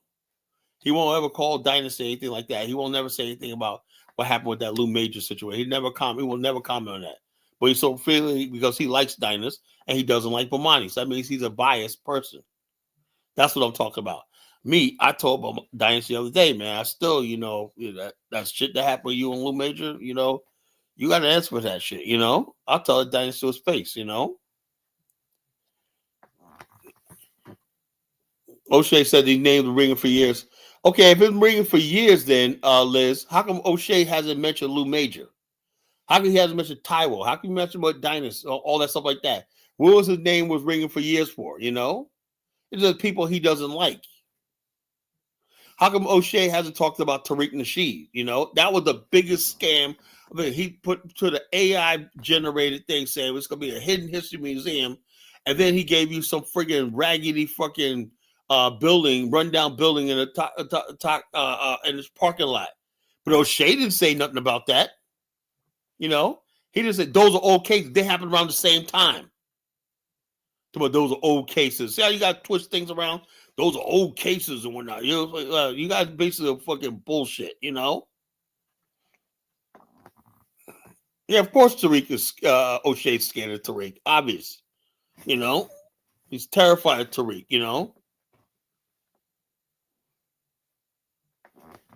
It's all right. Everybody knows that. O'Shea's terrified of that man. So the bottom line, that's what we're talking about tonight.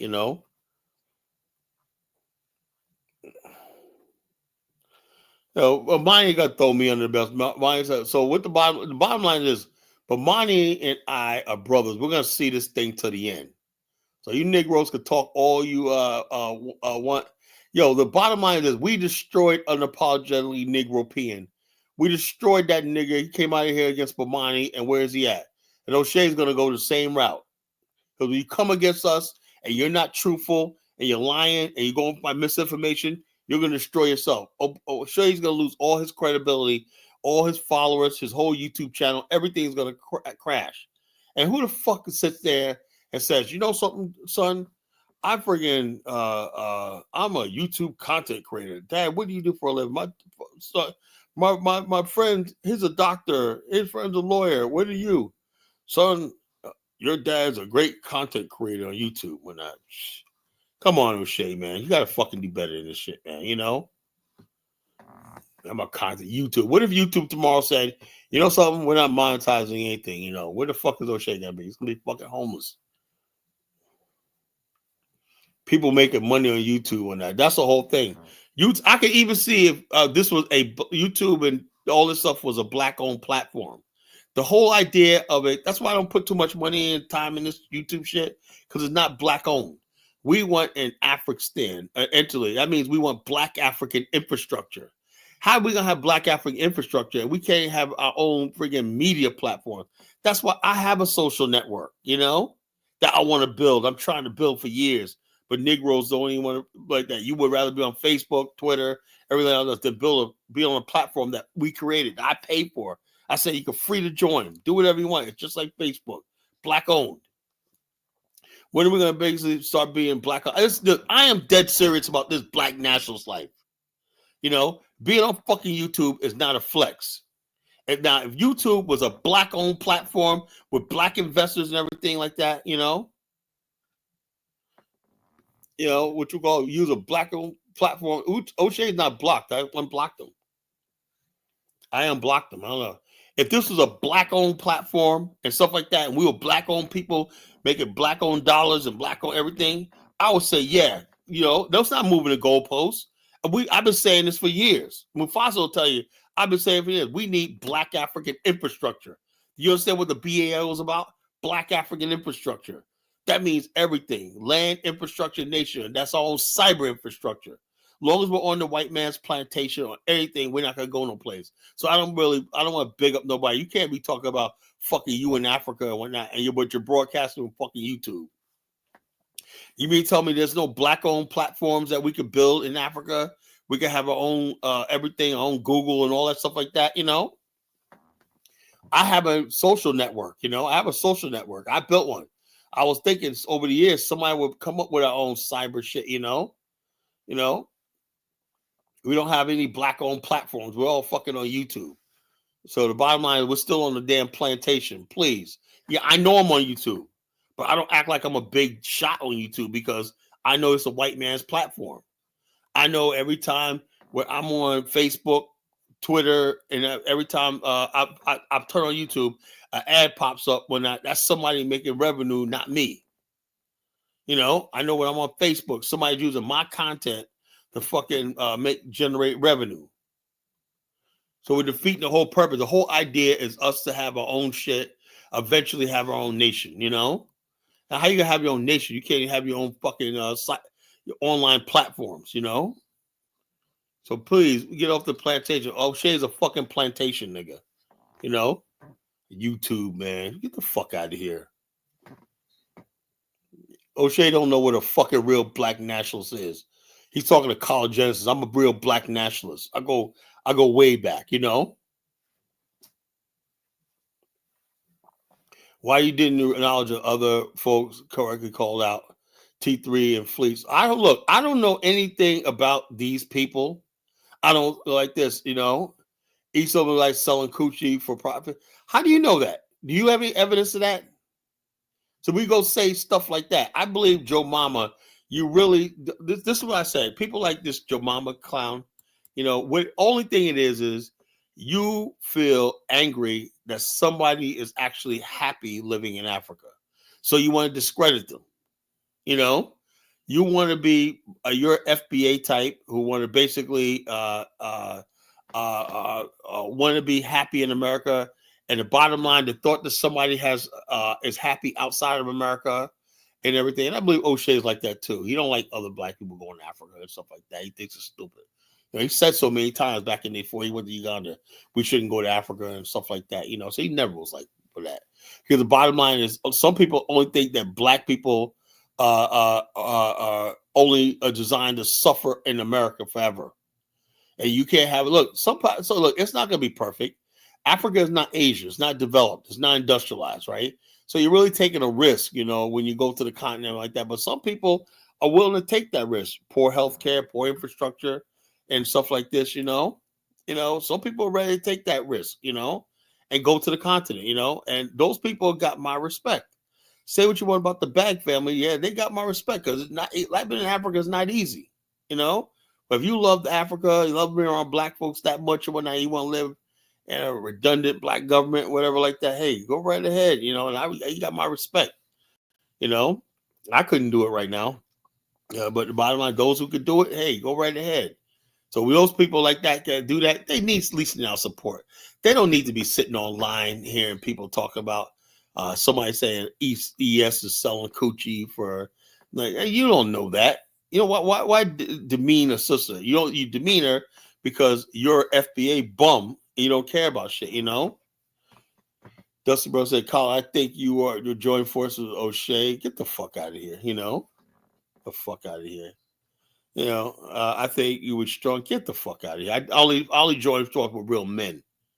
I don't deal with boys and simps and sissies. I only deal with real fucking men. Real men are stand-up men. But mine's a real fucking man. We shook hands. We drank together. We broke bread together and whatnot. We got this chance to talk. I saw him do business and whatnot, where he runs his shit. Whatnot. That's a real fucking man. Kala is a strong man. I only deal with real strong men. I don't deal with fucking weaklings. Like this. O'Shea is not a fucking real man. He's a fucking boy. He's a grown-ass boy. I like the brothers working together in harmony and peace. Well, fuck that shit. I don't believe in it. Harmony and peace. You come at me or not, there's going to be a lot of war. They call it being on O'Shea show. Yeah, I've been on O'Shea show many times before. I had no problem with the brother. I said, look, I didn't need, over the years I've been listening to him. He's like, thought he was very talented as far as what he does and stuff like that, you know. But when you get to the point where you fucking raise your hand to me, that's how I think. Because and I'm not above reproach, But when you come at me, whatever like that, it better be some real shit, and you better know what you're talking about, You'll just throw my name out there and whatnot because you think it's cool, because you think you're above everything, because you got a big platform. You could do it. You can get away with that shit. Don't work like that. I know everybody expected me to bow down. Oh, shades in the check. Get the fuck out of here. I don't give a who the hell you are. I'm the college genesis, I started all this, Before there was Umar Johnson, before there was Tariq, before anybody, I wasn't here. I was a lone voice in 2008 when I came out. I was the only one talking black consciousness and nationalism and stuff like that. I was by myself. Everybody thought I was crazy.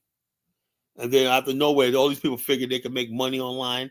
Here comes Umar Johnson. Here comes Tariq. Here comes O'Shea, Phil Scott, and Dynas, all these other people years later and whatnot. I was the only one out there. Back in the 2000s and whatnot, I was there, Anybody know at Mufasa, he was there when I started, Carl, you're hanging your whole reputation on Bomani. I'm not hanging my whole reputation on Bomani. I'm just knowing what I know. I know what I know. And the bottom line is this. And when Bomani, there's not going to be no damn receipts, I never had a channel, it's like Yoruba. I had a blog talk radio channel, Aunt Nam. I had a blog talk radio channel all the way back in 2008. Ask Mufasa. And I was bigger on Blog Talk. I was one of the biggest platforms on Blog Talk Radio at one time,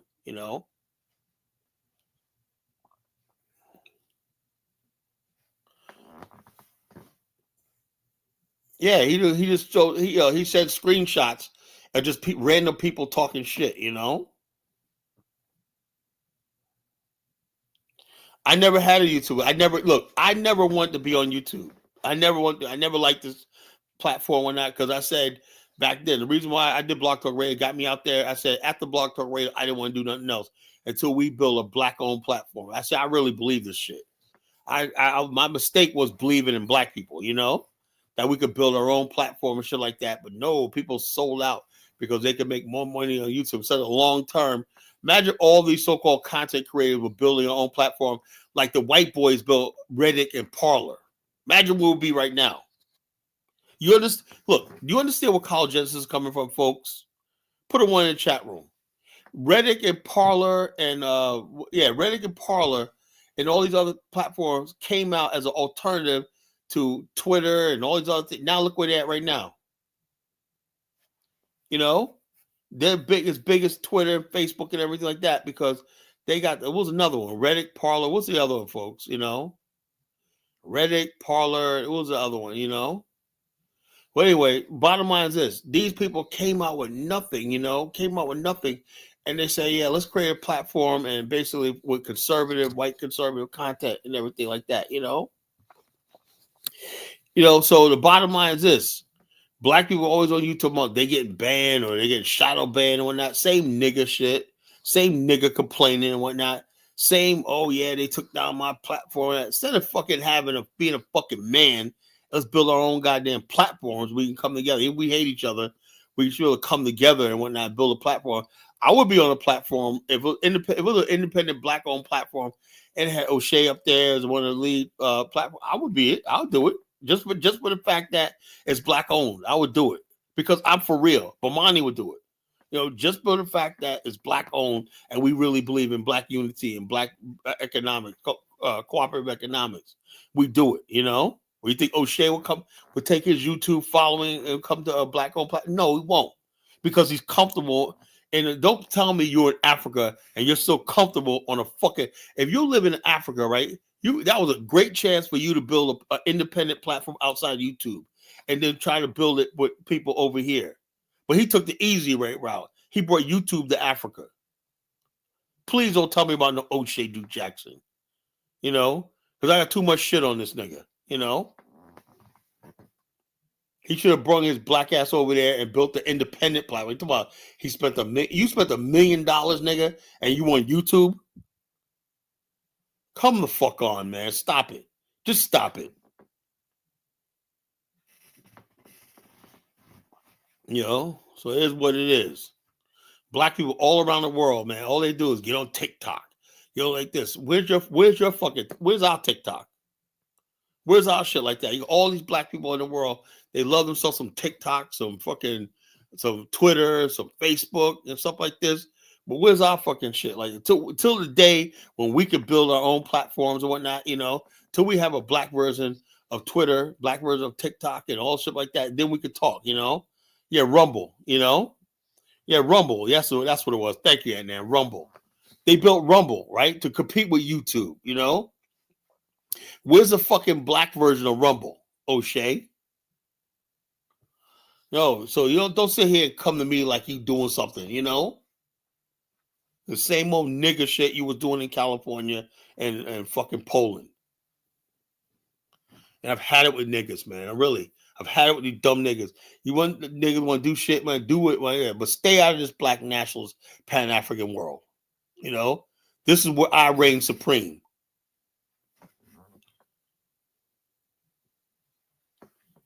Yeah, it is what it is, you know. Well, I didn't ask for this. And I didn't ask for this war, you know. I didn't ask for this. He brought this smoke against us. We didn't want to do nothing to this war. We didn't mention him. We all the time. We just talk about what we're doing, promoting our tours and everything like that. And he came at us. We didn't start this shit, you know. He doesn't know how to build nothing really with black people, you know. All he knows how to do is just fucking talk shit about everybody else, what everybody else is doing and whatnot, you know. Because people talk shit about him. Oh, wow. It's like they'll think, you know. Oh, no, not me. I'm not involved with prostitution and whatnot. You know, what the fuck? It looked like prostitution to me. You fucking telling a little girl and whatnot that she needs to sell her body to some African Americans that are coming over there. It looks like prostitution to me. You know, but anybody wants to come on and talk, you know, you want to talk, you want to rumble with College Genesis, here we go. You know, here we go. I'd love to hear from O'Shea tonight, that fucking coward call up here, you know. Yeah, you got Parler, Rumble, Rumble, Parler. You know, all these other platforms that came out of because white guys came up and said, you know something, man, we got us liberal people that fucking censoring our content and whatnot. So they created an alternative platform. And because they did that, they basically, I never said encourage men to come to Liberia and get women easily, you know. I said, if you're going to go travel around the world and look for women, why not come to a black country, right? And Liberia basically has black. I'm not talking about sex. I'm just talking about, you know, look, now you can go to Liberia and whatnot, and just the way the women treat you, you know, is enough to me, you know, the way they treat you like a man, you know. I'm like, you don't have to be like, I don't do all that booty clapping shit and let me see that figures when I showing women showing off hind parts of me. You never see me do that, Aunt Nam. Have you ever seen me friggin' take a camera and show a woman's ass on? No, you won't see that because I got too much respect for women, you know. And the bottom line, people can't see that, then you can go to hell. I respect women, you know. I respect women's bodies. I respect women's thing, you know. Yeah, most of these guys are sex tourists, and whatnot, but all men are sex tourists when they travel to third world countries and whatnot. They get away with stuff they can't get away with. Yeah, we get that. You know, we're going to encourage sex tourism in Liberia. You know? Yeah, you know, bottom line is this: we all like looking at the ass once in a while, yeah, like that. But keep it off the fucking internet, you know. Keep that shit off the internet, folks. You know, we gotta show we got more than ever. We gotta show black women that we're able to protect them. You know, we gotta show black women that we're able to protect them and provide for them, whatnot. You know, and preying on women and whatnot is not a good look. You know. Don't use the ass sell your business. Yeah, well, yeah. Tell that to O'Shea. You know, like I said. Now, if you're a young guy in your 20s, whatnot, like this Austin Holloman, you're a young guy. That's a young guy. It was stupid, but I was a young guy. Look, when I was 25, 24, 20, I was stupid too. But then again, I was actually more mature for my age when I was 25. You know, I was, you know.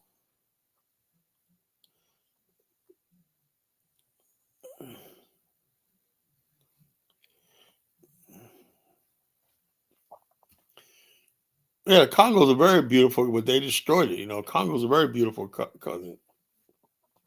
The Congo's very beautiful. You know, like paradise. You know, but hey, but we can't be civilized, and people can't see the bigger picture and become civilized. Say, let's build a civilized society. What good is it? You know, so it is what it is. But if no one's coming up, folks, man, I'm about to end this show. You know, so.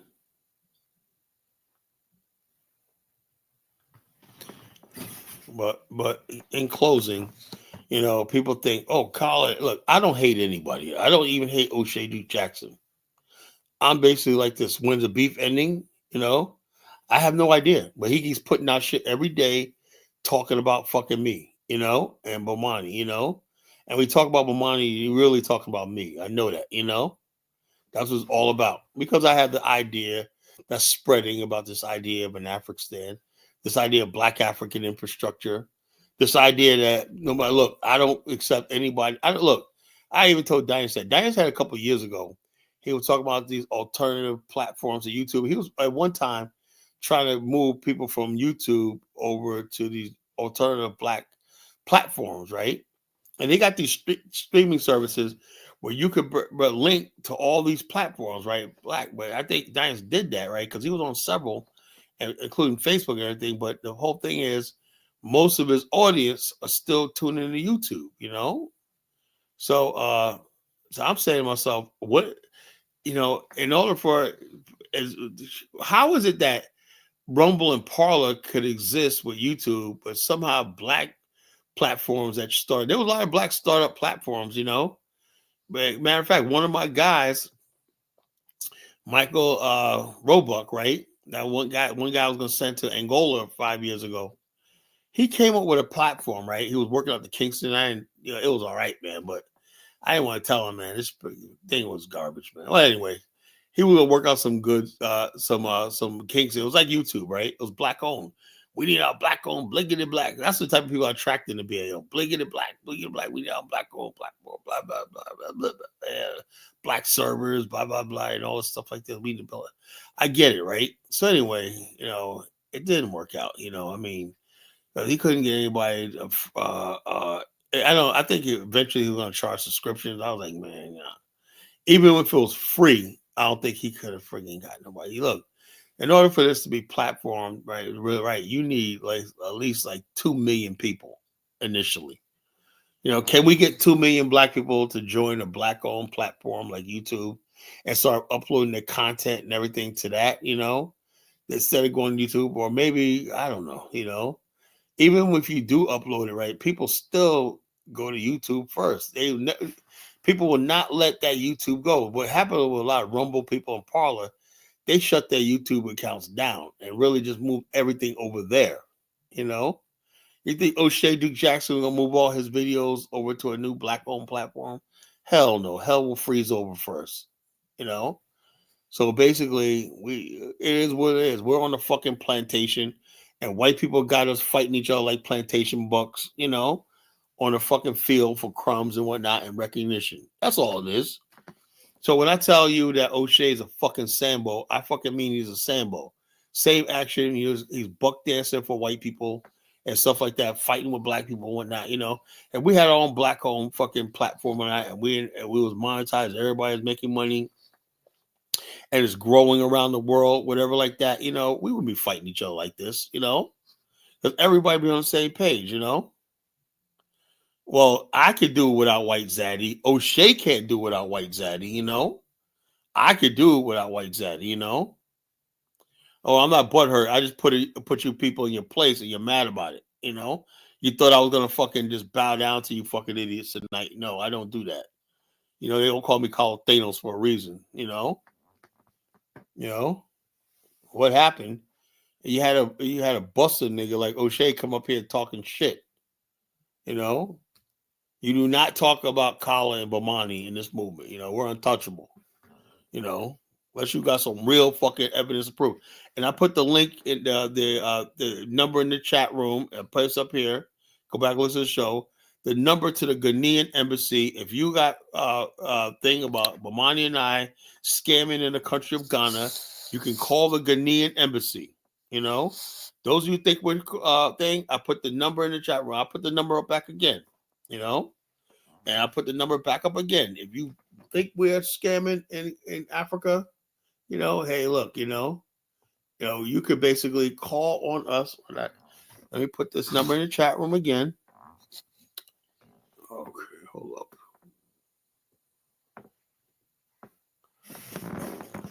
Okay. All right. Put this number in the chat room again. Okay. 233 30 30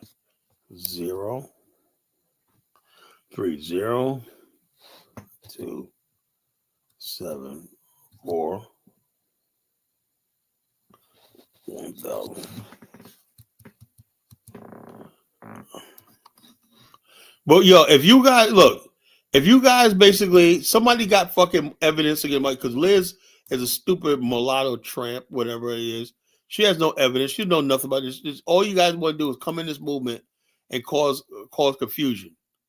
You know, if somebody got fucking because he's a fucking gorilla. That's why.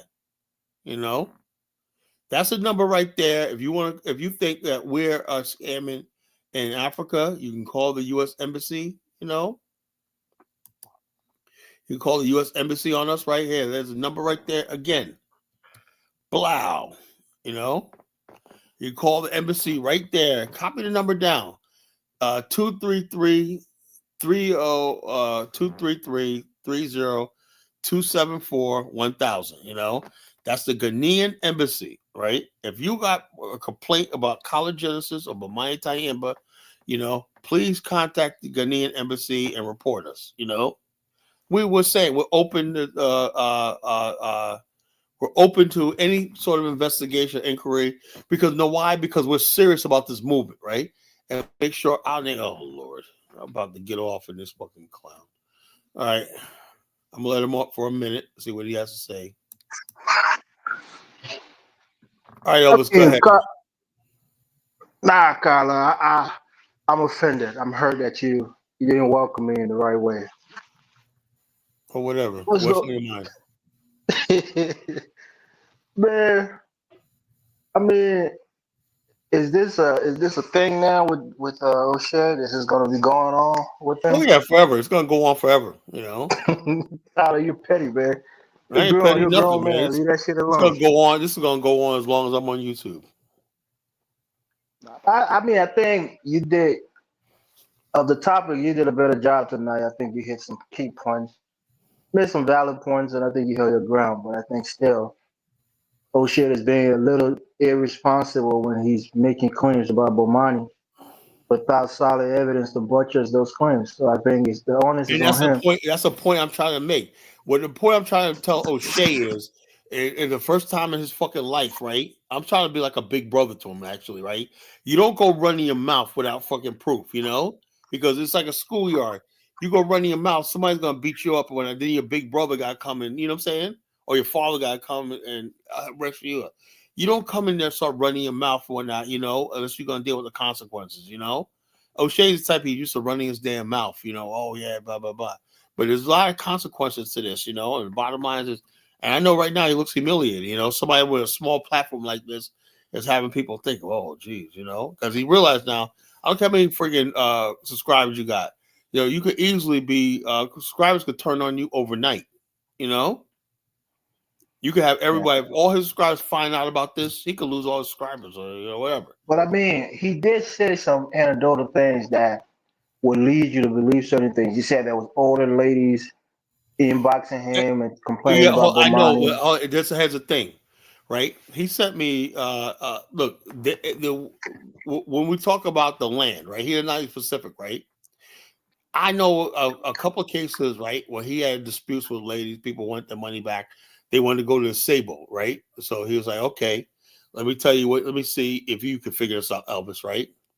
If you come to me, if you come to me and say, Kala, I want to fix your car, right? Okay. How much will it cost? Well, I'm going to buy the parts, whatever like that. Parts and labor, it's going to cost $1,000, right? The parts are going to cost like $350. Labor, I'm going to get myself $650. Okay, it's fine, right? Let's say you go buy the parts, right? You go start the car, and you get halfway through the car, right? And I decide, you know something? I don't want you to do my car no more. I'm going to have somebody else do it, right? He said, okay, that's good, but you got to pay me for my time and the parts that I've already purchased. Isn't that fair? That's fair. Right. That's what happened with Bomani. When those ladies hold on, Carla, 1 second, right? This is a technical part, right? Bomani is a businessman. So, like you said, I think you've already said this, but I want to reaffirm it. Did he have a contract, a signed Yes, contract he with has this a lady? you can go to his website. The contract is there. You put down the money right here, but there's a non-refundable fee. The problem Right. with So these ladies, look, when it comes to black people, like they don't read nothing.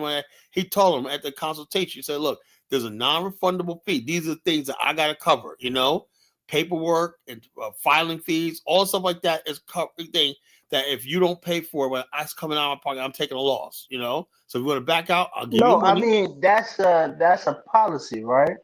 But Yeah, it's so just the whole signed. thing, It's yeah, a but that's what I'm contract. saying. The people get online, right? And they don't tell that part of it, right? And they just get online running with it. But instead of O'Shea investigating what exactly happened, let's get Bomani's side of the story. Let's go. He just runs with these ladies inbox me and whatnot. And But I you know, look, listen to what I'm saying, Carla. A policy is a guidelines. It's not ironclad. no, A it was a contract is more contract. It was ironclad. It was a contract. it was a Okay. contract. They signed a contract, an agreement initially. Boom, boom, Okay. boom. He has initial everything like that. They agreed. Not only that, it was not just signed; it was a verbal. You understand that this one, okay, I agree. And people basically is like this. This is how black people are. We don't honor contracts, and we just want the freaking money back, whatever, like that. And so, so that's what happened. But the reason why they want the money back, because they found out they can get free land in a Sabo. A Sabo is giving people out free land, but it wasn't free. They charge you like around $1,700 for registration and stuff like that. So it was not exactly free. But they were But it's where it's fishy, right, Carla? And people, black people in particular. I don't want to call out people out, but if somebody is really scammed and somebody is really hurt, and it's clear as day that they were scammed, I think that lady or those ladies would have been online, being more visible, giving their evidence, and proving that they the were bottom actually line is, scammed. Bomani's like this. He's like this. Hey, look, at his numbers right there, his house, everything, address, everything online. He don't hide from nobody. You could easily get in touch with him, right? You can even file a what his address is. People, you got a civil judgment. This is why you could file in the district court where he's at. You could go like this. If you found out where I lived at, right? And also, or just look up where I live at, right? You could file a civil case against me from anywhere in the world. Right, but that's what I'm saying now, right? So I'm saying O'Shea is wrong in this point because these ladies, he's crying more than a bereaved. The people who were supposedly scammed, they're not saying nothing publicly. They're not doing anything, and he has a big platform and he's regurgitating this information without having proper evidence to back it up. So I think you're right on this point. I'll give you that point. I'll give you that point. He doesn't want that evidence because the bottom line, he thinks that basically I'm O'Shea, and the bottom line is, like I said about the show, he's bringing that Sambo culture to Africa. Let me tell you something about the Sambo, folks. We get educated about the Sambo.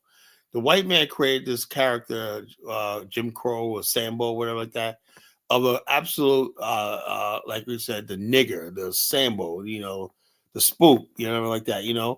These are somebody that basically the normal things about human beings like responsibility, caring and stuff like that, and intelligence and everything is devoid, honesty and everything like that, and just basically materialism like that. That's all the things that the white man imagined as a Sambo, and a lot of us follow that thing because we were forced to. We're forced to act like jigaboos and Sambos because. Okay, but Carla, one more point, and I'm gonna hush up for a while.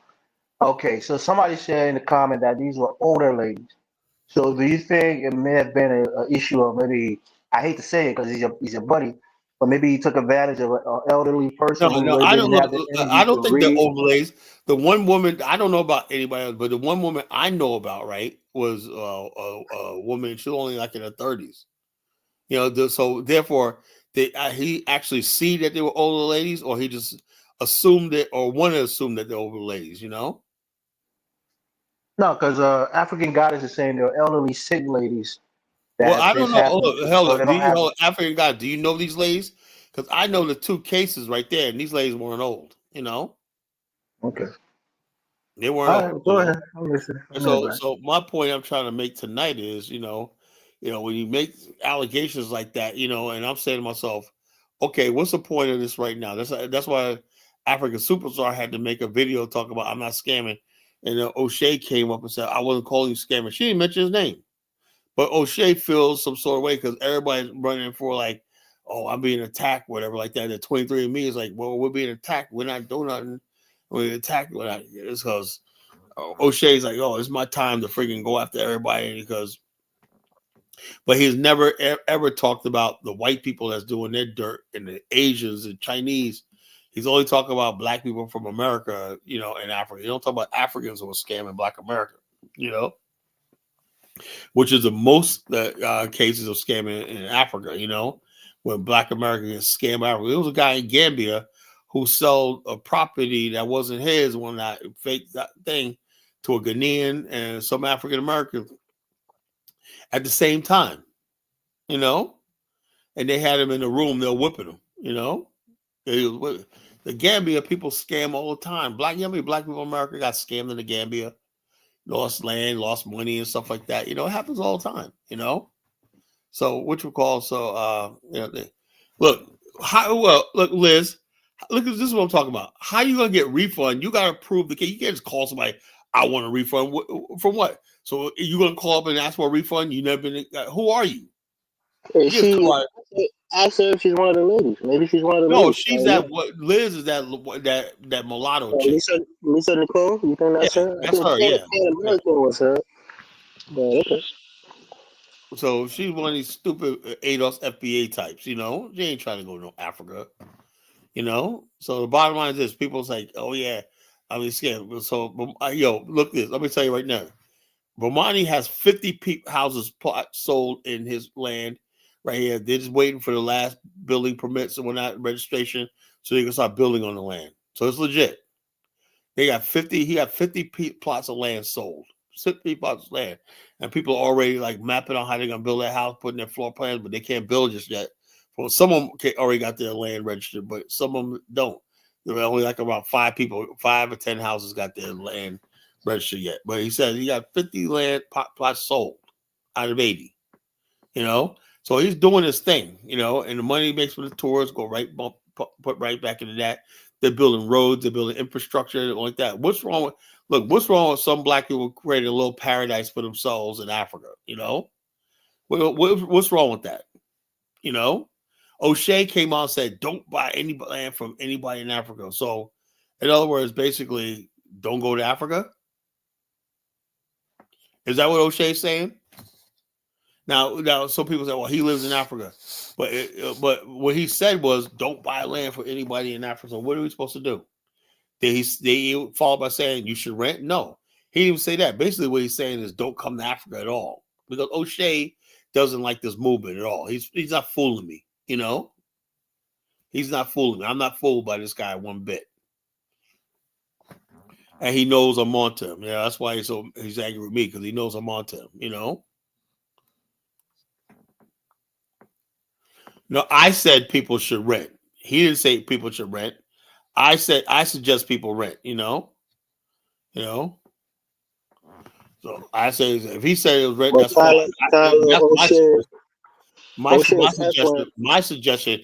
He only said that because I said it, Yeah, he's echoing what you said, and you said that for a reason too, and that's a good reason because even other Africans get scammed in their home countries when they go back to bottom line, I'd say like this, me personally, unless you're going to buy, look, I would say also, if somebody actually builds a community where you could buy a house outright, that's fine. I don't believe in people buying land. You know, I believe if you bring a developer in there and whatnot, you got money to purchase a house, whatever like that, you build a community that has all the amenities, that's fine, right? Or just rent in the city.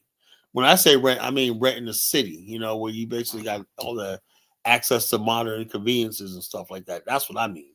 That's much easier for you than going there trying to build a house from scratch and you got to worry about electricity, running water.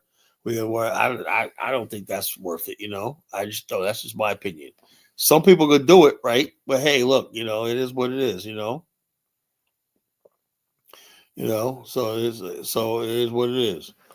So basically, if O'Shea listens to me, I tell people all the time. I trusted Bomani's committee because I looked it over before I even endorsed it.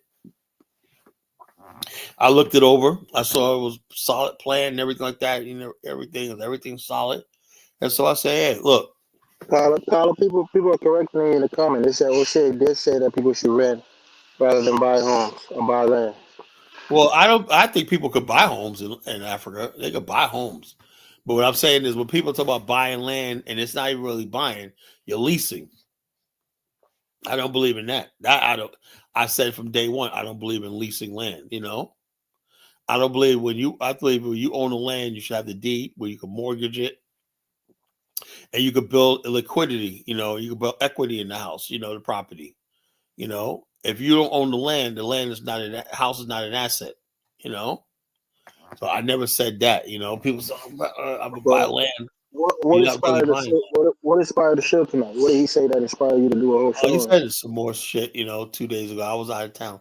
I was in Dallas, right? I was invited. So what gets me is last couple of days I was in Dallas, flew to Dallas 2 days ago. I was there for a high level business meeting, you know.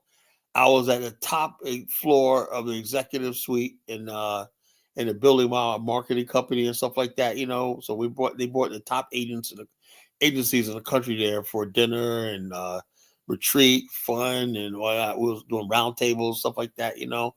And we invited us to dinner. It was like they really treated because we basically made this agency, you know, number one, you know, because of our hard work and stuff like that, growing our businesses. Anyway, so I'm basically online looking at this shit like, you know, him talking shit about me and talking about, oh, Kyle ain't got shit when I'm trying to tell him I'm a fucking real businessman. And he talking about he's a billionaire. Look, dude, I don't consider YouTube real fucking business, you know? I don't. You know, because a white man can take that YouTube. That's not fair. That's not fair. Why not? Why not? Why not? I don't look. Make $1 million on YouTube and you make $1 million in insurance. Well, no. What I'm saying is this though. What I'm saying is this. What I'm doing is actually really building something, right? YouTube is fucking fun and games, you know, and that could be taken away at any time. You can't take away what I do, you know. And so I'm saying to myself, okay, yeah, you made money on YouTube or not, you know. But the bottom line is this: you said you went to school to be a medical doctor, you know, and you're making money friggin' doing content, you know, and content that's not productive. I don't think his content is productive, you know. I look at the video he played on ES from a couple of years ago. Were you listening when I played that? Were you? Yeah, I was listening. Okay, so I'm saying like this: when you make dirt on people and try to ruin people's lives, and that's how you make your living, your money, that's not honorable. What I do for a living, right, is honorable, you know, because I help people and I build things and stuff like that, you know, and I also recruit and build people. And I got agents under me that are really making good life. I got agents under me, right, that fly to Dubai, Australia, when they're making so much money, the Philippines, and like that, because that's the type of money they make. And I can fly to Liberia anytime I want to, you know. So the bottom line, this is the type of business I'm building, right? And you see anybody else in O'Shea's camp that's making any money? No. He's probably paying them people like $20 a month, you know, if that. And so I don't really buy this YouTube stuff like that, this YouTube nonsense and everything like that. Now, when he gets to the point where he has 500 million subscribers like Mr. Beast, then he could talk to me, you know. But you got 400,000. He's good for black YouTube, you know. Okay, 400,000 subscribers, and that's amazing. You know, I get it. That's a lot of subscribers. Almost 500,000 subscribers. That's good, you know, for black people, right? But I'm looking at the fucking Parlor. Those guys left YouTube and they got millions of followers in a new platform that's they own, Where's our black-owned platform? Now, if he was on fucking a black-owned platform, he'd have all my respect. I don't even let him talk shit about me, you know? And me and Bomani, we're like, yo, he's on a black-owned platform he's building. The black people are making monetizing, making money, you know, and the white man's ain't making no fucking money over it, just us. We'll let him say and talk all shit he wants about us, you know? But don't get on the fucking white man's YouTube living in fucking Uganda, you know, and you haven't left America because you're on a fucking white YouTube. You ain't built an African platform over there. You know, you got all that African, vast Africa. You have already a viewership. Kyler, you can't fault him for not doing that. Building a platform. Why not? Why not? Why not? Why not? Maintaining the infrastructure. Maintaining hold on. He said that he put $1 million into the building Koonganda. Is that like $1 million operation to you? You know, no. That's what he said, but he might have revenue from I don't other. believe him. I don't believe it. I don't believe it. There's no fucking way. You look at the Young Turks videos. You look at the Young Turks videos. Okay, yeah, I was a big fan of the Young Turks.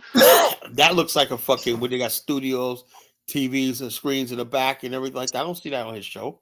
You know, big screens all over the place, like a studio. We got. No, but that's what I'm saying. Maybe when he said he invested $1 million, maybe it's in other ventures, not just in YouTube. Maybe in real estate and other things like that. Wow, like I said, everybody talks a bunch of shit, man. Like I said, man, I'm like convinced, man. Very few people that look at Africa and whatnot, that's like I think they're all full of shit. You know, I have really yet to see really something really pan out in Africa. Really, honestly, I really don't have it. You know. I'm really starting to doubt the fucking that Africa really has a bit like what, like he always gets up there and says, "Yeah, there's tremendous opportunity in Africa." Where, O'Shea?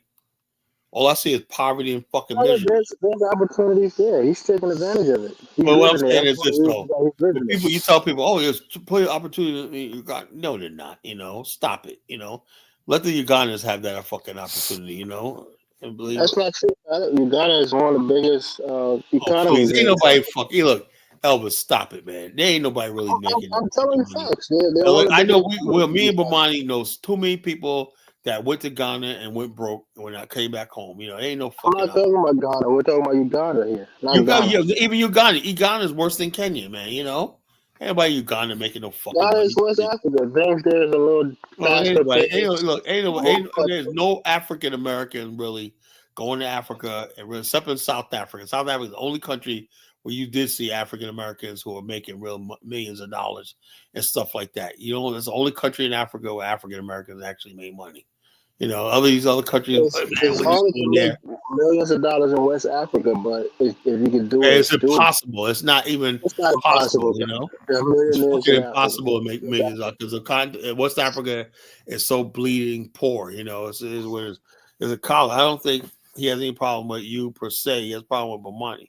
Well, he got a problem with Bomani. He has a problem with me, you know? And if he basically had a problem, Bomani tried to call him, right? Matter of fact, let me play some of his calls, right? Bomani actually tried to talk to him, you know? Call O'Shea, brother. You know, we haven't done a beef. What's going on, right? I'm going to play what O'Shea said to Bomani. I'm going to play what he said. I got it right here. We'll play what he said to Bomani, you know? And Bomani is the type of person, he's a very professional guy. He doesn't even cuss, you know?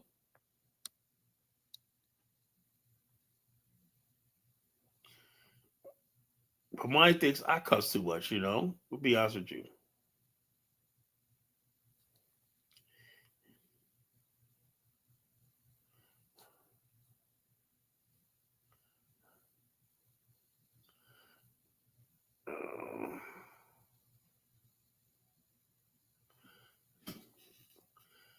Give me 1 second.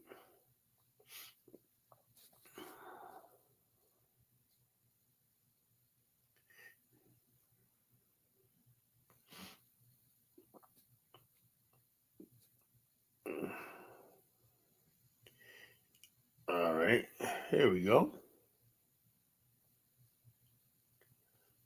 Okay? And since you got an attitude, nigga, I'll put you out on Front Street on my shit. Go and ask and see if any motherfucker ever had an allegation like, yo, nigga, I done worked for everything I got on this motherfucker. I ain't never stole $1 from a nigga. The fuck you talking about, nigga? That's your ass that got a bad reputation. That's you when the Ghana police is chasing your ass and you running away to get to. First of all, he talked about this stuff that Negro PM put out about the Ghanaian play. Bomani wasn't running for good, but he just dipped out on him because this one chick that he was trying to get the money straightened out. The one that I said that basically wanted her deposit back, whatever like that. He gave her money. So basically, she paid the Ghanaian police like $25 to arrest Bomani, right? And they showed up at the hotel we was at. And said him basically, he said, man, I can't waste my flight. The flight was leaving in an hour, right? So he just dipped out the back and got out of the country, you know? But he was back there within a few months. That's what he's talking about. So O'Shea don't even know the whole fucking story. So let's play some more. This wonderful human being called O'Shea New Jackson. He's cursing. He's asking him a simple question, and this is how he's going off, you know? Fucking airport. That's you, motherfucker. Fuck you talking about? Look how he's cursing. Look at the language he's using. You know? I ain't none of these other niggas out here, bro. So if you got a problem, nigga, I will make sure that all these niggas out here know to never fuck with none of y'all niggas. Oh, really? Bill, he says, I'll make sure. Why did he fucking, ever since O'Shea's been running his mouth, Bomani's tours have doubled. You know, they hear this fool O'Shea, and that makes me basically make it like people know Bomani. You don't be 20 years doing this, and somebody like O'Shea, so I'm gonna make sure nobody fucking look. The people that fucking don't like Bomani are the fucking FBA fucking people here. You know, all of us basically that know Bomani, known him for years and stuff like that. We're still gonna go on tours with him, still gonna do business with him. We don't care what you say. You know, because people have done business with this man for years, you know? So what O'Shea's talking about, he thinks he's so full of himself. He really thinks he got some power over in the movement, you know? So let me listen to some more shit, you know? So nigga, be cool, nigga, stay out my phone, nigga. Don't ever say nothing to me, bro. You message me again, nigga, I'm gonna ask anybody that ever did anything with Bomani, because they've been in my comments. We're gonna let them tell their story on my platforms. Now hold up, where are these people? Basically, that he said that. You see what he said? He said, "I'm gonna put them on my platform." Now I'm calling O'Shea's fucking bluff. Okay, O'Shea, why don't you pop a show right now and get these people on the fucking platform and let me call in. Let me ask them questions. See, he talks shit, you know, like this, you know. He talks shit like, "Oh, I'm gonna have him on the platform." Has he had Elvis? Have you heard anything? Has O'Shea had anybody on his platform yet?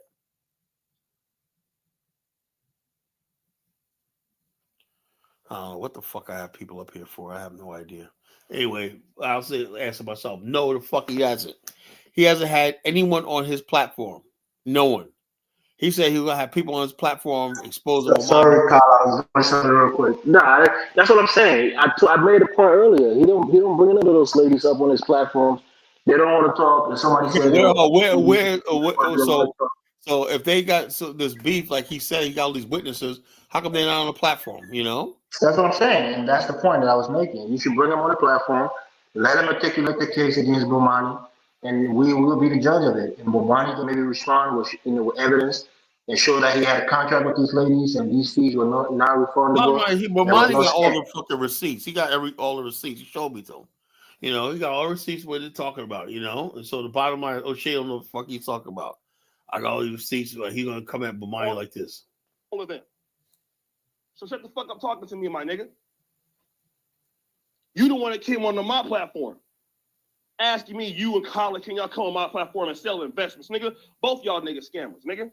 And I never asked him to fucking sell stuff. We were basically talking about our fucking tour, promoting Liberian culture in our tour at last year. That's it, you know?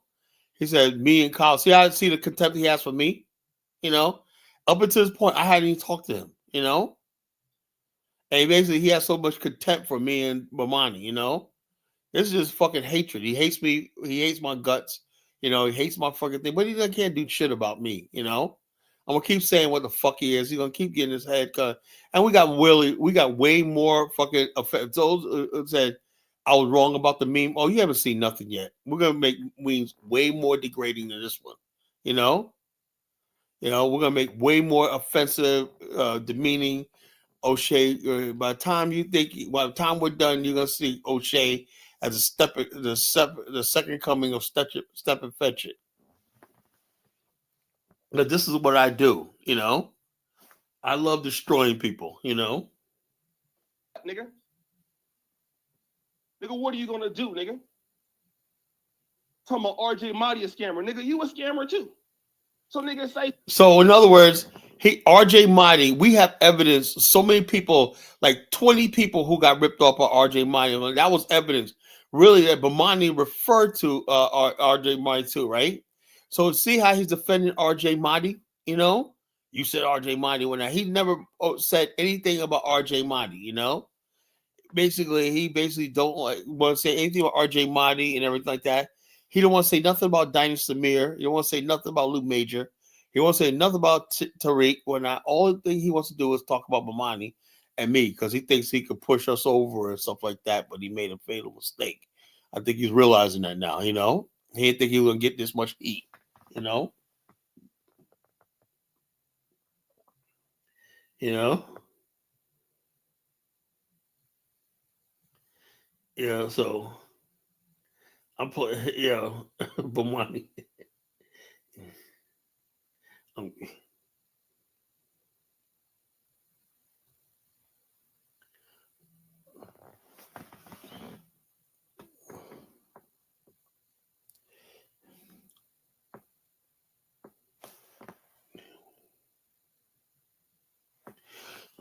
Yeah, so the bottom line is this, you know, this guy, man, I don't know anymore. I don't even want to play any more of this shit, you know. Okay, he texts me, so I can't get back to the thing. I ain't gonna play no more. But y'all get the gist of it, nigga. See the way he talks? See the way he talks to people? And Bomani would say, I was talking to him calm. I was asking him a question, brother, what's wrong? Nigga, you're a scamming ass nigga. Well, just automatically accuse somebody of scamming with no evidence or no nothing. Just hearsay evidence. He just ran with it. I'm O'Shea, and I said you're scamming and whatnot. I don't need no evidence. He just said it on the show. He said, I don't need no proof, whatnot. And somebody said, isn't that what was the term they used? He goes, what was they saying? Somebody said something like rumors. He goes, rumors got to be true. Like slander. He said rumors. He said, I believe rumors. Yeah, I believe rumors, and so, it is what it is, it is what it is, So he basically did it to himself. He lost all credibility, he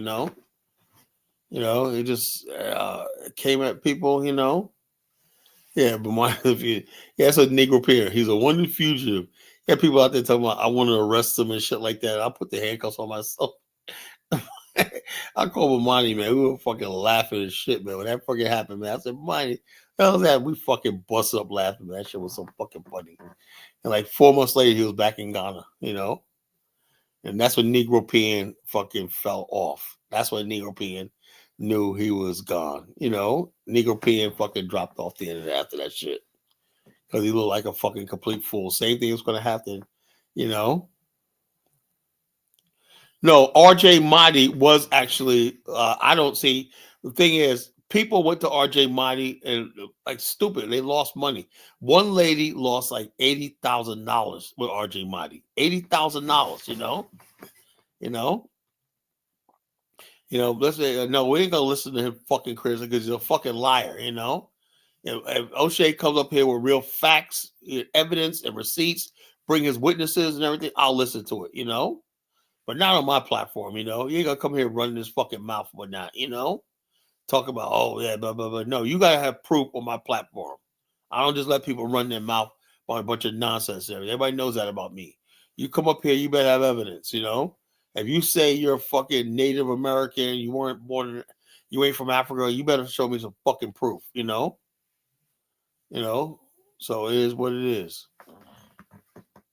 Yeah, RJ Mahdi was basically responsible for a lot of it. Even then, I told Bomani, Dias called me, was like, Colin, man, that's fucked up, man, because he knew we had a tour coming up together. He said, man, you fuck with Bomani? I said, yeah, man. He goes, yeah, man, I'm cool with RJ Mahdi.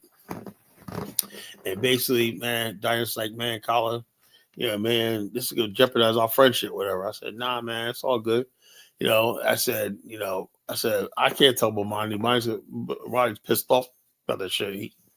He feels some sort of way about scamming. So Bomani always been against scamming, people deliberately scamming or lose or whatever like that. So to come out and be like, try to accuse him of scamming, like that was something else. And I basically told anybody, I said, look, we should basically refrain. I told Bomani that, right? I said, I really think we should refrain from calling people scamming and whatnot, because it could come back to us, So the bottom line is this. I don't know if O'Shea is basically taking up the case for RJ Mahdi. That's what it sounds like, RJ Mahdi, everybody's a scammer and stuff like that, But the thing is, Bomani did have evidence that he was scamming, or mismanaging money, That's maybe we should use another word like mismanaging money, because basically when you say scamming, you're basically implying intent, That's intent, I can't prove that Lou Major intended to scam anybody, or Taiwo or Dynas. I can't prove intent, I don't know, So the bottom line, I don't use terms like scamming with anybody, even with RJ Mahdi. I don't know. I don't know. I can't make that call. It'd be easy to be like, yeah, he's scamming. But I says I don't know 100%. I can't say that. O'Shea just basically calls everybody a scammer. I didn't call RJ a scammer. My brother Bomani called him a scammer,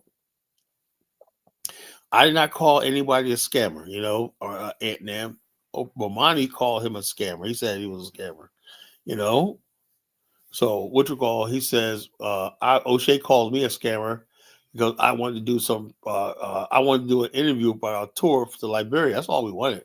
Use his platform to promote our tour. We were successful anyway without him, Yeah, Cornelius.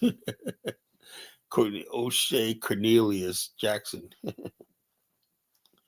Yeah, I thought things were resolved when he came on the show.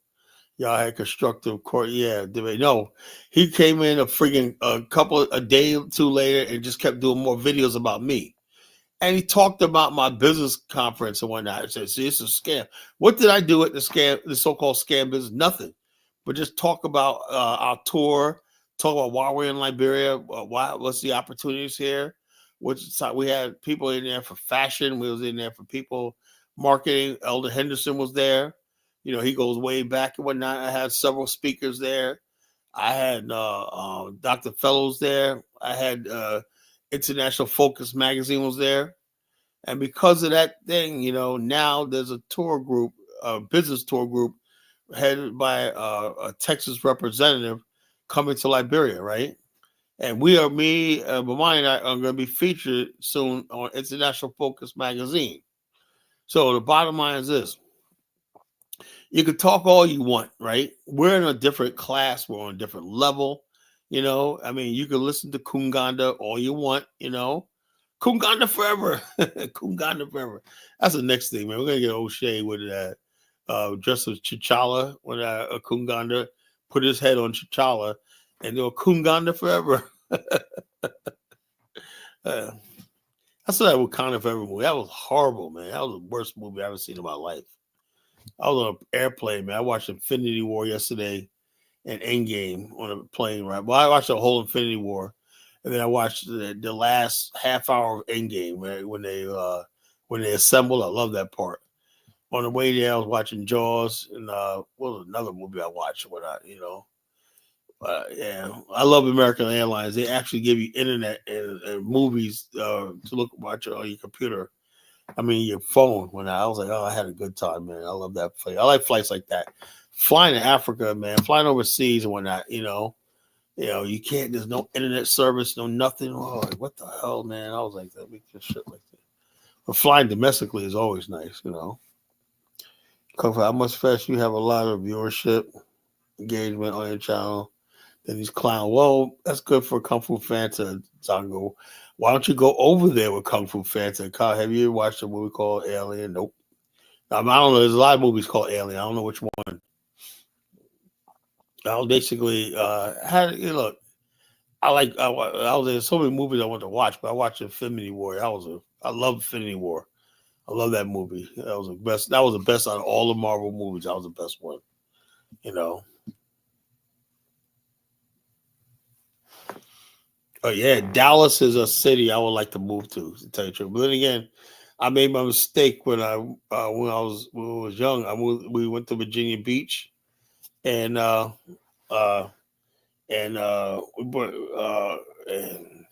we loved it. A year, 2 years later, we moved to Virginia Beach.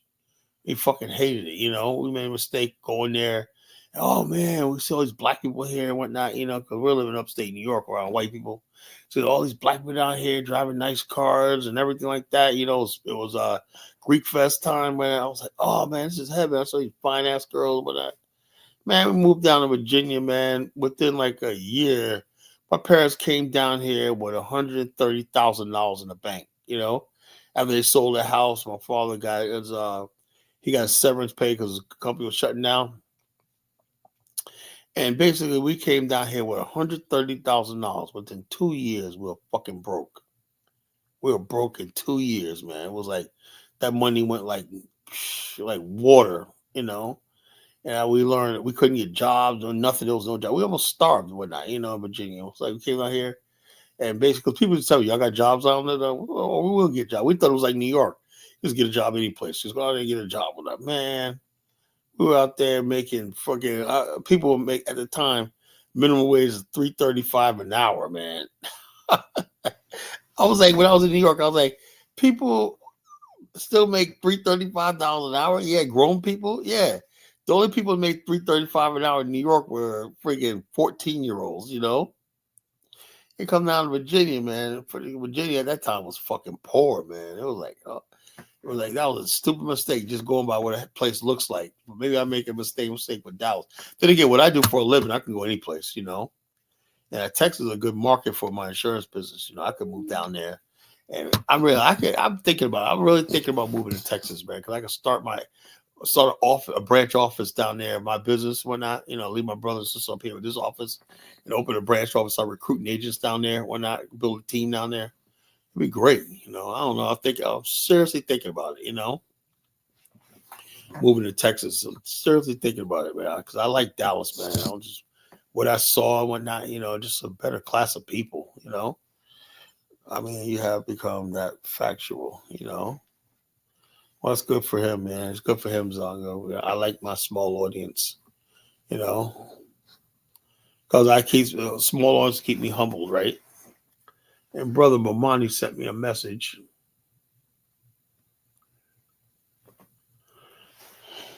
He says, I brought people to RJ Mahdi to help do business in Senegal. He took an old man for $30,000. The family of 5, he gave them a raggedy, unsafe apartment and didn't complete the consultation to help them settle. He has done the same thing and worse to many people. He's still on the run. Yeah, that's right. RJ Mahdi's disappeared. You know that? He's on the run. So many people after him. No one knows where he's at. He's on the fucking run. But Monty's on the run. He's still in the same house he's been in for like almost 20 years,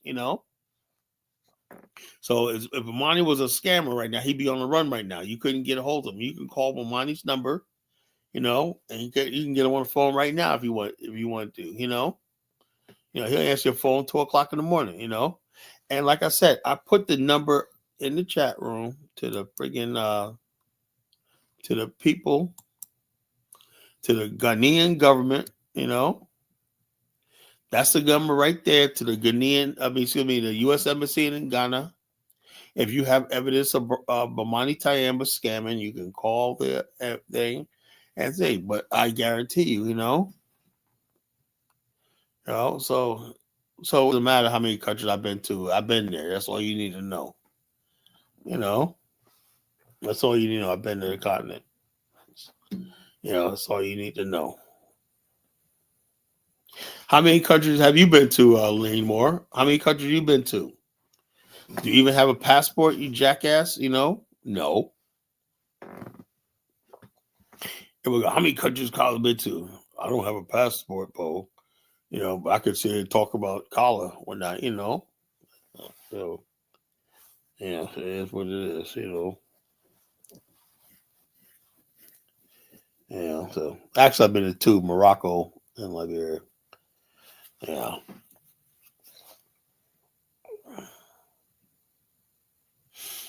Yeah, what's the freaking difference? I tell you what, Africa is Africa, you know. See one country, you see them all, you know. The only country that's maybe different, maybe is South Africa, you know. Rest of them, and Kenya, all the rest of them the same, you know. Oh yeah, right. Oh right, whatever. Whatever. I go any place I am. I'm on a different level. I am on a fucking different level. I hate to break it to you, but I'm on a fucking different level in business and the world of business. I'm on a different fucking level. You know, I'm not a fucking YouTuber. I'm not somebody on fucking YouTube grubbing for YouTube views and whatnot to make a living. You know.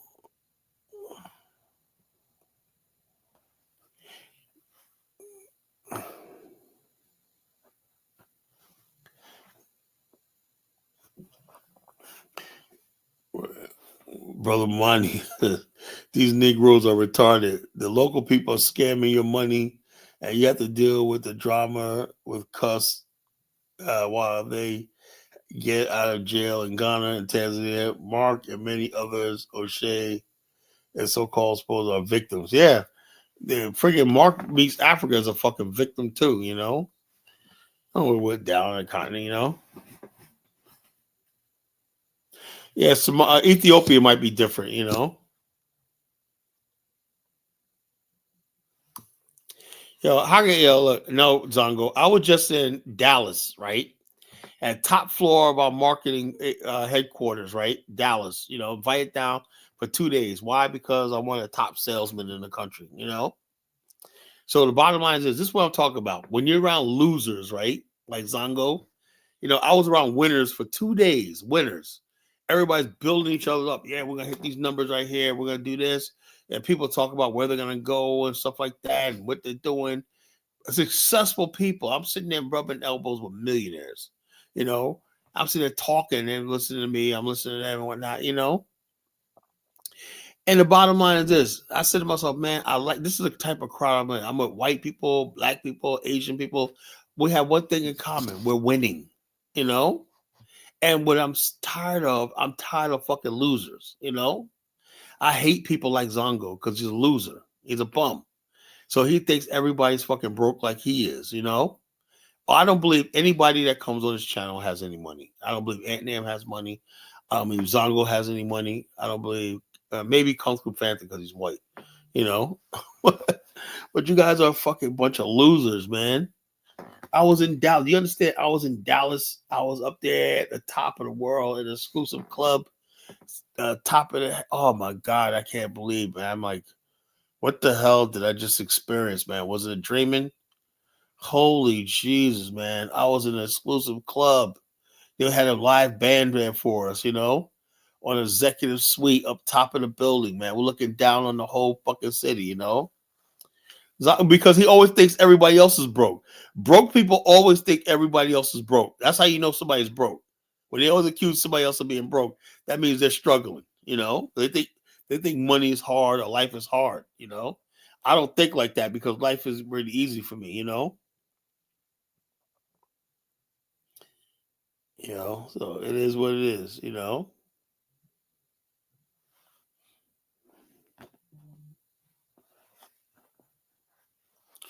Yeah, but the bottom line is they butted me up. So the bottom line, they didn't just pick anybody off the street. Look, bottom line is we weren't even allowed to post on Facebook, Ant Nam. Why? We didn't because they know that the people who didn't get invited, and we were up against a lot of competition, right? We only the top agencies in the country, you know. And our marketing group has the largest agency in the world, you know, largest marketing group in the world. We were one of the top agencies that were invited. They're like, don't put any, I'll say, I told Victoria, I said, you know something? I'm pissed because that was the first thing I was going to do. And my sister said, yeah, we know. That's the first thing he would have did was get online on Facebook bragging about his thing. And what happened was the reason why they didn't want us put online because there'll be a lot of people upset that they didn't get invited, right? They said, well, why would it was like this? You don't get invited to something like this unless you're doing numbers, you know? That's how it works over here. You gotta do numbers. We make the money, millions of dollars, you know? You know? Carl, you say you have never been on a multi-story building before. I've been on multi-story, but not as a friggin' invited guest, you know? Like this, you know? None of you in the chat room has been in this situation like I have, you know? You know, so none of you people had this, you know, all you people thought, like, yeah, Lean More, you probably work as a fucking janitor, of course, you know?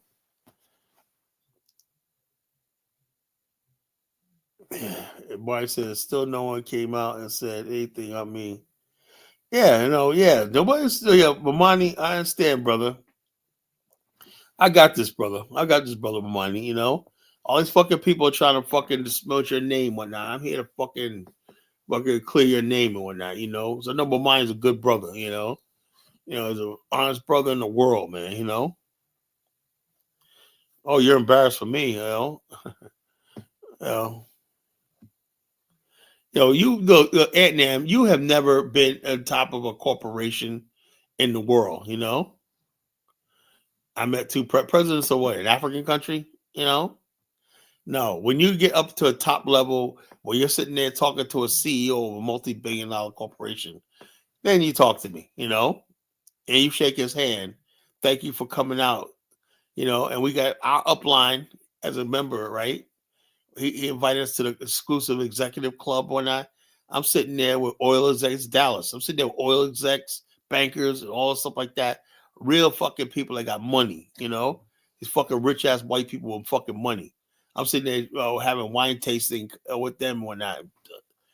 I mean, just unbelievable. Only thing that we didn't have is cigars. If they would have had a cigar lounge right there, would that be perfect? You know, I told them, you know, if I would join the club, which I know I would never. If I ever club membership, you gotta be millionaires to join this club, you know. And basically, I said, look, I want a cigar lounge. If I ever make it to this club, I want to build a cigar lounge. I'd say right there, it could be a nice cigar lounge right there. We could make a cigar lounge. You want puff cigars, whatever like that. We could, you know. Yeah, I'm broke. I'm only flying around the world. When's the last time you even went on a plane, Zango? You know, so this. Like I said, we got long as we got fucking low life losers like Zango and whatnot who thinks everybody's broke like he is. What he should be is he should be on his way back to Ghana. His black ass should be right back in Uganda, right? And basically going back to his village, wherever the hell he is, right? Get himself a village girl when I stop thinking he's gonna get a hot black American girl. You know, go back and get one of his little village girls and whatnot and do the right thing. And then he can be something like this, you know. You know, so it is what it is, you know. So it is what it is, you know. I don't care. Call me a fucking coon. I'd rather be up there, right? I would rather be up there with those fucking rich white guys because the bottom line, these are people I'm gonna be doing business with in the future or whatnot. They're sitting there with talking to a clown like O'Shea Duke Jackson, you know, a guy that basically got a talented talent and social media president. But the bottom line is said, you know something? Where's the guys who founded Rumble, right? How come we don't have that version? Where's O'Shea Duke Jackson? And basically, then I thought O'Shea Jackson only barely has 500,000 subscribers, you know. You know, if you find something like Rumble and Parler, you got to have like 4 or 5 million people to get to come over, you know. He doesn't even have that. He doesn't even have 5 million followers, you know. So he's good for YouTube, man. You know, like he could have, you know, how much money O'Shea could have if he had his own social media site that he owned. He could be like fucking what's this guy, Elon Musk. He could be like Elon Musk. Twitter makes billions of dollars a year. You know, the guy who sold Twitter thing, Jack Dorsey, whatever his name is. That guy was worth $38 billion, you know. Think about it, you know. But the thing is, you'll never see somebody O'Shea doing that because he's comfortable with the YouTube money. You know, even if he thinks he's making money, he's still making YouTube money, you know. Oh, please, Zongo, you ain't getting no good looking black women. Stop it, man. Stop it. Zongo's getting good looking black women. That's funny, man. That's hilarious, man. That's funny, Zongo. That is funny, man. Zongo, man. Like I said, man, you gotta look, give it up, Zongo, man. Just basically go back to the Ghana, wherever you're from, man. Give up trying to get black American women, man. Stop, man. You're just gonna get your feelings hurt, man. I'm not jealous of YouTube money. I think it's irrelevant. They ain't getting us any place. Bomani asked Zongo, what is Zongo doing to help Ghana? Not a damn thing. Not a damn thing. He ain't doing nothing to help Ghana.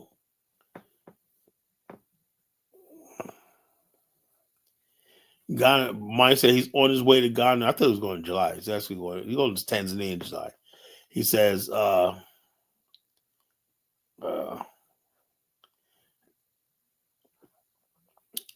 my way to Ghana, May 24th to June 5th with a group of people. If I was scamming, police were waiting for me. Yep. Saying it's make no sense to respond to stupidity. Yeah,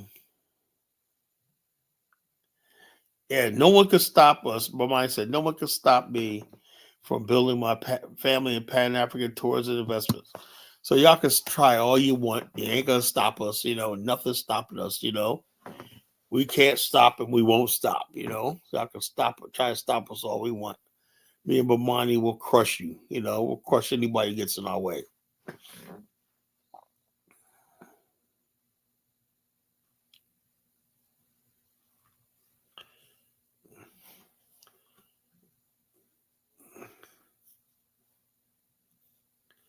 I don't know who a Rashad McCory is. If I don't know, he must not be important. Mine wasn't jumping out the window. He just basically just exited to avoid a stupid situation,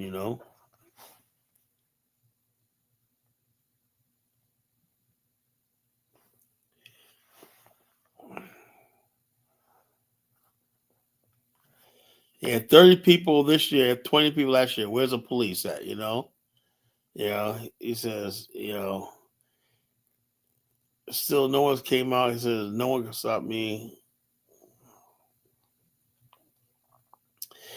Like I said, but mine's basically saying, man, y'all need to shut up. Basically, shut up, I ain't being used. Y'all just mad because I'm sticking with money. He ain't using. I'm not using me.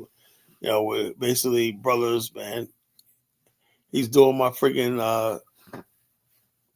my helping me my second tour to Liberia and whatnot. So we already got a bunch of people lined up to come. It's gonna be the best tour ever in history. Second time going to Liberia. If you want to go to the tour, folks, email me nation.caller5@gmail.com. You want to go on this tour.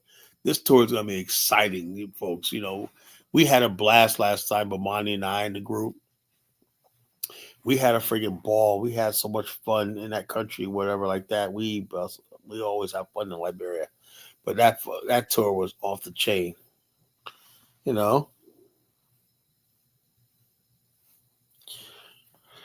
No shit, Aunt Nam. That's how it goes. But aside not with friends, but the fact that main thing is he's doing my fucking tour. Because I can't depend on O'Shea to do a tour for me. Could I have O'Shea do Jackson do a tour with me? No. What use does the fuck does he have? He's useless,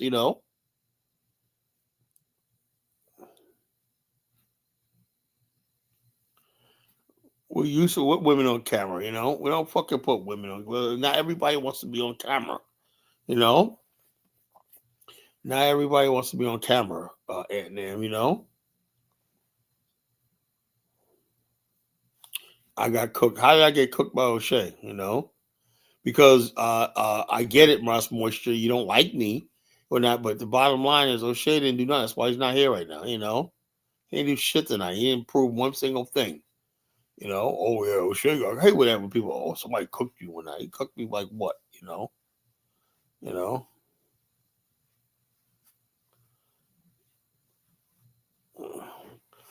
There's only one king of travel. That's Bomani. I don't know who this Rashad, whatever clown is. No one's bad. Collar and O'Shea admits that the Bomani's tours are good. Land deals. He's talking about, yeah, but the land deals, he got to tell you, there's 50 people in, Bomani has 50 plots of land under construction. He just basically talking about shit he doesn't know about, you know? I support Bomani's land deal. I support his tours, you know? So the bottom line, you can't have one without the other. Both things work together, you know?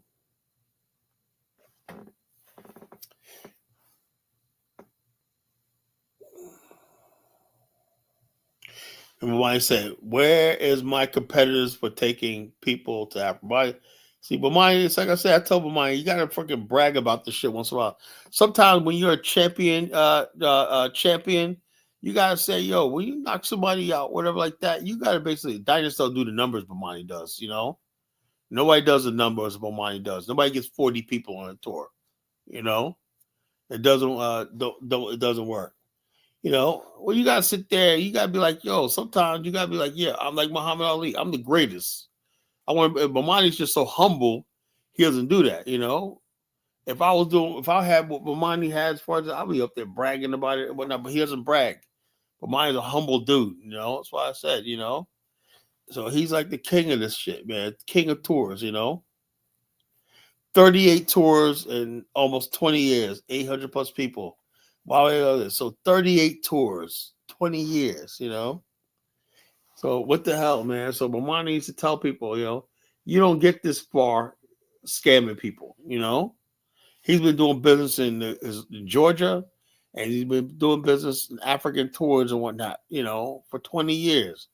He started this at the age of 27, you know, 27, no, 26 years old. This man took people twice his age to the continent, you know. He started this as a young man, you know, in his 20s, you know. But he always had that strong leadership, you know. Bomani's a strong leader. And him and I together, we're invincible, you know. You know. Yeah, all tour info is on YouTube and my website. So you look on his website, Africans.org. You know, you can find his tours, you can find his tour dates, everything like that. Whether it's Black Star Pan African community, you know, if you want to get involved with that, you know, you can do that, you know. But, you know, like I said, you know, exercise caution, do your due diligence. Like we always tell you all the time. But Monty always tells you, get yourself a lawyer, get yourself like this. Before you put any money down, understand the terms clearly. He makes it clear for you. You know, so I don't buy this, oh shit, don't start scamming. No, everything is in black and white. The contract, the deal, everything. You were freaking, when he done with you, you were clear what you're getting yourself into.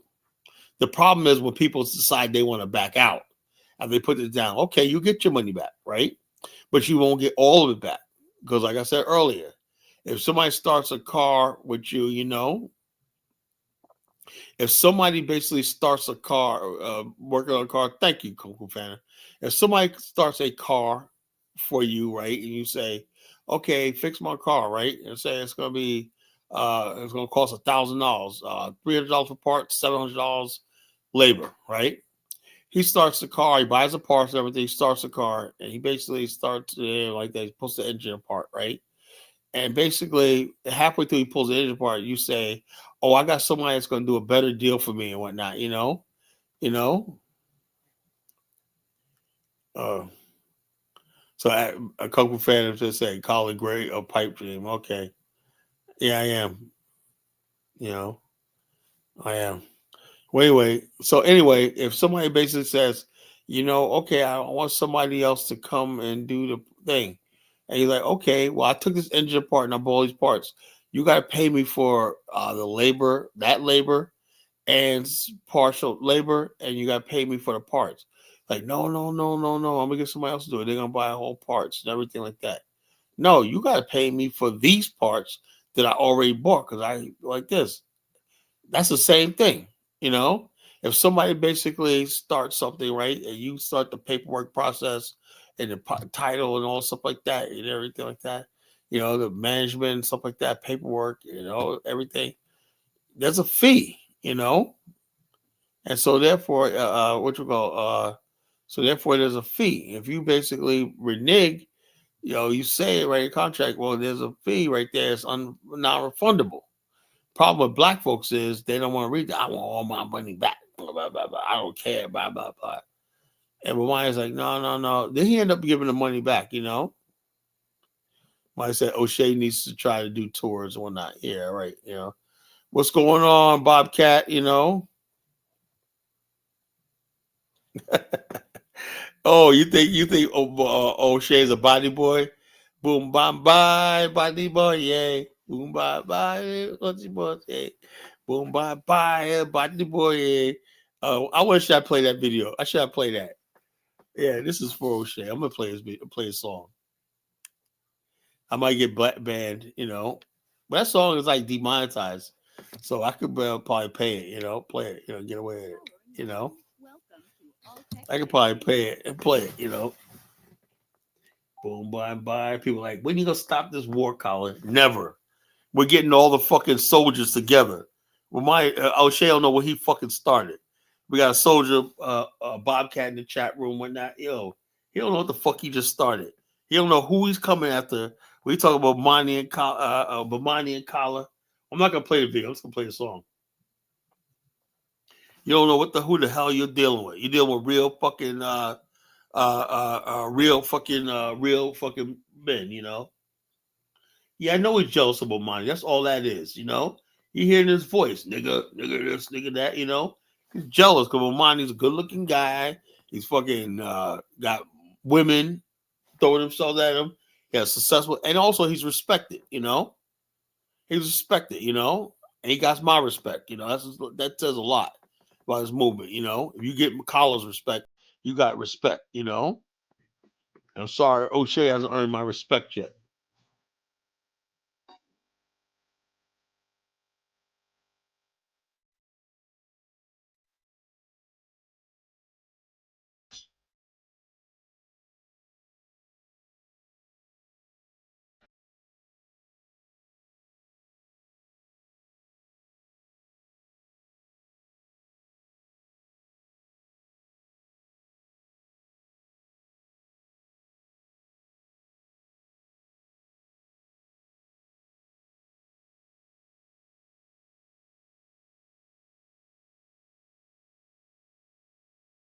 I had to play that, man. You know.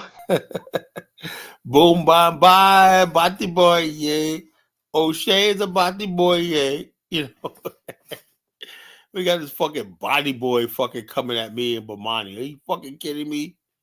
You know, do not.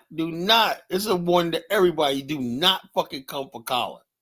Don't do it. You know, I will rip you to fucking pieces. You know, do not. This is a fucking public service announcement. Do not come for Colin. You know, it can be dangerous to your fucking health. But yeah, man. So, you know, what you call Buju. That song was the truth, though. Yeah, Buju, that was a song back. You know something? But that song was out back in the night. I didn't even know what it was about.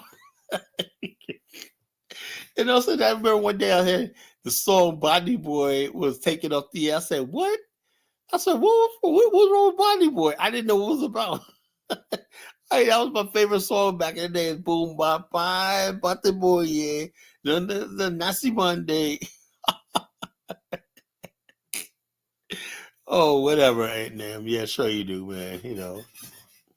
Boom, bye, bye, Body Boy, yeah. I hope I don't get flagged for that shit, you know. Maybe nobody will notice it. Boom, bye, bye, Body Boy, yeah. Yeah, like I said, we got coons, deadly cows, and body boys in Africa now, you know. Body boy, yeah. O'Shea's a body boy, yeah, you know.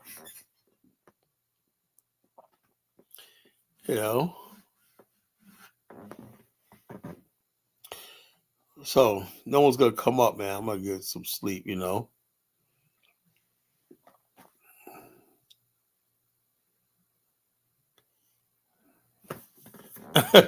Body boy, yeah, yo, body boy. They called you a body boy at Nam, a body boy, you know. Yo, man, it is what it is. Ross Moisha's a body boy, you know. I guess, you know. No, FBA is not bringing as O'Shea is bringing the fucking body boy behavior. You know.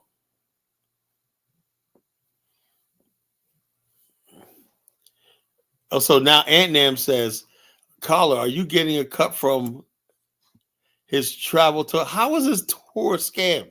Zongo, I understand that you hate Wamani, you hate me. That's all fine. That's all fine, right? But can we be fair a little bit? Wamani went to fucking Kung Fu fan ain't gonna fucking talk to me. Hey, he ain't gonna talk to me. He ain't got man. He's not man enough to talk to me. You know, he ain't man enough to talk to me. Hold up, shit. Put the wrong thing in. You know. I'm not talking about people's sexuality, right? Look, do what the hell you want to do. I don't give a shit. Just keep it away from me. What sexuality thing, you know? But I don't care what people do with that. You know, in your own private or fucking, you know, your private life, whatever the hell you want to do, whatever gets you off, that's fine. I mean, you know, I know what gets me off. I know what I'm happy. That's what gets you off. Fine, you know. You're a body boy. Hey, look, man, that's on you. You know, just keep it out of my movement. Keep it out of the Pan-African spaces, you know. That's all I ask. Boom, bam, bam. Like I said, I am trying to reclaim this movement. You know, I'm trying to reclaim this movement, right? Because I'm trying to be the number one Pan-African black nationalist in the world.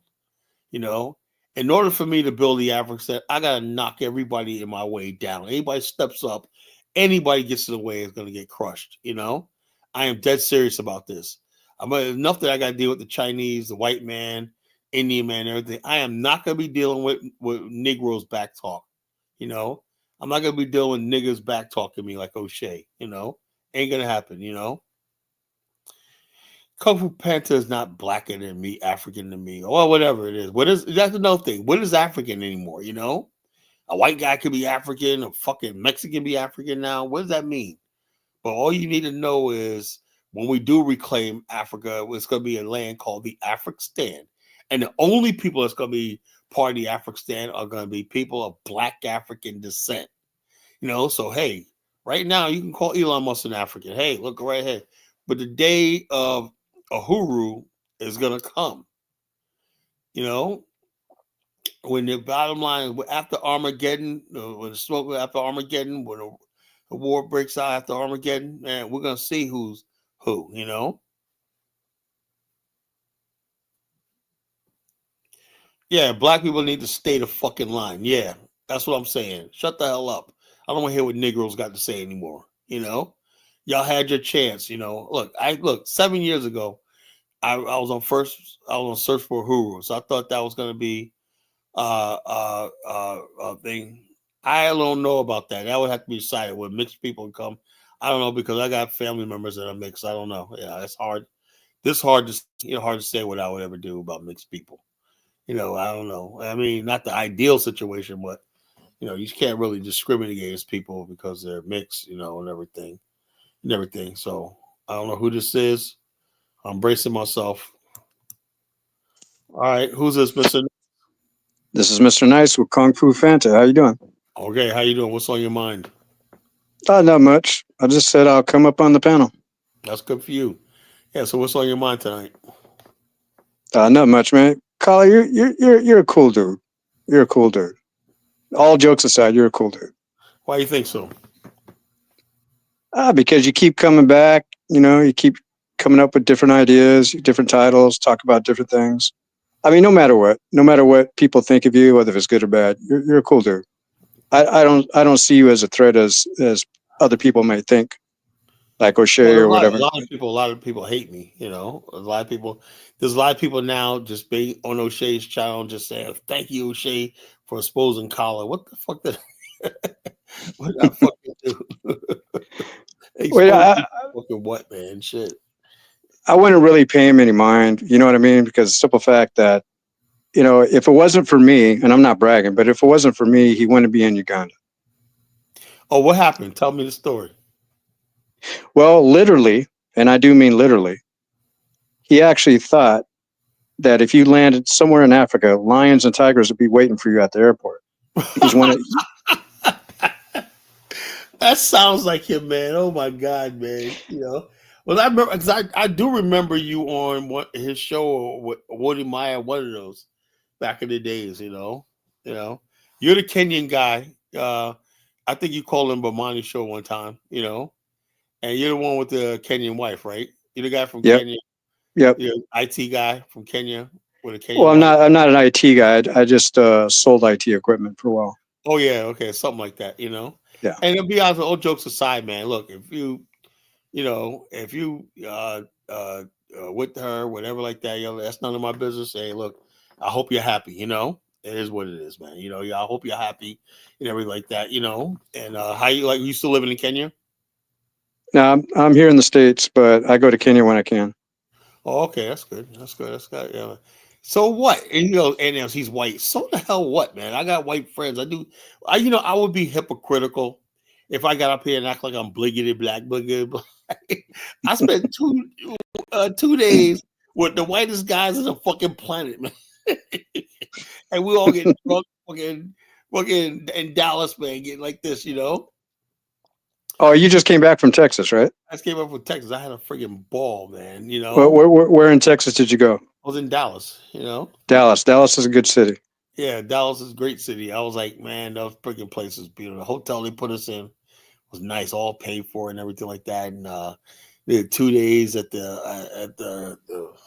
went to the corporation headquarters, and I was on the top floor looking at Dallas, and we was in the executive lounge or whatnot. So I had a freaking ball. That's the life I want to live.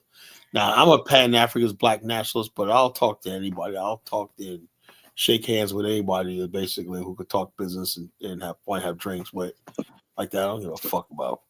Really, I don't. I mean, people may think, because I have this image of a black national, whatever. But when it comes down to it, I understand people are just people, But don't mean I'm not a black nationalist or not. But I understand I got to talk to anybody, when it comes down to it. Okay, right. I couldn't afford the trip and hotel. Yes, I could, but why would I? They offered it for free because of our sales. They look at our sales and said, "You guys are invited down free. Why would I take it?" And that hotel's expensive. That hotel's like $500 a night, man. At that hotel, but You stayed at a hotel in Dallas? No, hotel, the Fairmont, the Fairmont Hotel. The International Fairmont? Yeah. Owned by I think it's some Mideastern prince. I forgot his name. I didn't know that.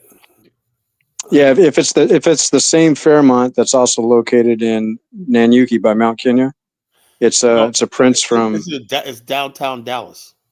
I know, but it's an international chain. Oh, okay, all right. Fairmont, I don't know, but all I know is that's the nicest hotel I've ever seen in my life. That was the best hotel I ever seen in my life, and I was just like, great. I was like, holy shit, man, I love this place. Whatnot, the food we have is great there. And I was like, hey, look, this is the life I want to live, man. I like doing important things.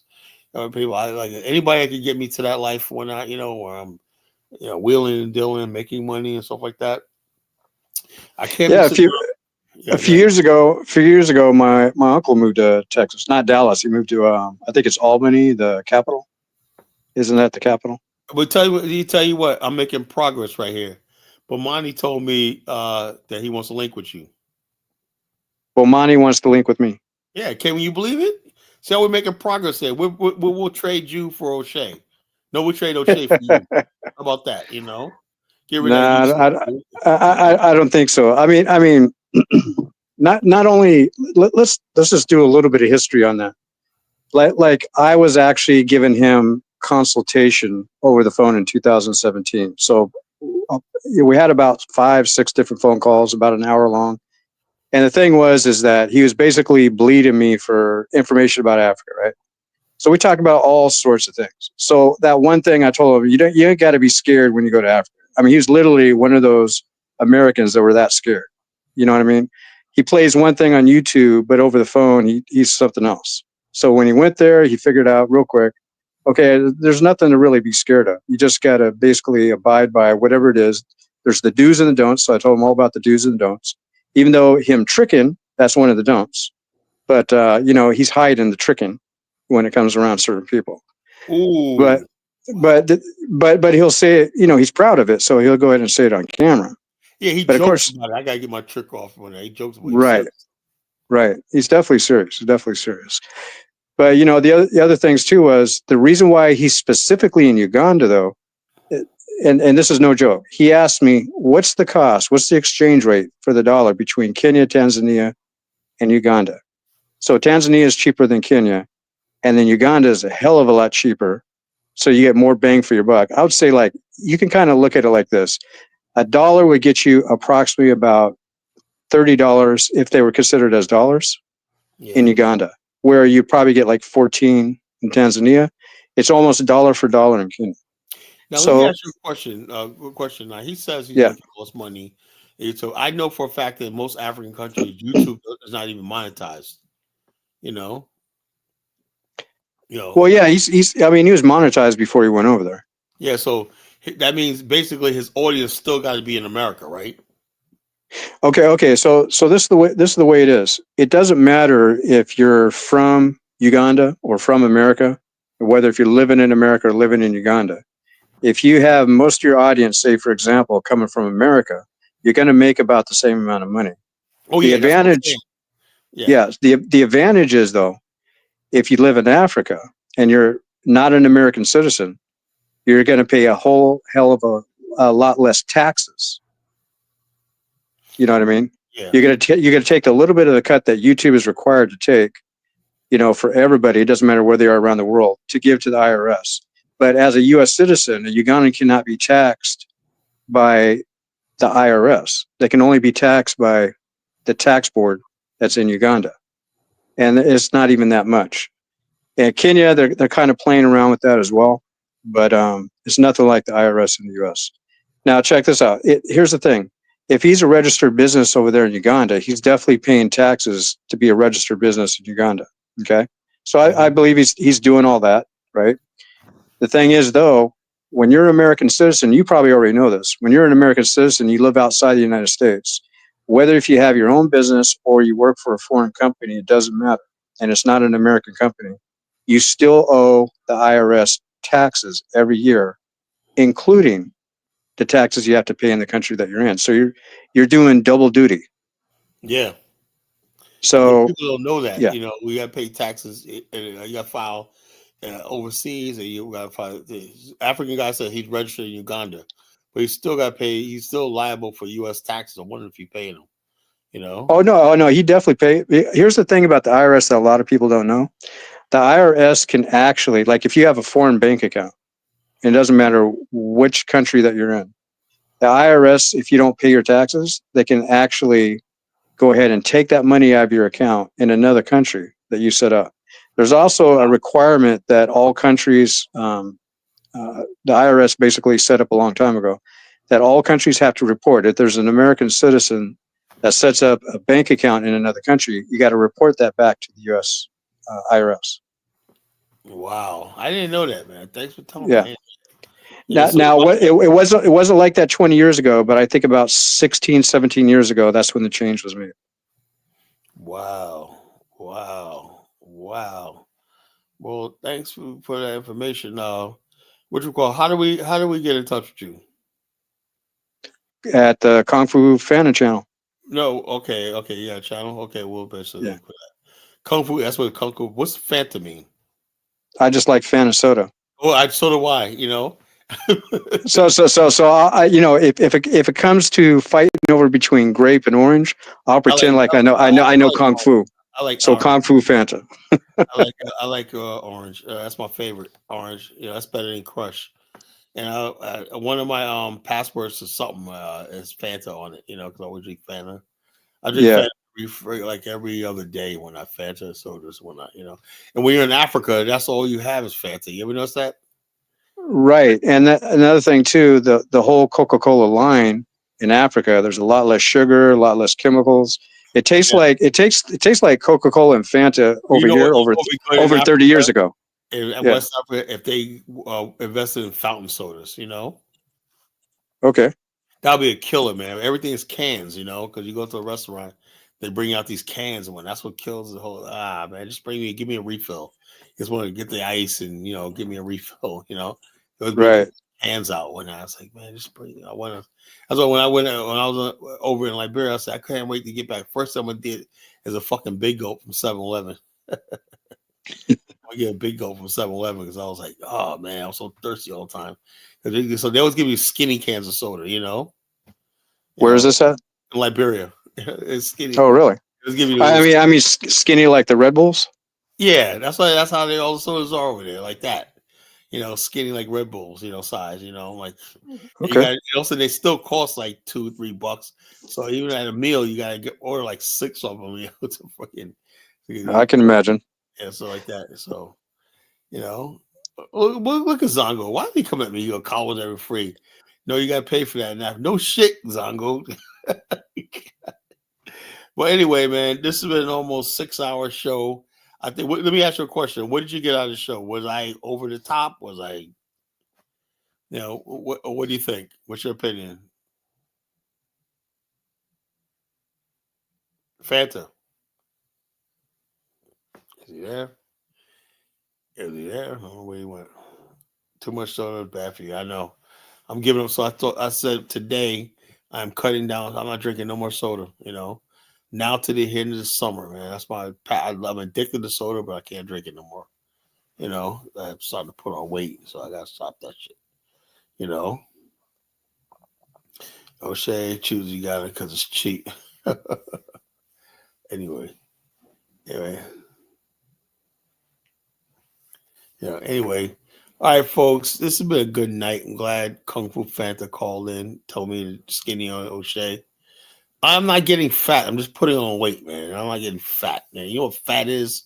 Fat is yeah. I'm just getting a little chunky, a little chunky and funky, And I did my crunches today. I did 100 crunches. I'm gonna keep that up every day, and I gotta get in the gym maybe next month, and I'm gonna get a new gym membership. So I'm gonna get back in shape and whatnot. Get that physique I had a year ago back, so I'll be doing the same thing. But everybody wishes I'm getting fat. They're like, Calvin, you getting so fat. People love to see me get fat again. But it ain't happening, Aunt Nam. Keep witching, Crunch is not a waste of time. I can see the results, So it is what it is,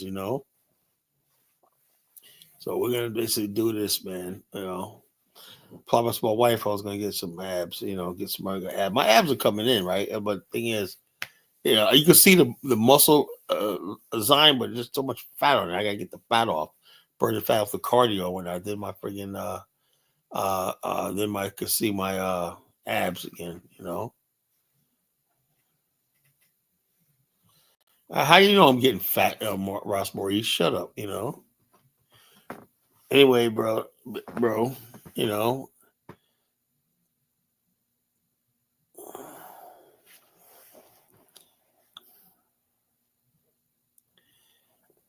And then shut up, My weight shame, my arms are skinny.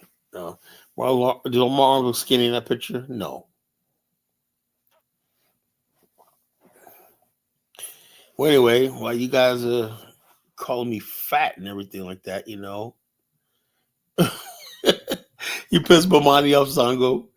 Yeah, he said Zongo is a fool. Tourist scams. These fools are desperate. I know. God damn, man. Tourist scams, but like I said, this is what we do on this channel. We're interactive, Yeah, we're interactive, Anyway, and then shut up, Anyway, folks, it's been a good night, If no one else gonna call in, I'm gonna end the stream. We're gonna freaking go to bed tonight and everything, We're gonna go to bed tonight. And y'all take care, I don't got a beer belly. That's good. Oh, let me Mr. Nice. Oh, one more time. What's going on? What happened?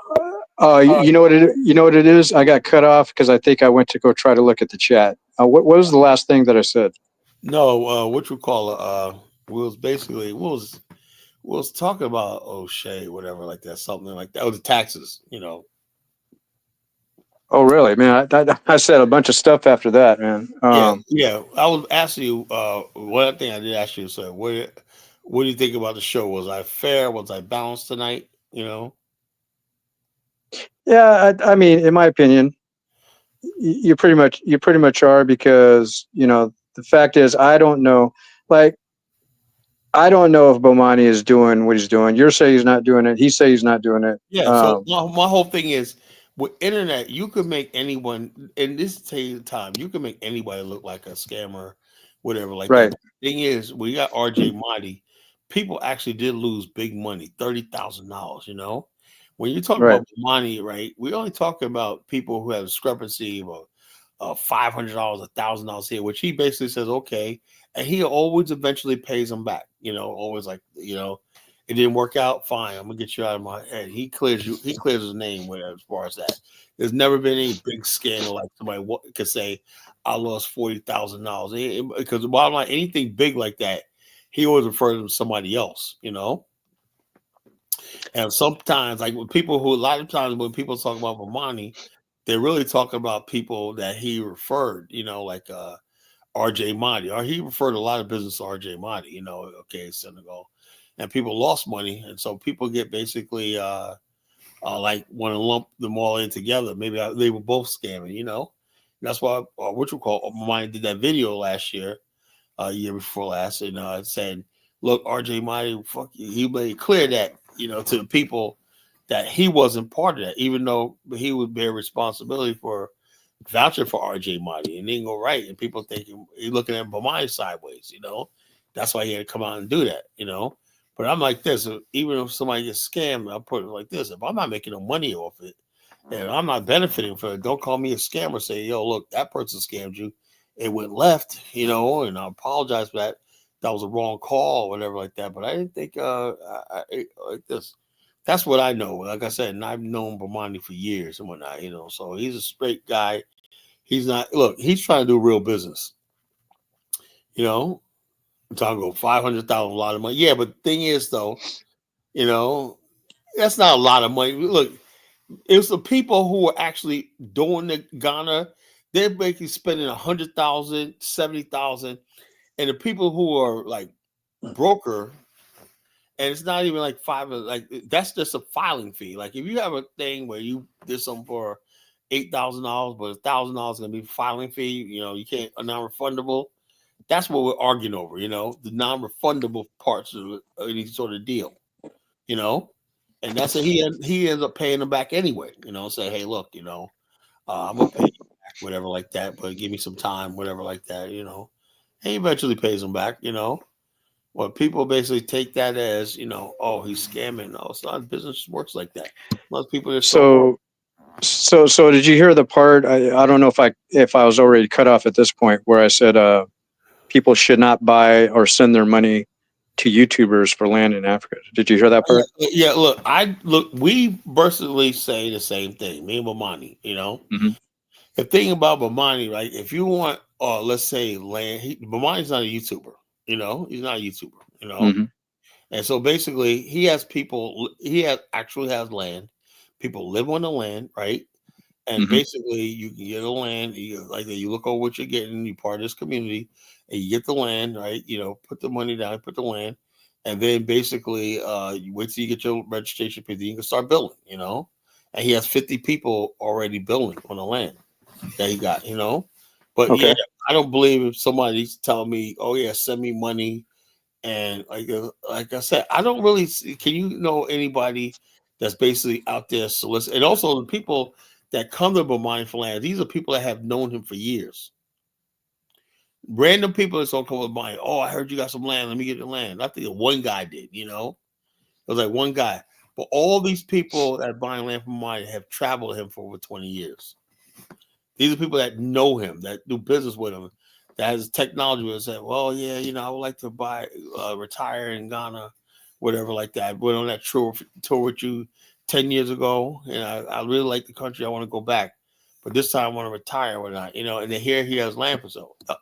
That's what money. People who know him already.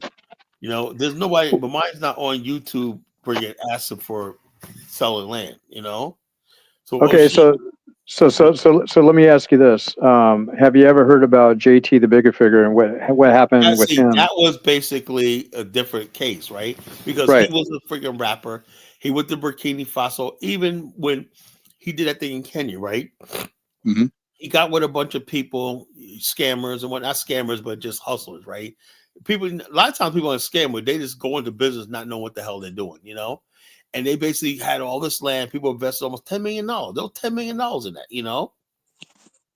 And it just didn't make any sense because we know the fact of the matter is, if you're going to buy land, because people, this is what the problem is. People in America think that when you go to some parts in Africa, right, when you buy land, they think you actually own the land where you can resell it and stuff like that. Like Right. And the thing, and this is the part I want to know if you guys heard. Did you hear me when I was saying that when I use Kenya specifically because they got freehold and leasehold, where a lot of countries in Africa it's leasehold only. Did you hear me say that part? No, I didn't hear that part. Okay, so let me pick up right there. See, the thing with JT, he hired a lawyer when he went to Kenya. And basically, the problems that he had in Burkina Faso, he transferred them over to Kenya. So basically, it started in Burkina Faso and ended in Kenya. So his lawyer, and basically JT films everything. He's had this one video where his lawyer was explaining everything, his responsibilities, what you have to do before you become a citizen, and then what you can do once you become a citizen. So the way it works in Kenya is that if you want to actually own land, the freehold part of it, you have to wait 7 years. You can't leave the country. So 7 years consecutive. And then once you're a citizen, you can actually buy that freehold land that you want. What you could do before the 7 years is you can have a Kenyan, it has to be a Kenyan citizen, they can hold that in a trust. However, that Kenyan, if they want to, because it's in their name, they can turn their back on you. But no matter which way it goes, you have to be a Kenyan citizen in order to actually buy that land and sell that land. And he knew that. And so what he was doing with his little eco village in McQueen County is that he was dividing up the plots there. And I think it was like, I want to say 5 acres. It might have been more. He's dividing up the plots in square feet. Well, that's illegal. The way he's doing it, that's 100% illegal for anybody to do in Kenya. So he did this behind his lawyer's back. And then when she found out, she dropped him. Wow. So he fled Kenya. So he got caught for that. And he got caught for some other things. But he fled Kenya back to the States. And one of the 42 original people that he scammed, he claims that he paid most of them back, right? He even made a video showing cash in his car, a list of names. And the only person that I ever seen that ever claimed that he actually got his money back was a guy named ATM Tim. Right. All the other people on the list that he claims that he paid back, there's no proof that he did that. So that video could have all been for show. However, the person who's suing him is suing him for about $2 million, but with all the court fees and everything, it comes to about 2.7. So he's being sued by the person that he did not pay back, right? And the thing is that person's still in Kenya. He's almost halfway through his citizenship process. And so JT is always like, I even got him on videos. I actually had the former lawyer on my show, like in 2023.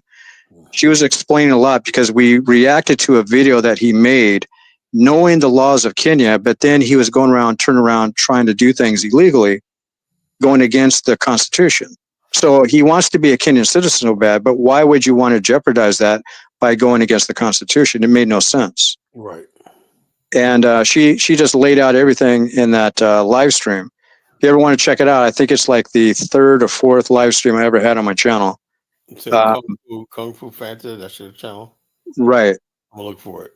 Actually, I think it's about the 5th one because I did a part 1 and part 2.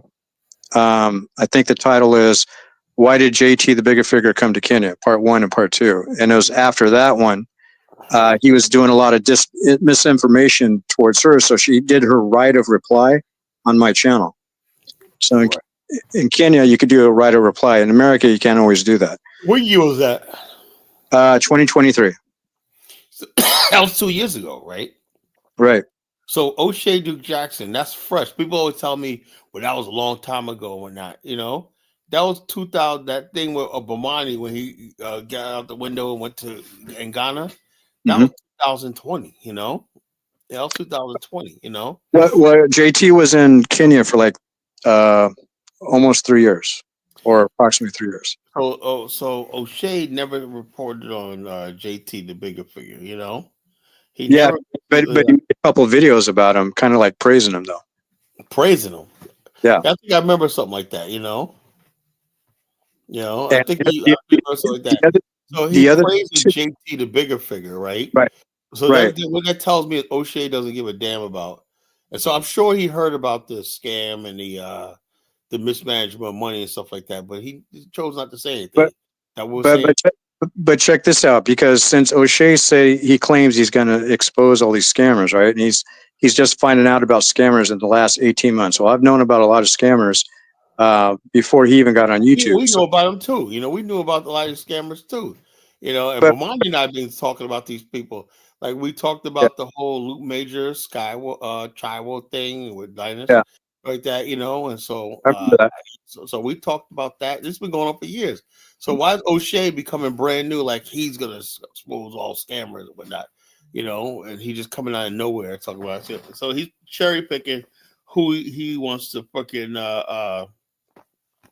he's cherry picking who he wants to come after, and that's the problem. I'm glad you called in tonight. I really appreciate it. But check this out. I'm going to give you a twist, and then I'm going to get out of here because I got some things to do. Here's the twist.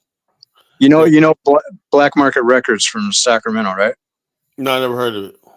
Okay, Black Market Records is owned by a guy named Cedric. I forget his last name.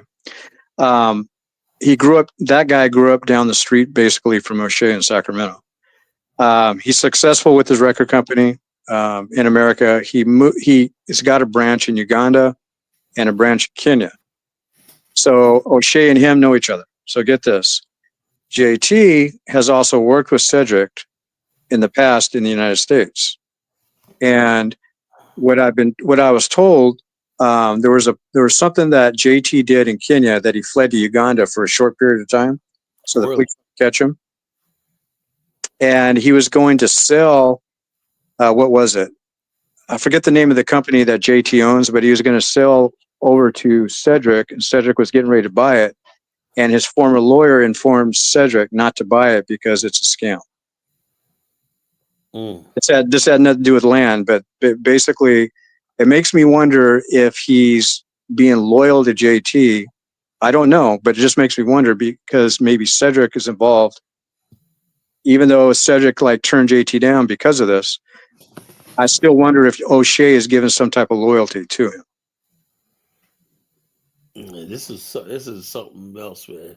As we continue this series on, is there more? Because we can't do it tonight, but is there more that you guys talk about? Well, there's a lot more, and I'm working on with some people to do some stuff later on, but it's nothing that's going to come out, concerning JT or even the people. Well, check us out. If you do, it's not going to come out soon. Don't be a stranger. Come on up, because we'll want to talk about this, So it's like I said, since everybody's talking about scamming, and let's get it all out, let's talk about everybody. Everybody needs to be held accountable for everything. But Colin, one more thing though. I'm still going to be the same person in the chat. If you say something I disagree with, I know, I get it. Let you be an asshole, I get it. All right. It's all good though. All right. Well, I appreciate it, brother. Let me go. I gotta go to sleep. Yeah, it's been a long night, but thanks for calling in. Thanks everybody for coming in tonight. It's been a great show, almost 6 hours, and everything like that. But y'all take care. Have a good night. This is College Genesis signing off. Cheers. Take care.